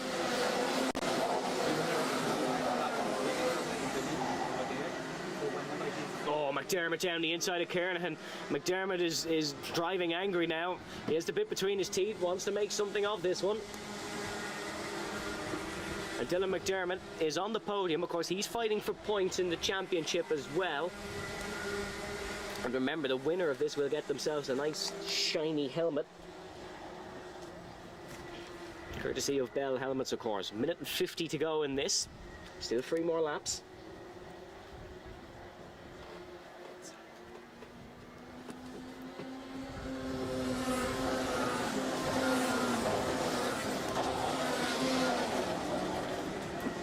Carter Mooney now leading by 0.6 of a second over Jack Buckley. Buckley may feel hard done by in one way, but also delighted in another. He's not going to win a race here, but he will pick up huge championship points. His consistency's been off the charts, but of course, as many greats before him used to say, finishing second is first of the losers. So he's going to keep pushing on and try to win this one. But Carter Mooney just looks excellent. It's similar to how he looked this morning. Won, of course, heat number 1 from pole position, did Carter Mooney. Here we go then, 2 laps to go, or 3 laps to go actually. They've just crossed the line in time to get 3 laps in. At least if they keep up in the low 48s, they'll get 3 laps in. If something disastrous happened on this lap and we drop to the 50s, then we won't.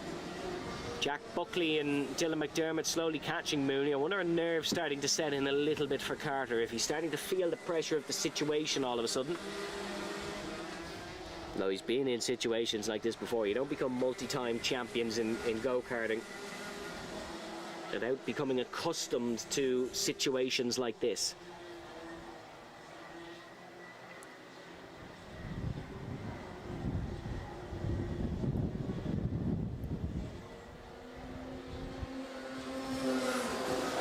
To go for Carter Mooney, leading by 0.8 of a second. Dylan McDermott hot on the heels of Jack Buckley. He might look for second place here.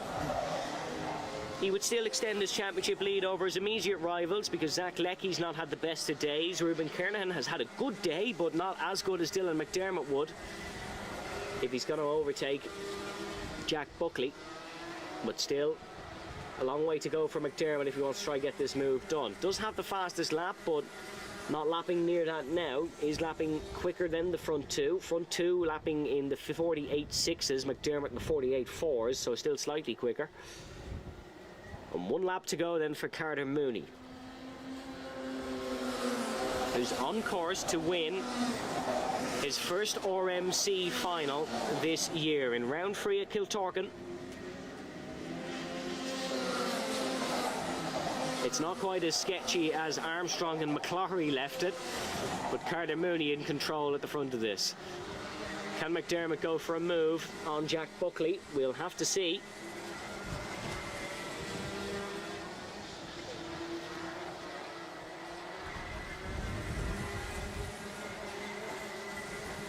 Is he able to go for it? McDermott running the outside line. He's trying something different here as parks on the apex. Jack Buckley was well aware of the situation for the final corner then. What a day from the man from Tamara. Carter Mooney is going to win himself a helmet. Fist pump of delight across the line. There was a fist pump of delight when he made the move past his teammate. And it's going to be fist pumps all around at DMS for Carter Mooney's side of the awning. A brilliant win for him. Dylan McDermott in second, Jack Buckley third, then it was Ruben Kernahan, Joseph McMahon, Keith Burke, Aaron Coogan, Ewan Miller, Zach Leckie, Peter Dunn, Jay Larkin, Sean Cooney, Josh Allen, and unfortunately the race not ran to completion for David Maguire or Noah Taylor. The interviews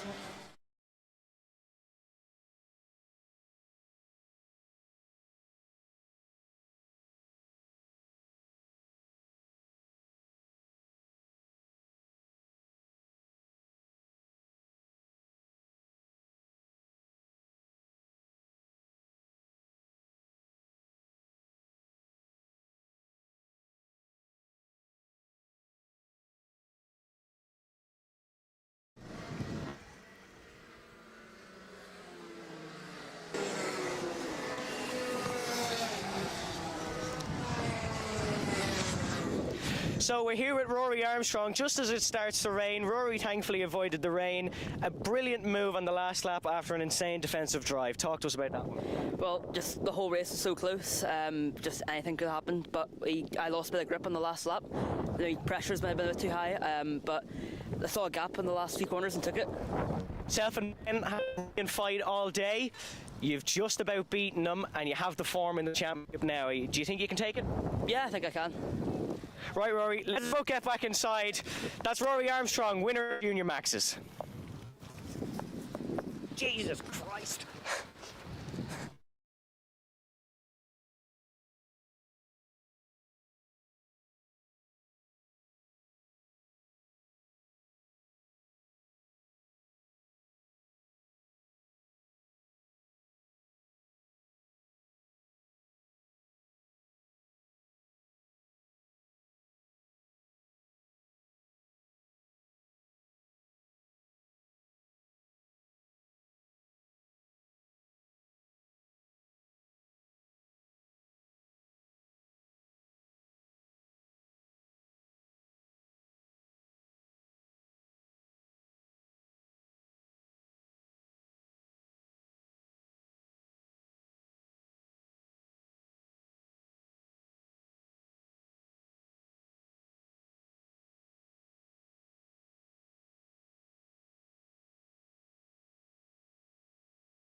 They say rain is the great equaliser. And boy, do we have a wet track out there for the Micro Maxes. Myself and poor Rory Armstrong experienced the weather firsthand. Doing the interview, if you were watching the live stream, hope you had a laugh at that. So it's time for the Rotax Micro Max final then.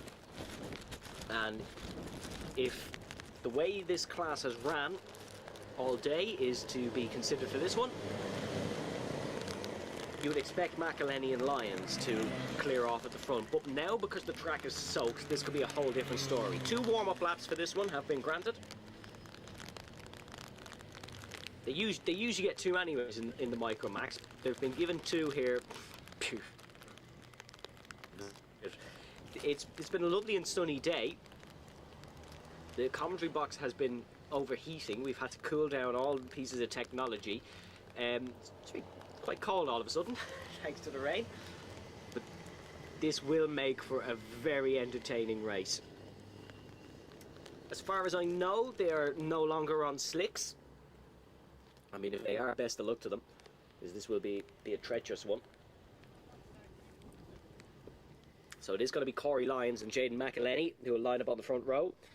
Lyons, of course, winning heat 3, McElhenney winning heat number 1 and 2. Keep an eye on Harry Tyley as well in this one. Always a force to be reckoned with in the Rotax Micro Maxes. And Harley Burton has ran fantastic all day. It's been a good day for the Burtons, really. As Alex Murray just getting up to speed. He's roused through the first few corners. Alright then, let's see what we have in store. 7 minutes plus a lap for the Rotax Micro Maxes and a soaked Kiltorcan. McElhenney staring down Lyons into the first corner, and Corey Lyons has lost an awful lot of places there. It seems like Harry Tyley is going. That's why he was not looking at the aim. We're not going.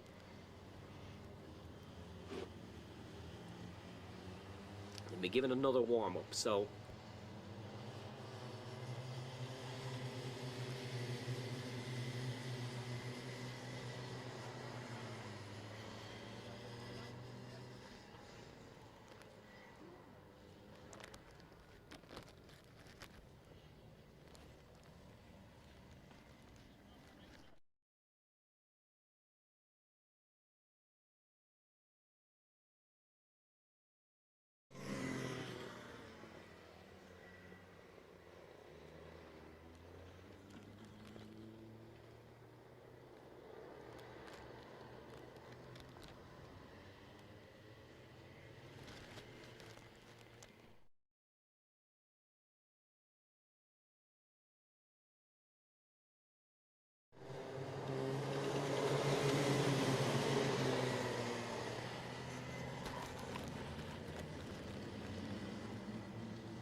that'll dry the track a little bit. There's a time penalty that has been handed for Ollie Williamson for, presumably, a start infringement.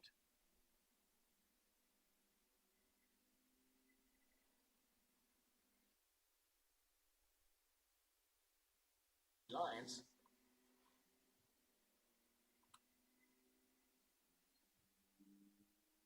So that is Harry Tyley doing very well indeed here in the opening couple of laps.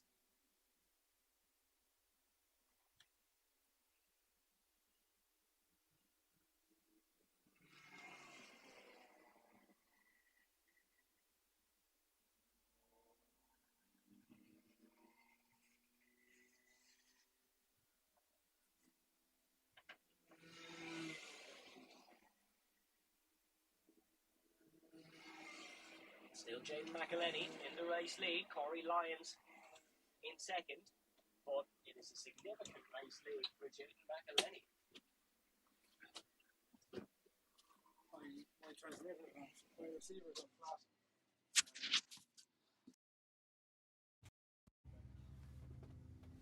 Can't hear you, unfortunately. No, I think the audio's working again. Is the audio working outside?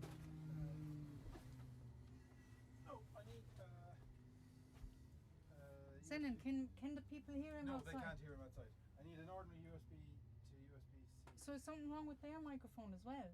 No, I haven't. I'm not talking. That's not working. That's intermittent. Anthony told me.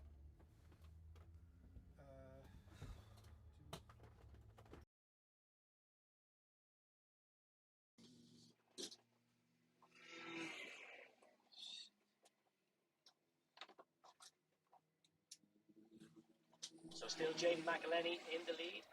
Harley Brereton up to second position now. So Harley Brereton has had a great lap. Corey Lyons down to third. Harry Tylee down to fourth. So he's lost 2 positions in the last couple of laps.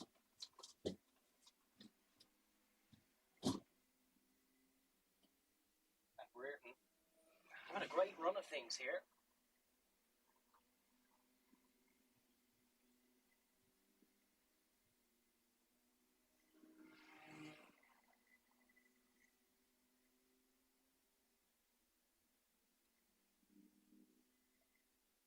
Still just Jaden McElhenney in the race lead, coasting his way around to try and pick himself up a bell helmet, of course, here in our Golden Helmet race. Looking to try and win round 3 of the Rotax Micro Max class. Of course, second in the championship coming into this one. Struggled in Nuts Corner due to a stuck throttle as the yellow flag is out, so someone has gone off. Yellow flag out now. Corey Lyons falling down to fourth in this one. Struggling an awful lot.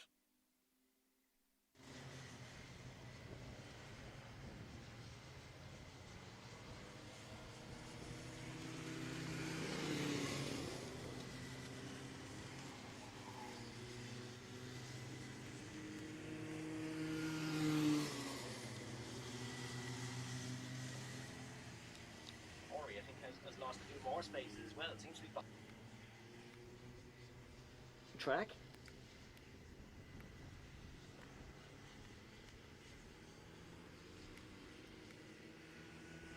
Very disappointing for Corey Lyons, given the pace he came into this weekend with. Was running fantastically, was Corey Lyons, and unfortunately the wet weather has not helped him.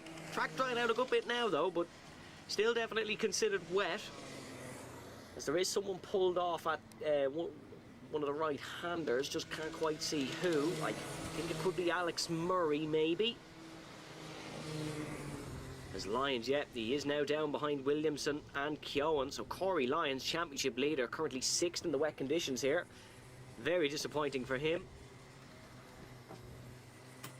But this is really going to be a well-rewarded day for Harley Brereton, who's been running excellently.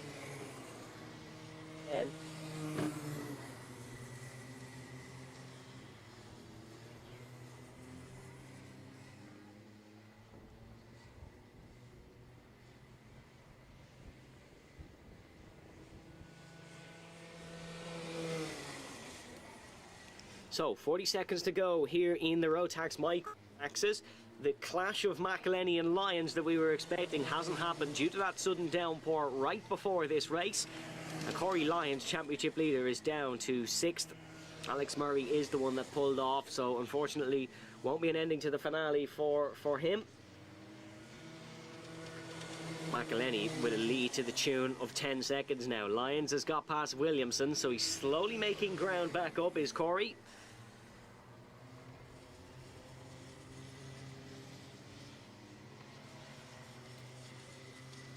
And you can just see him lapping ahead of Ollie Williamson, heading in towards turn number 2 and 3. Remember, there is going to be a penalty here for Williamson, 3 seconds, but as it stands, unless he was to finish ahead of Corey Lyons, it it would matter not, as behind him it is 5 seconds to Ben Daly.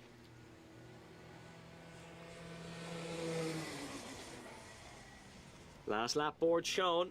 One more lap for Jaden McElhenney to extend his lead at the championship and crown himself the winner here at Kiltorcan. He's been fabulous all day as McElhenney. He's and then of course finished second in heat, or sorry, finished second in heat number 3.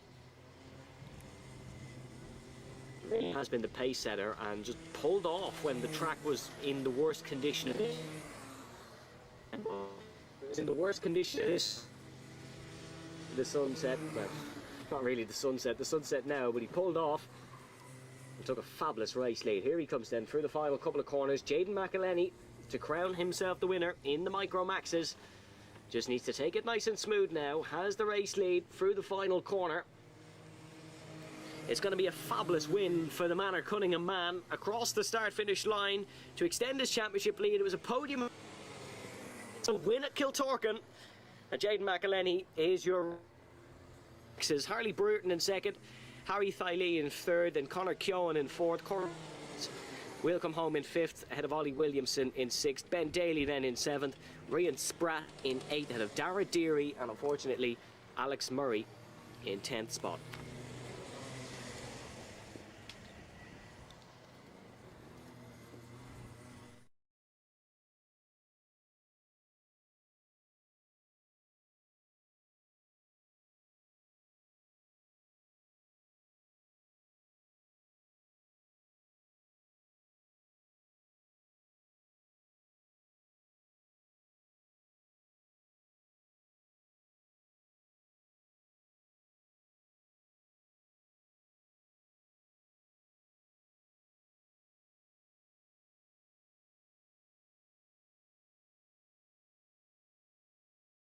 Carter Mooney, winner of the Rotax Senior Maxes. Carter, you won the first heat this morning. Yeah.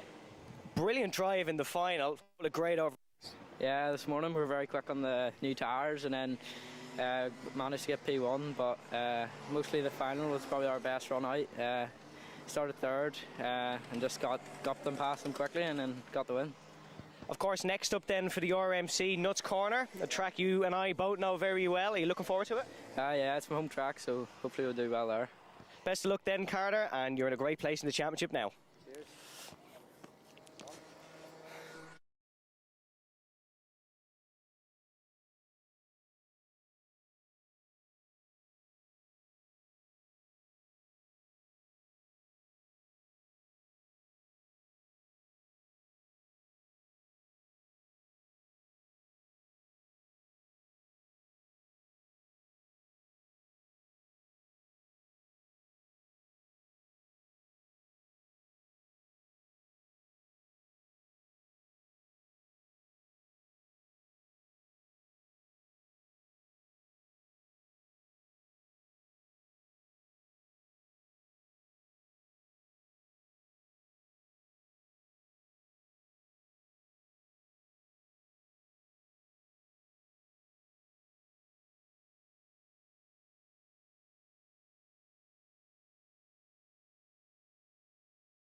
is Alex Riley on pole position. As they're heading down towards the start-finish line now. Are we going to go? No, we're giving a wave around. So we're giving a wave around once again.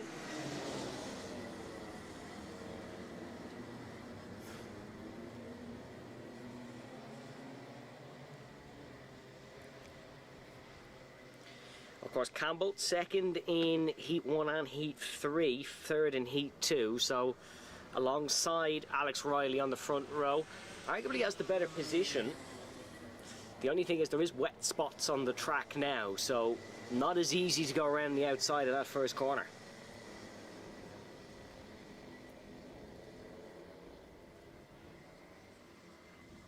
There's someone is actually off here. Someone is having their car picked up over the barrier. No, we should be okay. Just not quite sure who that is, but that is very disappointing. Didn't even mind for the final. Very, very disappointing indeed for that driver.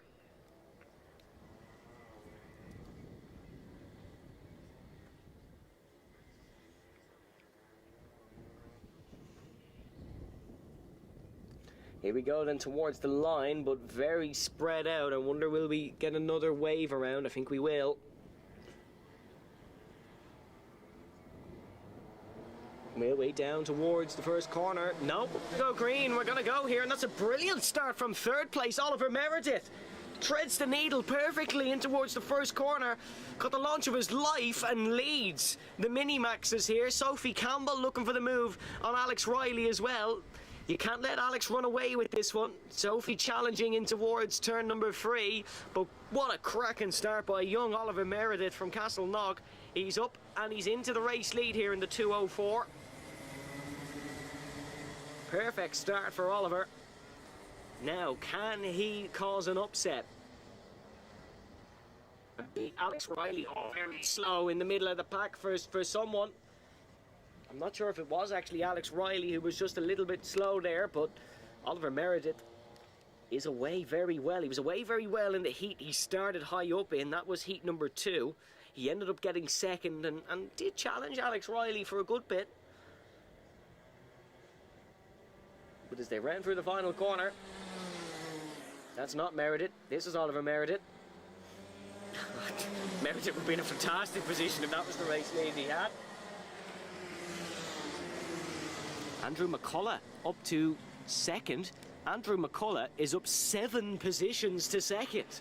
What a start from McCullough. McCloughery is up 3, or is up 2 to third. Riley down 3 to fourth. So Riley and Campbell not getting the start of their lives. Alex Riley is definitely struggling, and Alex Riley's been overtaken by Sophie Campbell. Or has, no, sorry, not Campbell. Could be Jude Duvant there, who's just gone. It's all over the place here in the Mini-Maxes. The form book has been turned on its head.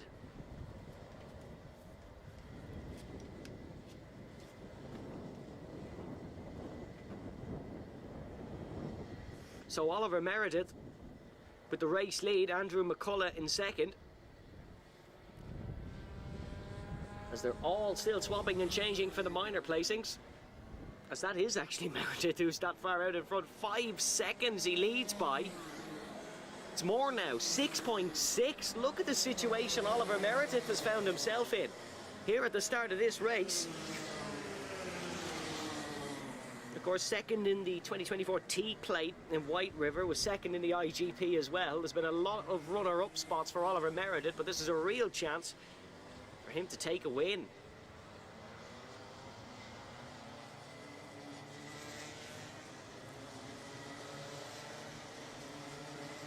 Alex Riley and Sophie Campbell lapping round behind Isaac Ford, so it was Ford who got the position, not Jude Duvant. Isaac Ford got the place.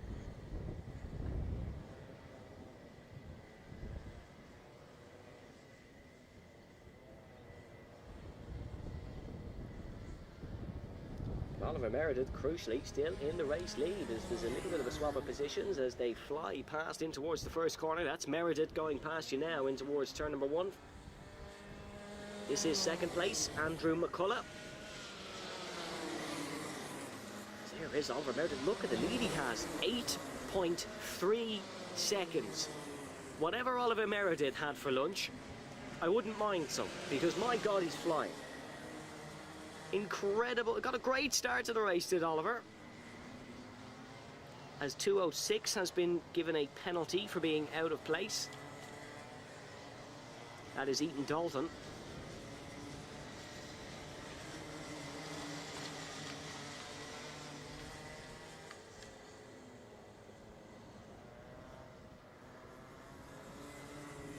We had a similar situation to this, not necessarily with the rain, but in terms of a dominant win in the Mini-Maxes in White River, but it was Alex Riley doing the damage that day. Oliver Meredith just has to keep it cool here, because there's 2 minutes and 50 seconds left. The only one who can be the cause of his demise is himself. Second place still belongs to Andrew McCullough, and Isaac Ford still in third. This is a total swap of the form book.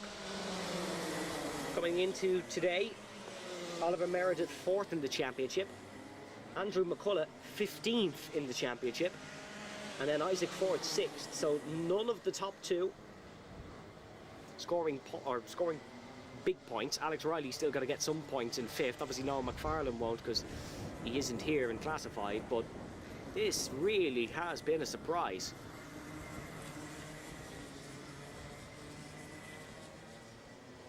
As Oliver just looking so composed in the wet conditions.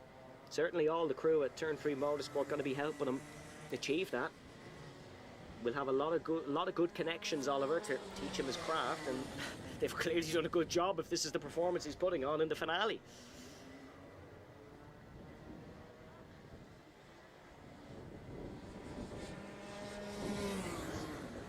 I think that's Andrew McCullough crossing the line now. 12 seconds. It's not like Oliver got a bit of a lucky start here.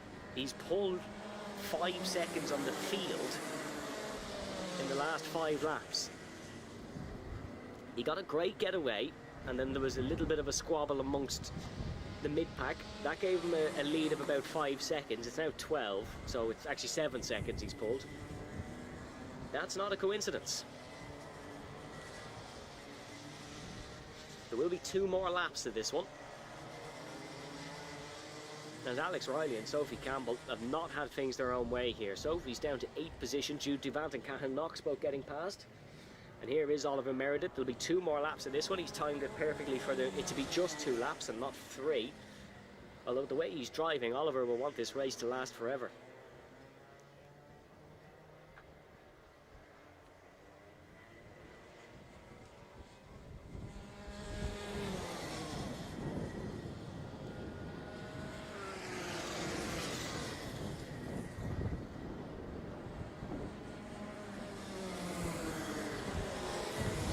In the mid-pack is between Jude Duvant, Alex Riley, Sophie Campbell, Cahan Knox, and Jude Duvant and Sophie Campbell, the ones making the move. Duvant gets past Riley, Campbell gets past Knox, so Alex Riley now is down to 6th place.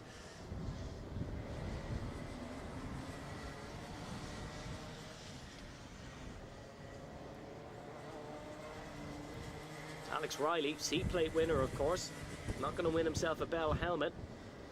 As Brogan McDonald, who was very good earlier on, has really not had the best time of things. He's now battling with Ethan Dalton for the final placings. As Oliver Meredith starts the last lap of this one.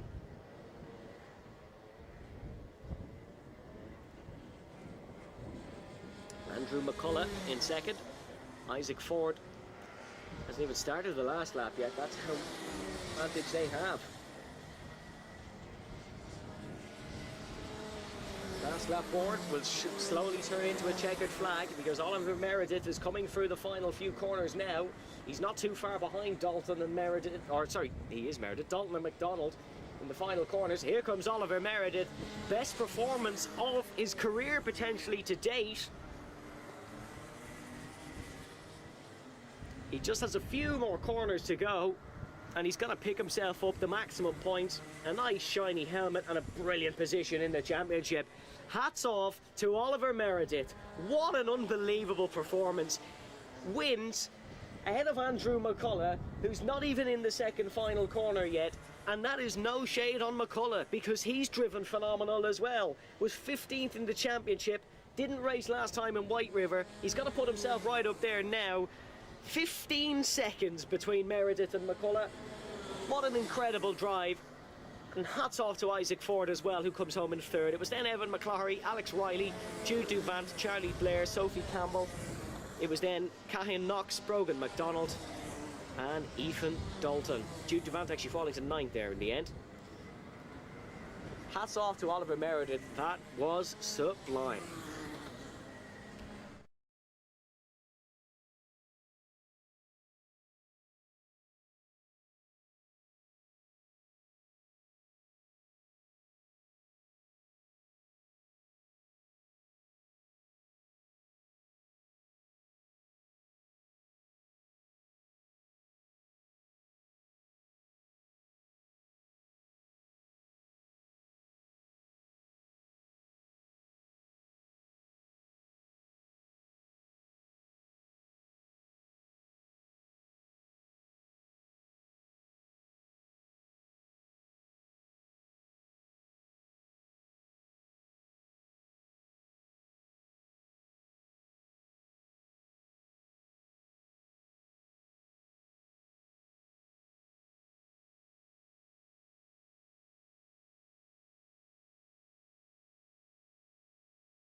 You have been so quick today. Where did it come from? Just last race they came second and I really wanted to come first, so I just decided to do it this race. You seem to really like the rain. I didn't really, because I was out interviewing. None of the other drivers, but you certainly did a fabulous performance. Yeah, And now you've won yourself a nice brand new helmet. Are you going to be sporting that out in Nuts Corner? probably, yeah. Jaden, thank you very much and a big well done.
Time for some T4 juniors. And this has been an exciting class all day. Ben O'Keefe, the pace setter, and we'll start from the pole. Joey Carney, Joey Kearns, and Billy Clancy have been hot on his heels.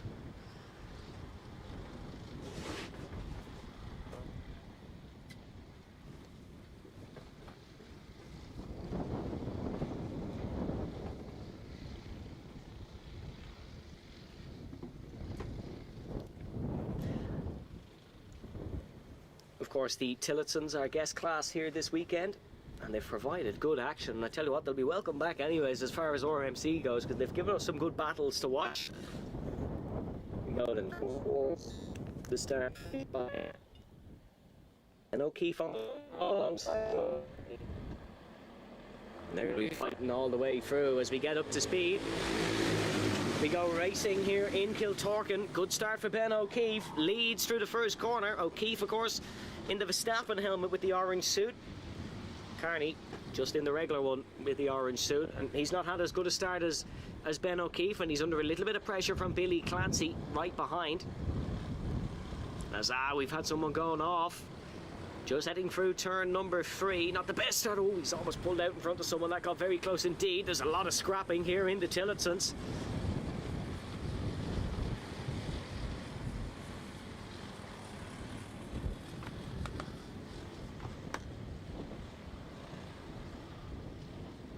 Oh, big crash there heading into water.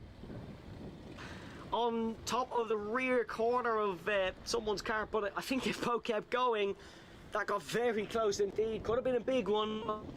Okay, and still moving. Track, it was 2 of the back markers. I think it could have been Strang and O'Sullivan potentially. Ben O'Keefe in the race lead. Billy Clancy getting up to 2nd. Joey Carney in 3rd.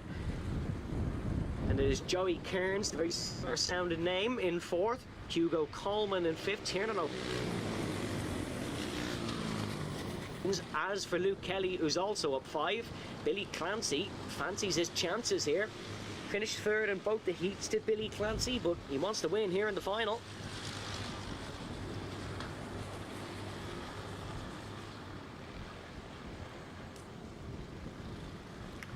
Ben O'Keefe, although winning the opening 2 heats, certainly hasn't.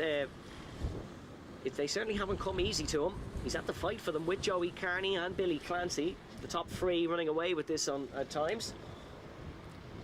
And it's going to be a similarly contested fight here for the final, you feel. 8 minutes to go. Plus a lap.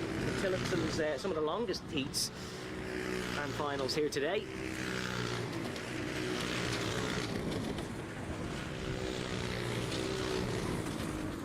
Still O'Keefe in the race lead. Clancy. In full order, it's Joey Kearns, Hugo Coleman, Tiernan O'Connor, Luke Kelly, Samuel Harris, McIntyre, Canay, Kayla O'Sullivan, Nathan, and Doreen McMahon.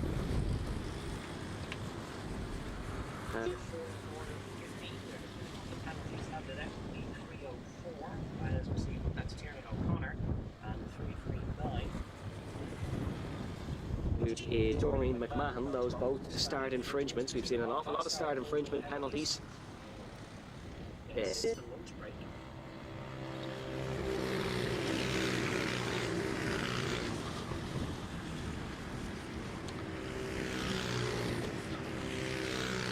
Still. But it was the fastest lap of the race the last time round. For O'Keefe, only man in the 55s. Track is nice and dry now. Beaming on the commentary booth anyways, it's back shining on the circuit. And the track drying out, very limited wet spots. Despite the heavy rain, it wasn't too soaked. It dried out within that Micro Max race.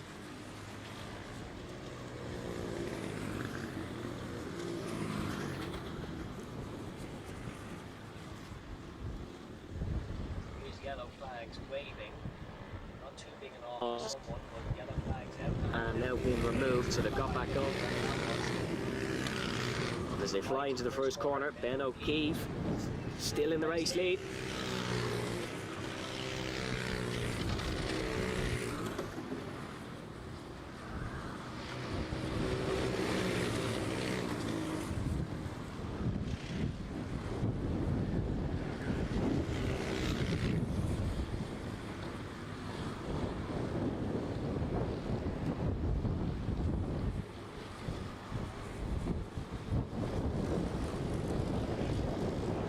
Scrap here for 8th, it seems, between McIntyre. It is Luke Kelly and McNamara who are side by side entering in towards the left-hander. As blue flags wave, race leaders catching a couple of lap cars. Parts. Oh, that's interesting now. Joey Kearney, fastest lap of the race. Hasn't come true on your timing tower yet, folks, but you'll see. Ben O'Keefe, 55.6 on the last lap. On Ben O'Keefe, but O'Keefe still looks comfortable. Little bit by some traffic and may come under pressure from Billy Clancy, of course. It's now Kearney.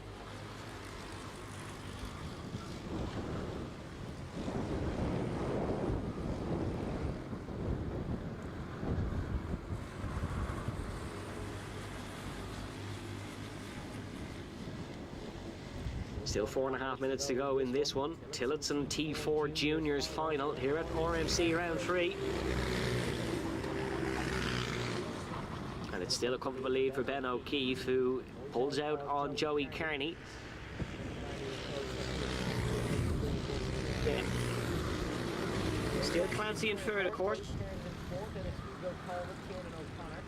Samuel Harris, Callum McIntyre, then it's Luke Kelly, Fionn English, Carney, then it is Nathan Strang, Dorian McMahon, and Kayla O'Sullivan, who is not running too great.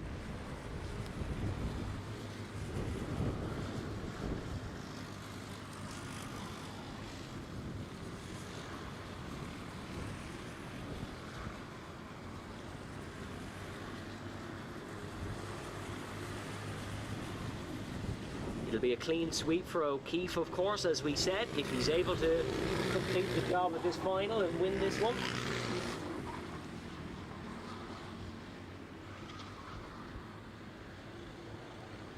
Won the 2 heats earlier, not necessarily convincingly, but won them, and that's the most important thing. Joey Kearney did Billy Clancy. They've all been very similar on pace today, but I think there's that annoying gap between them where there's no clear advantage for one of them, so it's just a bit of a stalemate. We're having something similar here again in the T4 Juniors.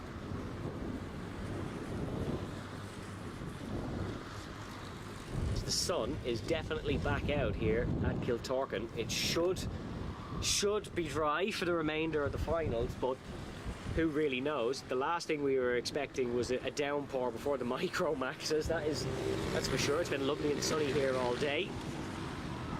There is a couple of dark clouds looming though, so certainly if I was a Tillotson senior or a senior max 177 racer, I would be considering the possibility of a wet race.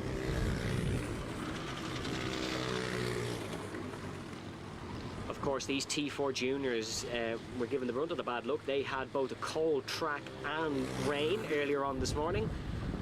I think there was about 4 or 5 spins on outlaps, but in all honesty, the actual race itself went down very well. There wasn't that many mistakes. It was an entertaining watch for sure.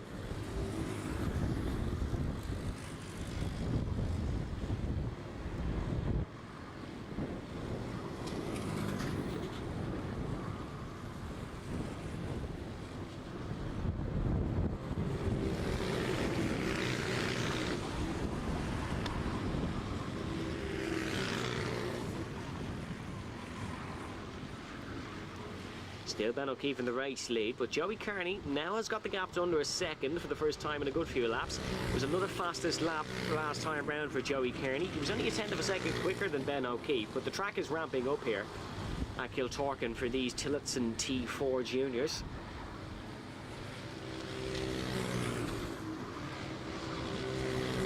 A minute and 5 to go in this one, so we will have 2 more laps. Ben O'Keefe just rounding in through the final couple of corners now.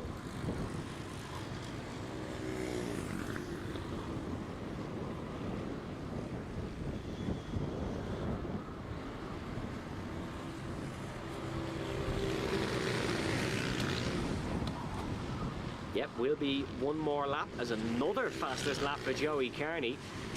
there's a battle on here, folks. If you look out on track, Joey Kearney is right on the tail of Ben O'Keefe. This would be a real upset for O'Keefe if he was to lose this one.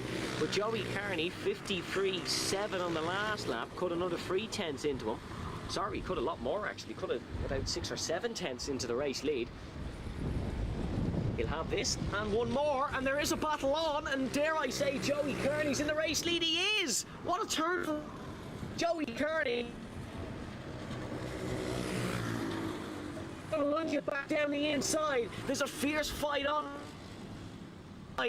for going to be doing something similar here. Don't count Clancy in this one as well as they come across the start-finish line. It is still Ben O'Keefe in the race lead, but Joey Kearney is hot on his heels. Got the move done initially. It was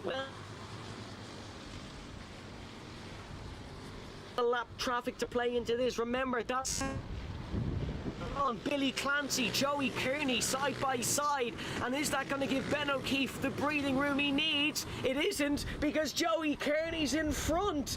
The lap traffic has paid its dues to Kearney. It cost him the Heat 1 win earlier. It's going to hand him the final win here in the Tillotson T4s. It's still so close out on track, it's not going to be decided just yet, but to me it seems that Joey Kearney is in the race lead here. Hasn't led a single lap of this one, was third a few laps ago. They're rounding through the final couple of corners, and who takes it? No, it is O'Keefe. He did get it. What a last lap scrap. Ben O'Keefe, race winner, despite Joey Kearney throwing everything at him on those last 2 laps. Billy Clancy comes home in not a quiet third, but didn't really get involved in the fight. And it was Joey Cairns in fourth, Hugo Coleman, Tiernan O'Connor, Samuel Harris. Then it was Callum McIntyre, Pierre Carnet, Owen McNamara, Luke Kelly, Fionn English, Nathan Strang, Dorian McMahon, and Kayla O'Sullivan. Wow, great. That turned out to be a great fight. It was a bit of a snooze fest up until that, but a fabulous, fabulous fight. And Ben O'Keefe perseveres in.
So we're here with winner of the Micro Maxes, Mini Maxes, apologies, Ollie Meredith.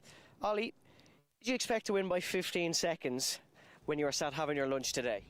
No, not really.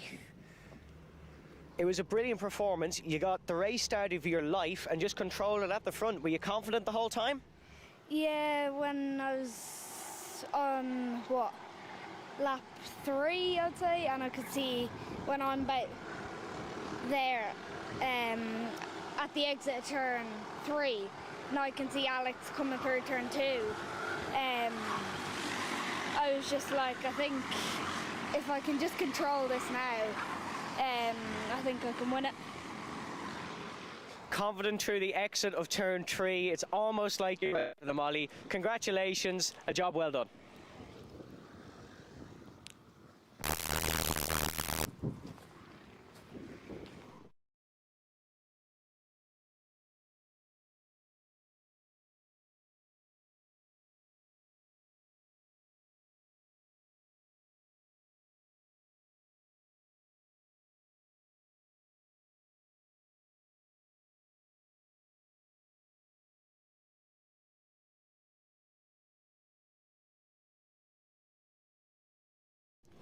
So we're getting underway now for the Tillotson T4 seniors.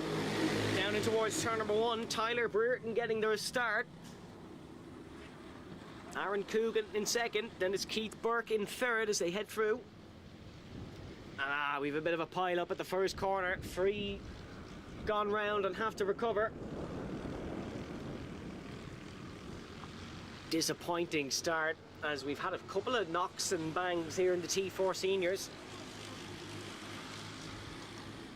A difficult start for those guys. But Tyler Brereton still getting away very well. Won both of the opening heats. Podiums in both of the heats for the Tillotson T4 seniors was Brereton, Coogan, Burke. So it's the odds-on podium here again, but of course we've had a lot of upsets in these finals. Ollie Meredith, who we just spoke to on the live stream, certainly one of them, winning by 15 seconds. And it is Tyler Brereton who leads Aaron Coogan, Keith Burke, Peter Brett, Colin Manelli. Involved in the incident was Luke Kavanagh, Max O'Neill, Dermot Toomey, and Josh Allen getting a poor getaway. He's been up there all day. Max O'Neill picking up a 10-second time penalty, so a fairly significant one for Max O'Neill. That is going to cost him his race pretty much.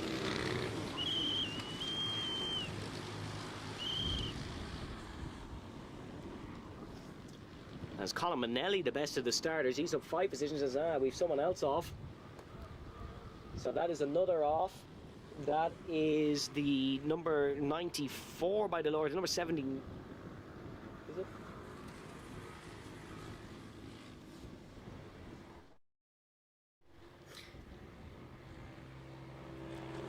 That is another incident here in the T4 seniors. Slippery surface flags being shown. So turn 1 catching a few people out. That was Josh Allen who spun round that time. So again, Josh Allen who's had a good day so far. 4th in both of the heats. It's just gone a begging in towards the final, which is very disappointing for him. Still Tyler Brereton in the lead, Aaron Coogan in second.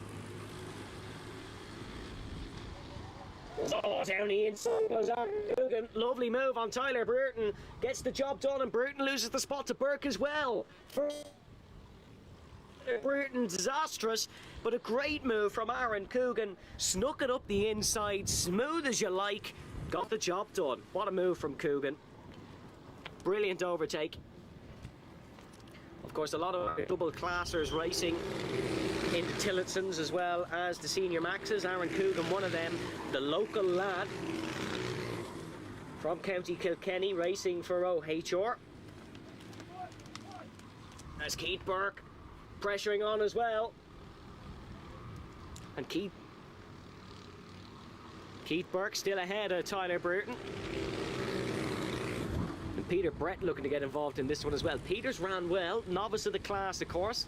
That means not much as Burke has been overtaken by Brereton. Good move by the Kildare man. Tyler Brereton's ahead and Peter Brett has followed him through as well. Great move, Peter Brett, to get up there. The podium fight is definitely on. Aaron Coogan has a significant race lead, but it's very close between the 3 behind. Coogan, Brereton, Brett, Burke is the running order as they come past the climbing tower. Colin Manelli dropping down to 7, so Ewan Miller is running very well here in the Tillotsons. Didn't run too great in the senior maxes, but has ran well in the Tillotsons. As Peter Brett really fancies his chances here, right on the tail of Tyler Brereton, who's been the pace setter. Although Brereton has a very tough task ahead of him in trying to catch Aaron Coogan.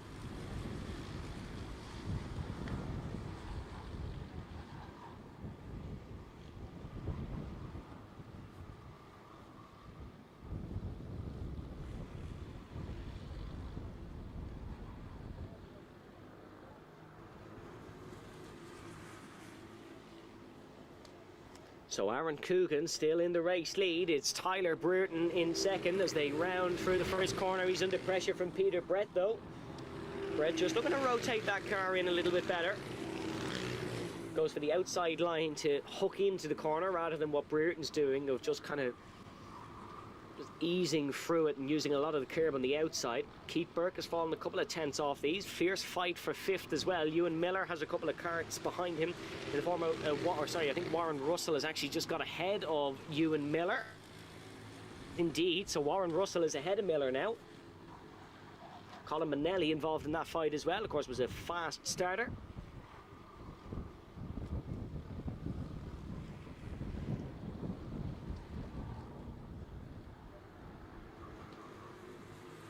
Five minutes and 40 to go, plus a lap in this one. Still plenty of time for PBR's Tyler Brereton to take the race win. He's going to have to put up a fight though, because Aaron Coogan is 7/10 of a second in front of him still, and Tyler is actually under pressure from behind here from Peter Brett. And Brett not able to make the move. This is a really good race so far from Peter Brett.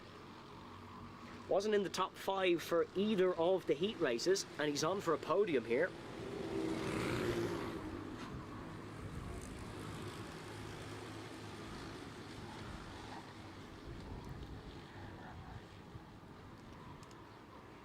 Confirmation of Warren Russell getting past Ewan Miller on the last lap. We could see it out on track, but timing screen shows it as well. Russell up to 5th, Miller in 6th, and it's Colin Manelli, Kyle Kavanagh. Kavanagh having a good race here. Didn't run too strong in the heats, but having a good race. Then it's Adam Butler, Dermot Toomey, Max O'Neill, and unfortunately no running from Alan or Luke Kavanagh. Well, they did start the race, but unfortunately not going to finish it.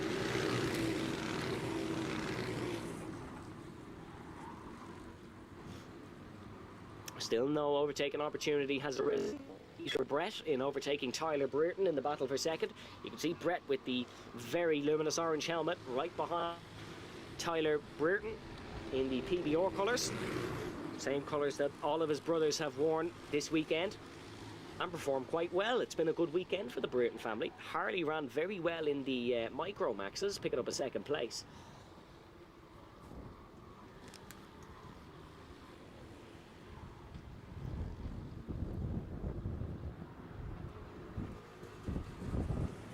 Aaron Coogan just slowly increasing the gap into the dying embers of this one. It's actually decreased on the last lap, but it's still 6/10 of a second. Fastest lap in this race does belong to Peter Brett with a 53.2. But he still can't find a way past Brereton in front. Now he's got a great opportunity if he fancies hanging one round the outside. It's not been a very successful overtaking manoeuvre. Only a couple of guys have pulled it off round the outside through Kiltorcan's version of Istanbul's Park Turn 8. The triple apex left-hander, of course. Not quite the elevation change that the famous one has, but Aaron Coogan still leads. Brereton's had a great lap this time round, actually. That gap looks visibly closer from a distance anyways. We'll see what it's like when they come past the beacon. But it certainly looks that tad bit closer. 2 minutes or 3 minutes to go in this one. And yep, fastest lap of the race for Tyler Brereton. It was only a 10th of a second quicker than Coogan, but it's the fastest lap nonetheless. And that is a 53.2 now for Tyler Brereton. It's put a bit of breathing room between himself and Peter. Room. If it was car racing, you'd certainly say it's absolutely nothing, but for how close these Tillotsons have been, it's something. So he's going to take it.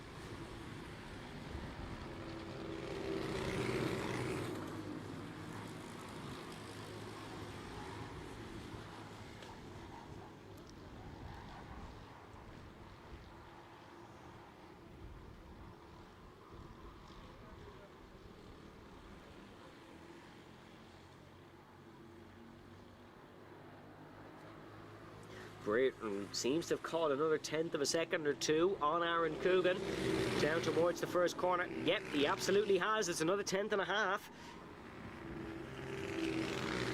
This is going very well for Tyler Brereton, but will he have enough time to catch it? As the great Murray Walker used to say, it's one thing to catch the car in front, it's definitely to pass. And Tyler Brereton is going to find that out firsthand. He's caught Aaron Coogan. Now he needs to try and get past, and Peter Brett is going to sit pretty and hope something happens in front of him. Down the order, it's still Coogan, Brereton, Brett, Burke, Russell, Miller, Manelli, Kavanagh, Butler, Toomey, O'Neill, and then of course the two non-finishers of Allen and Kavanagh.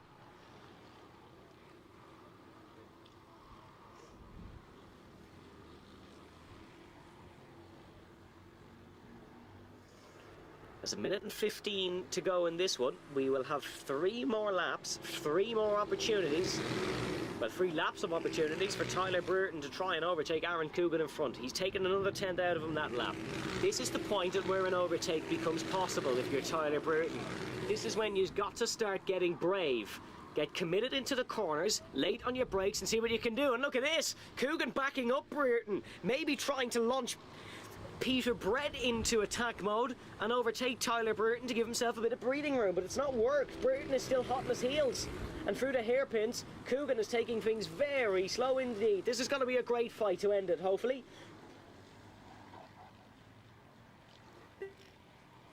Book and trying to find something successful from it.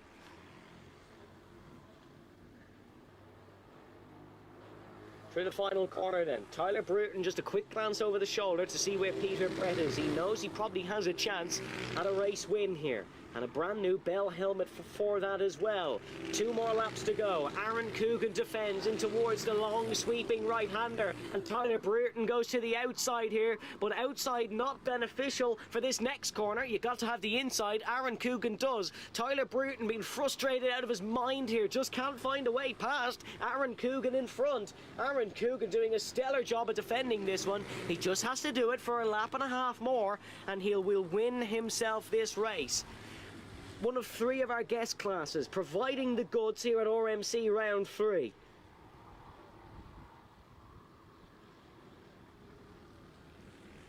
Once again, another glance over the shoulder for Tyler Brereton. He knows he's free to attack Aaron Coogan, but Coogan has played this tactically perfectly. On to the last lap of the race. Here they come through turn number 1. Oh, there's a bit of a gap now between Coogan and Brereton, and this looks like Brereton could lose second place, not take the race win. In towards the hairpin, Peter Brett has an opportunity now. Aaron Coogan must have got a great run for the first corner. And it looks like the opportunity's gone a-begging for Tyler Brereton.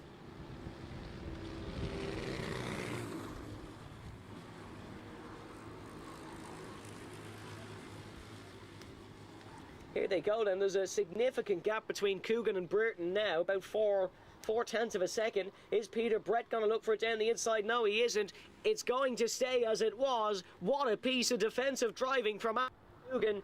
He forced Brereton into a mistake behind him, and he's going to crown himself a Tillotson T4 winner here in the T4 Seniors. What a great job from Aaron Coogan. Tyler Brereton is going to be disappointed in that one. Just lost out. Peter Brett then in third. Then it was Keith Burke, Warren Russell, Ewan Miller, Colin Manelli, Kyle Kavanagh, Adam Butler. Dermot Toomey will come.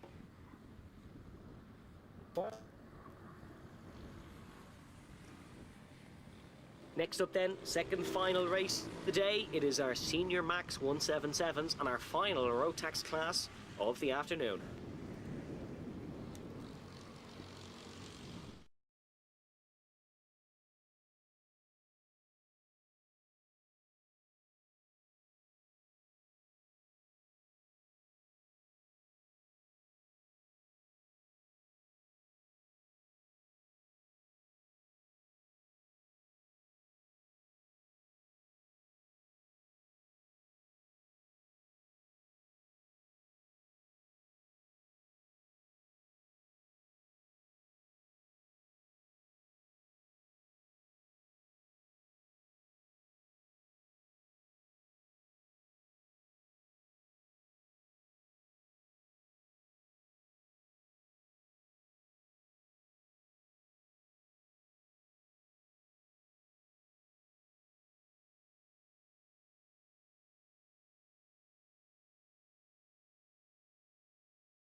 So it's time for our senior Max 177s, and Harry Fagan, the pace setter in this one, and he'll start on the pole.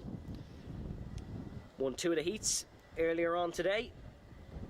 Anthony O'Connell has been quite quick as well. Fagan, of course, the C Plate winner a few weeks ago in White River, and also the championship leader ahead of Anthony O'Connell. Pádraig Dowdall in 3rd in the championship, Mark Shields in 4th, and Paddy Fitzpatrick. Although Paddy Fitzpatrick has been very good around Kiltorcan here this weekend, so expect him to have something to say about this race. Here we go then, up towards the tram lines for the final Rotax class. It's going to be Harry Fagan leading on the inside in towards turn number 1. He's got a good start here, and O'Connell not going to be able to flick round the outside. Liam Kearns starts in 3rd, and then Paddy Fitzpatrick and Pádraig Dowdall. Then it's Shane Lynch, Mark Shields and Mark Vassy right at the back.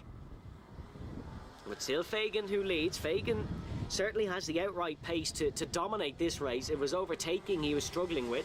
Won himself a nice set of Mojo tyres, of course, in one of our many prize givings that go on during these race weekends.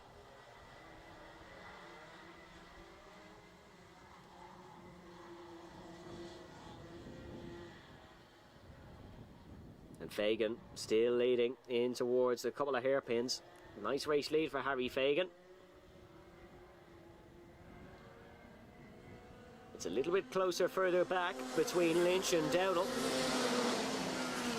And it is Harry Fagan in the lead. Then it's Anthony O'Connell, Liam Kearns, Pádraig Dowdall, Mark Shields, Paddy Fitzpatrick. Then it is Shane Lynch and Mark Vassy to round out the order.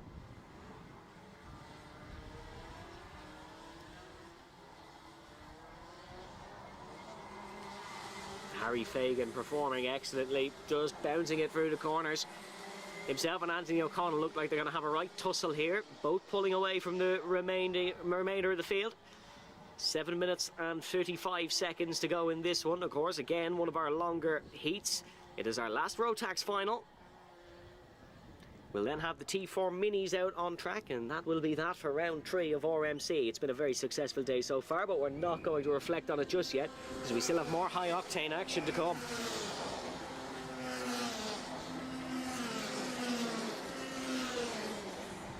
Still Harry Fagan in the race lead. As Anthony O'Connell almost tries one down the inside. He's very close to Fagan here. O'Connell running exceptionally well.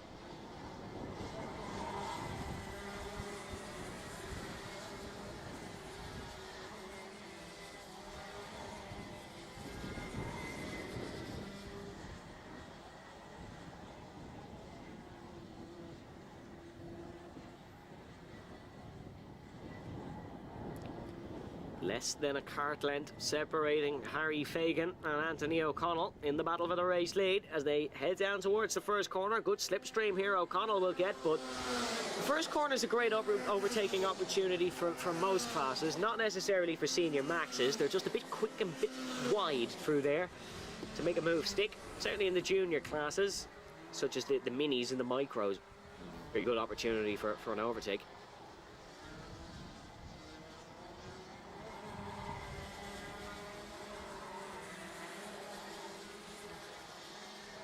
As Harry Fagan under pressure from Anthony O'Connell, still, I know I keep saying it, but Anthony O'Connell has some amount of pressure on Harry Fagan.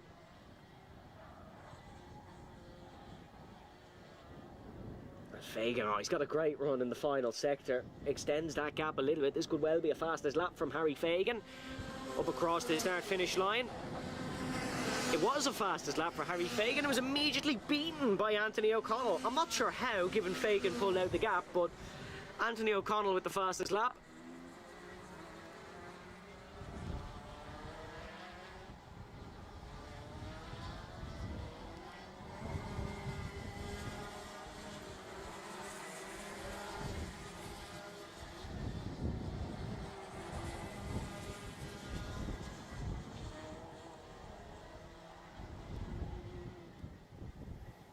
Still no move being made for the race lead. As O'Connell very close there through the hairpin. Fagan just seems to get the run out of the final braking zone onto the start-finish straight, and that is just benefiting him. Here comes Anthony O'Connell very close into turn number 1. Not able to make a move. Fagan is just quick for the right corners here. It was very similar in White River. Just quick for the right corners. And that allowed him to take the win.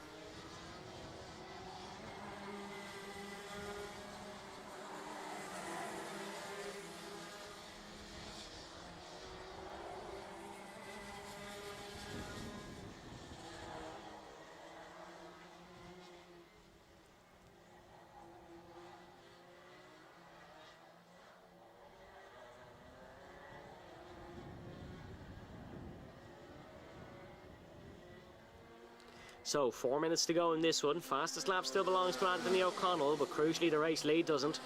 And that is exactly what Anthony O'Connell will want. They've dropped into the 50 seconds in terms of the lap, so fatigue may be starting to hit a little bit.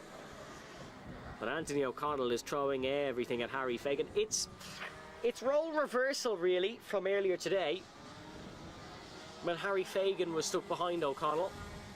It's now O'Connell stuck behind Fagan. Let's have a look at some of the other battles then, and close out on track are Liam Kearns and Pádraig Dowdall. We expect Paddy Fitzpatrick to come into this one because he is very quick late in the race. Usually around the 3-minute mark, Paddy Fitzpatrick is just able to hit a second wind. It's almost like he's a marathon runner at times, just able to really pull it all together late race, no matter how bad the first half has gone.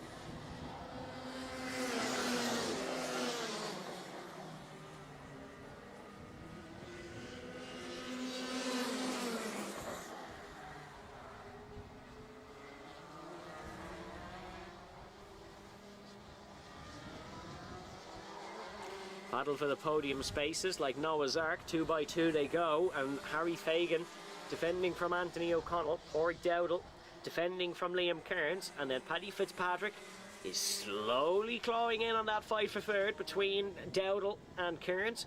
Championship leader, of course, in this one is Fagan with second O'Connell, but there could be a lot of swapping for the minor placings. Fitzpatrick finds himself all the way down in 5th, but he's ran strong here today, could easily jump Mark Shields, maybe even Pádraig Dowdall, depending on how this last bit of the race goes.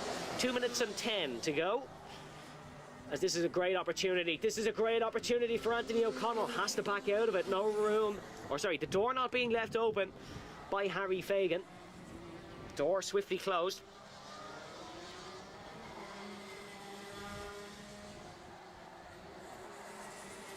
As Liam Kearns sliding his way around Kiltorcan in hot pursuit of Pádraig Dowdall.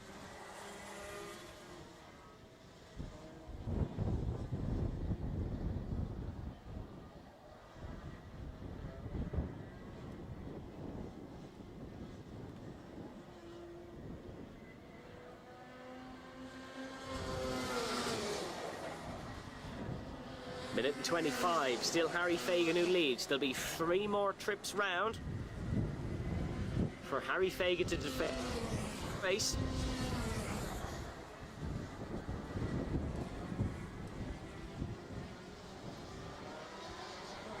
Just doesn't want to make a mistake and lose it now. Anthony O'Connell, great run, but still not able to look up the inside. O'Connell knows where the good opportunities are around this circuit, and he's going to try and wait and take one of them. These set of hairpins, great opportunity for an overtake. No, Fagan again, just getting the run out of that corner. Whatever line he seems to take through there, it's a little bit obscure, but it works. It works, I tell you. 2 more laps to go for Harry Fagan.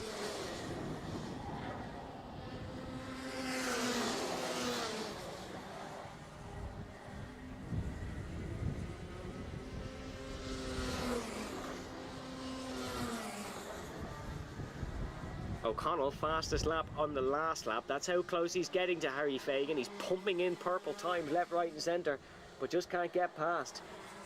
It's so similar to the heat races and with Fagan when he couldn't get past. He's channeling what he's learned and he's using it in his defence. He knows what corners are possible to overtake and he's defending into those. The rest of them running a normal line because he knows no matter what O'Connell does, he won't find a way past, especially this one. It's one of the only few overtaking zones around this circuit, and Harry Fagan is just fabulous out of it. 1 to go for Harry Fagan to go back-to-back and win the C plate and the Golden Helmet race.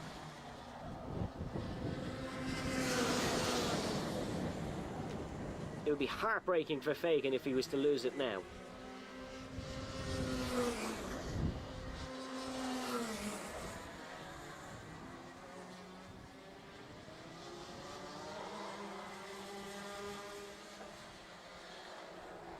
Warwick Dowdle still just defending Liam Kearns and Paddy Fitzpatrick in third. But Harry Fagan is having a cracking last lap here. He's pulled out a couple of tenths of a second over Anthony O'Connell. And it's looking like one more real overtaking opportunity to go. Yes, Fagan's got out of it well, as per usual. And the championship leader is going to go back-to-back here in RMC. It's a brilliant win for Harry Fagan. Free abreast for third. Kearns gets the final podium place. Dowdle in fourth. Fitzpatrick in fifth. What an ending to the Rotax classes. Harry Fagan wins. Anthony O'Connell second. Then it is Liam Kearns, Warwick Dowdle, Paddy Fitzpatrick, Shane Lynch, Mark Vassey, and Mark Shields, unfortunately, only getting 3 laps in. What a race. We've one more coming up. Tillotson T4 Minis.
So the final race of the day, Tillotson T4 Minis,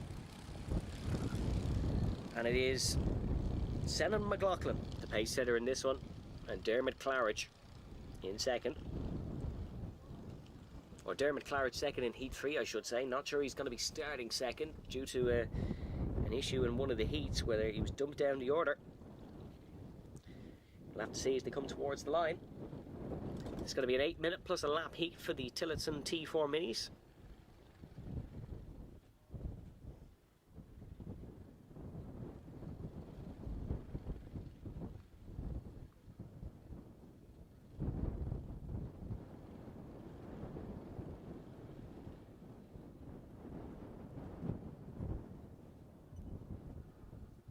As here we come then for the final time. We're going to go racing at Kiltorcan. It's a great race start for Senan McLaughlin. And Claridge already up, and there's 2 gone round at turn number 1. A double spin. And that's going to be heartbreaking for them because the race chance is really over before it gets started. But Senan McLaughlin and Dermot Claridge, side by side as they have been on so many occasions today. It's going to be McLaughlin who comes out in front once again.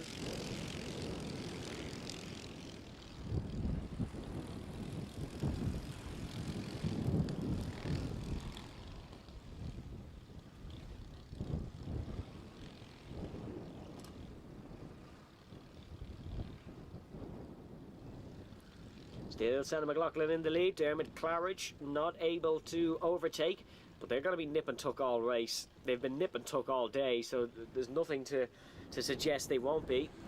Let's see then the running order as they come across the line. It is McLaughlin, Claridge, Billy Green is in third, then it's Cullen McMahon. Then we have Max Cooling. So the spinners were Stephen Doyle and Oisin O'Sullivan.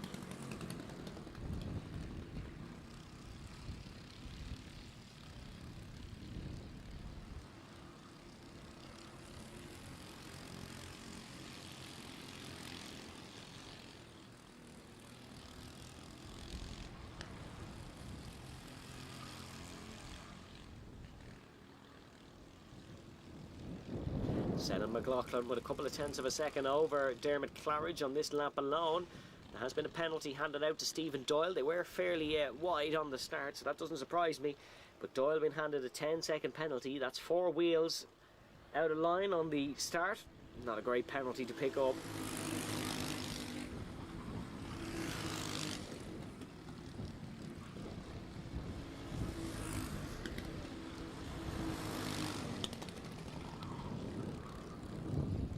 Senan McLaughlin looking very fast in this heat, fast as he's looked all day.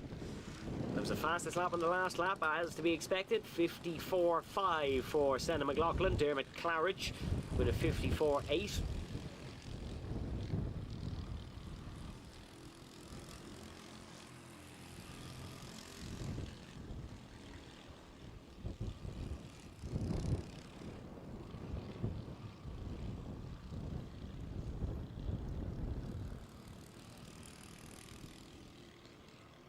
Nice comfortable lead for the race leader now, Senan McLaughlin.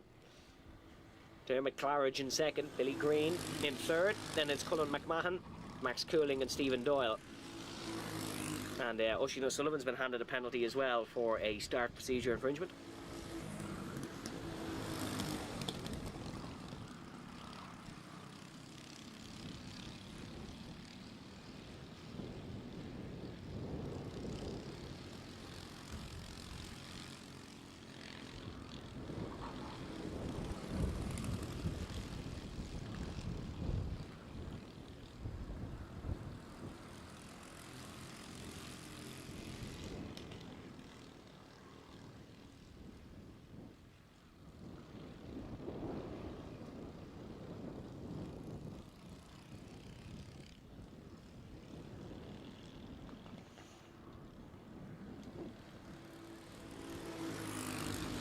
Very comfortable race lead for Senan McLaughlin now. It's another fastest lap last trip round. Dermot Claridge still in second, just quite not on the pace of McLaughlin this time.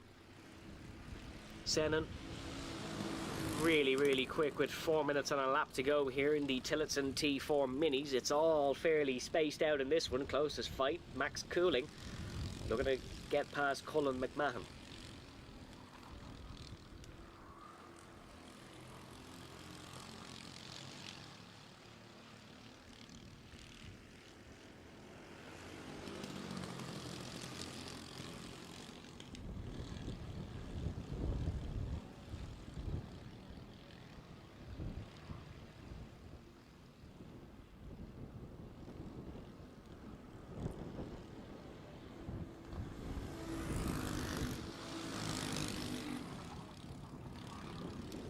No changes in the order then.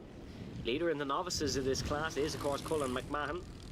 Himself, Cooling, Doyle and O'Sullivan, the novices of the class. 3 minutes and 10 to go, plus a lap in our final race of the day. It's been a fabulous day of racing here at Kiltorcan, hasn't it? Really superb stuff. We'll hopefully have one more interview on the live stream to round out the day. That'll be coming up after this one, but still some racing to go in this. Gap is 1.5 at the race lead. It's looking comfortable for Senan McLaughlin. It'll be a deserved win as well for Senan. He's really been phenomenal all day in this T4. As someone gone slow through the final corner. We'll have to try catch who that is if they come past our window, but that's a mistake for someone.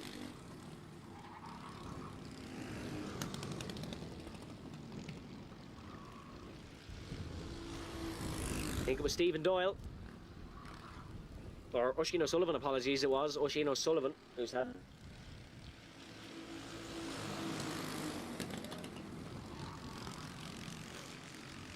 This is the best McLaughlin has driven all day, just pulling the gap over Claridge. Not feeling the heat. Tiredness, running a great race is Senan. Number 613, yellow gloves. White helmet, orange suit, Senan McLaughlin. And a Tillotson star of the future, definitely. Minute and 40 plus a lap to go to see us out here in Kiltorcan.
It'll be 2 more until the checker for our Tillotson T4 Minis and for our day here in Kiltorcan.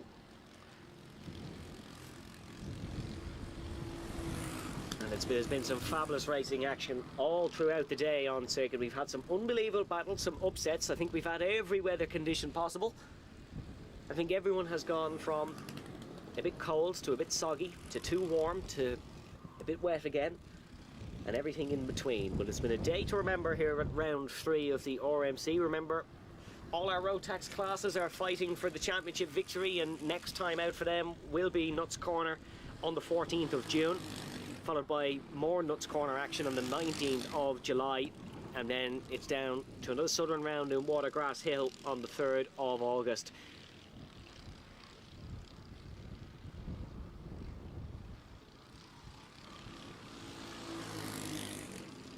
Senna McLaughlin cruising at this point, enjoying every corner that he drives.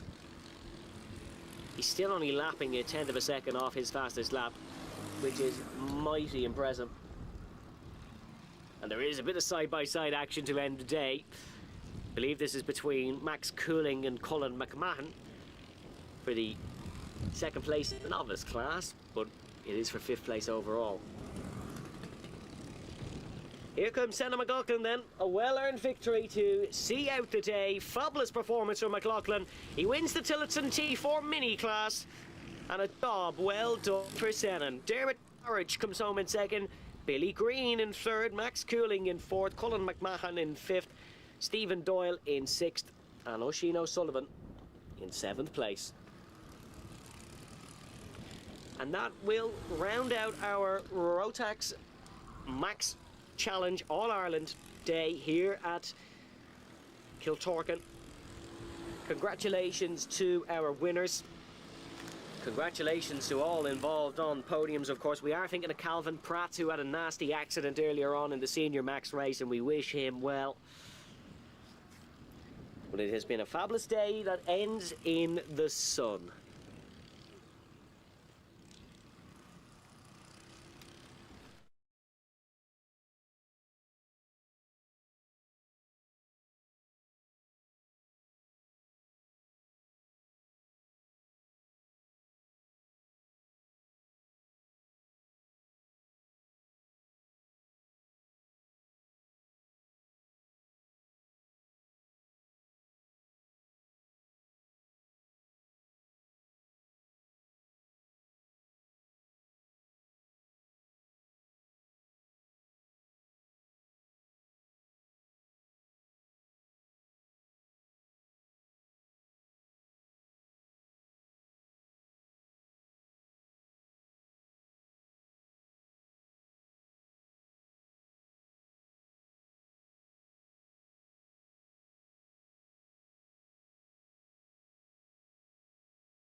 Congratulations.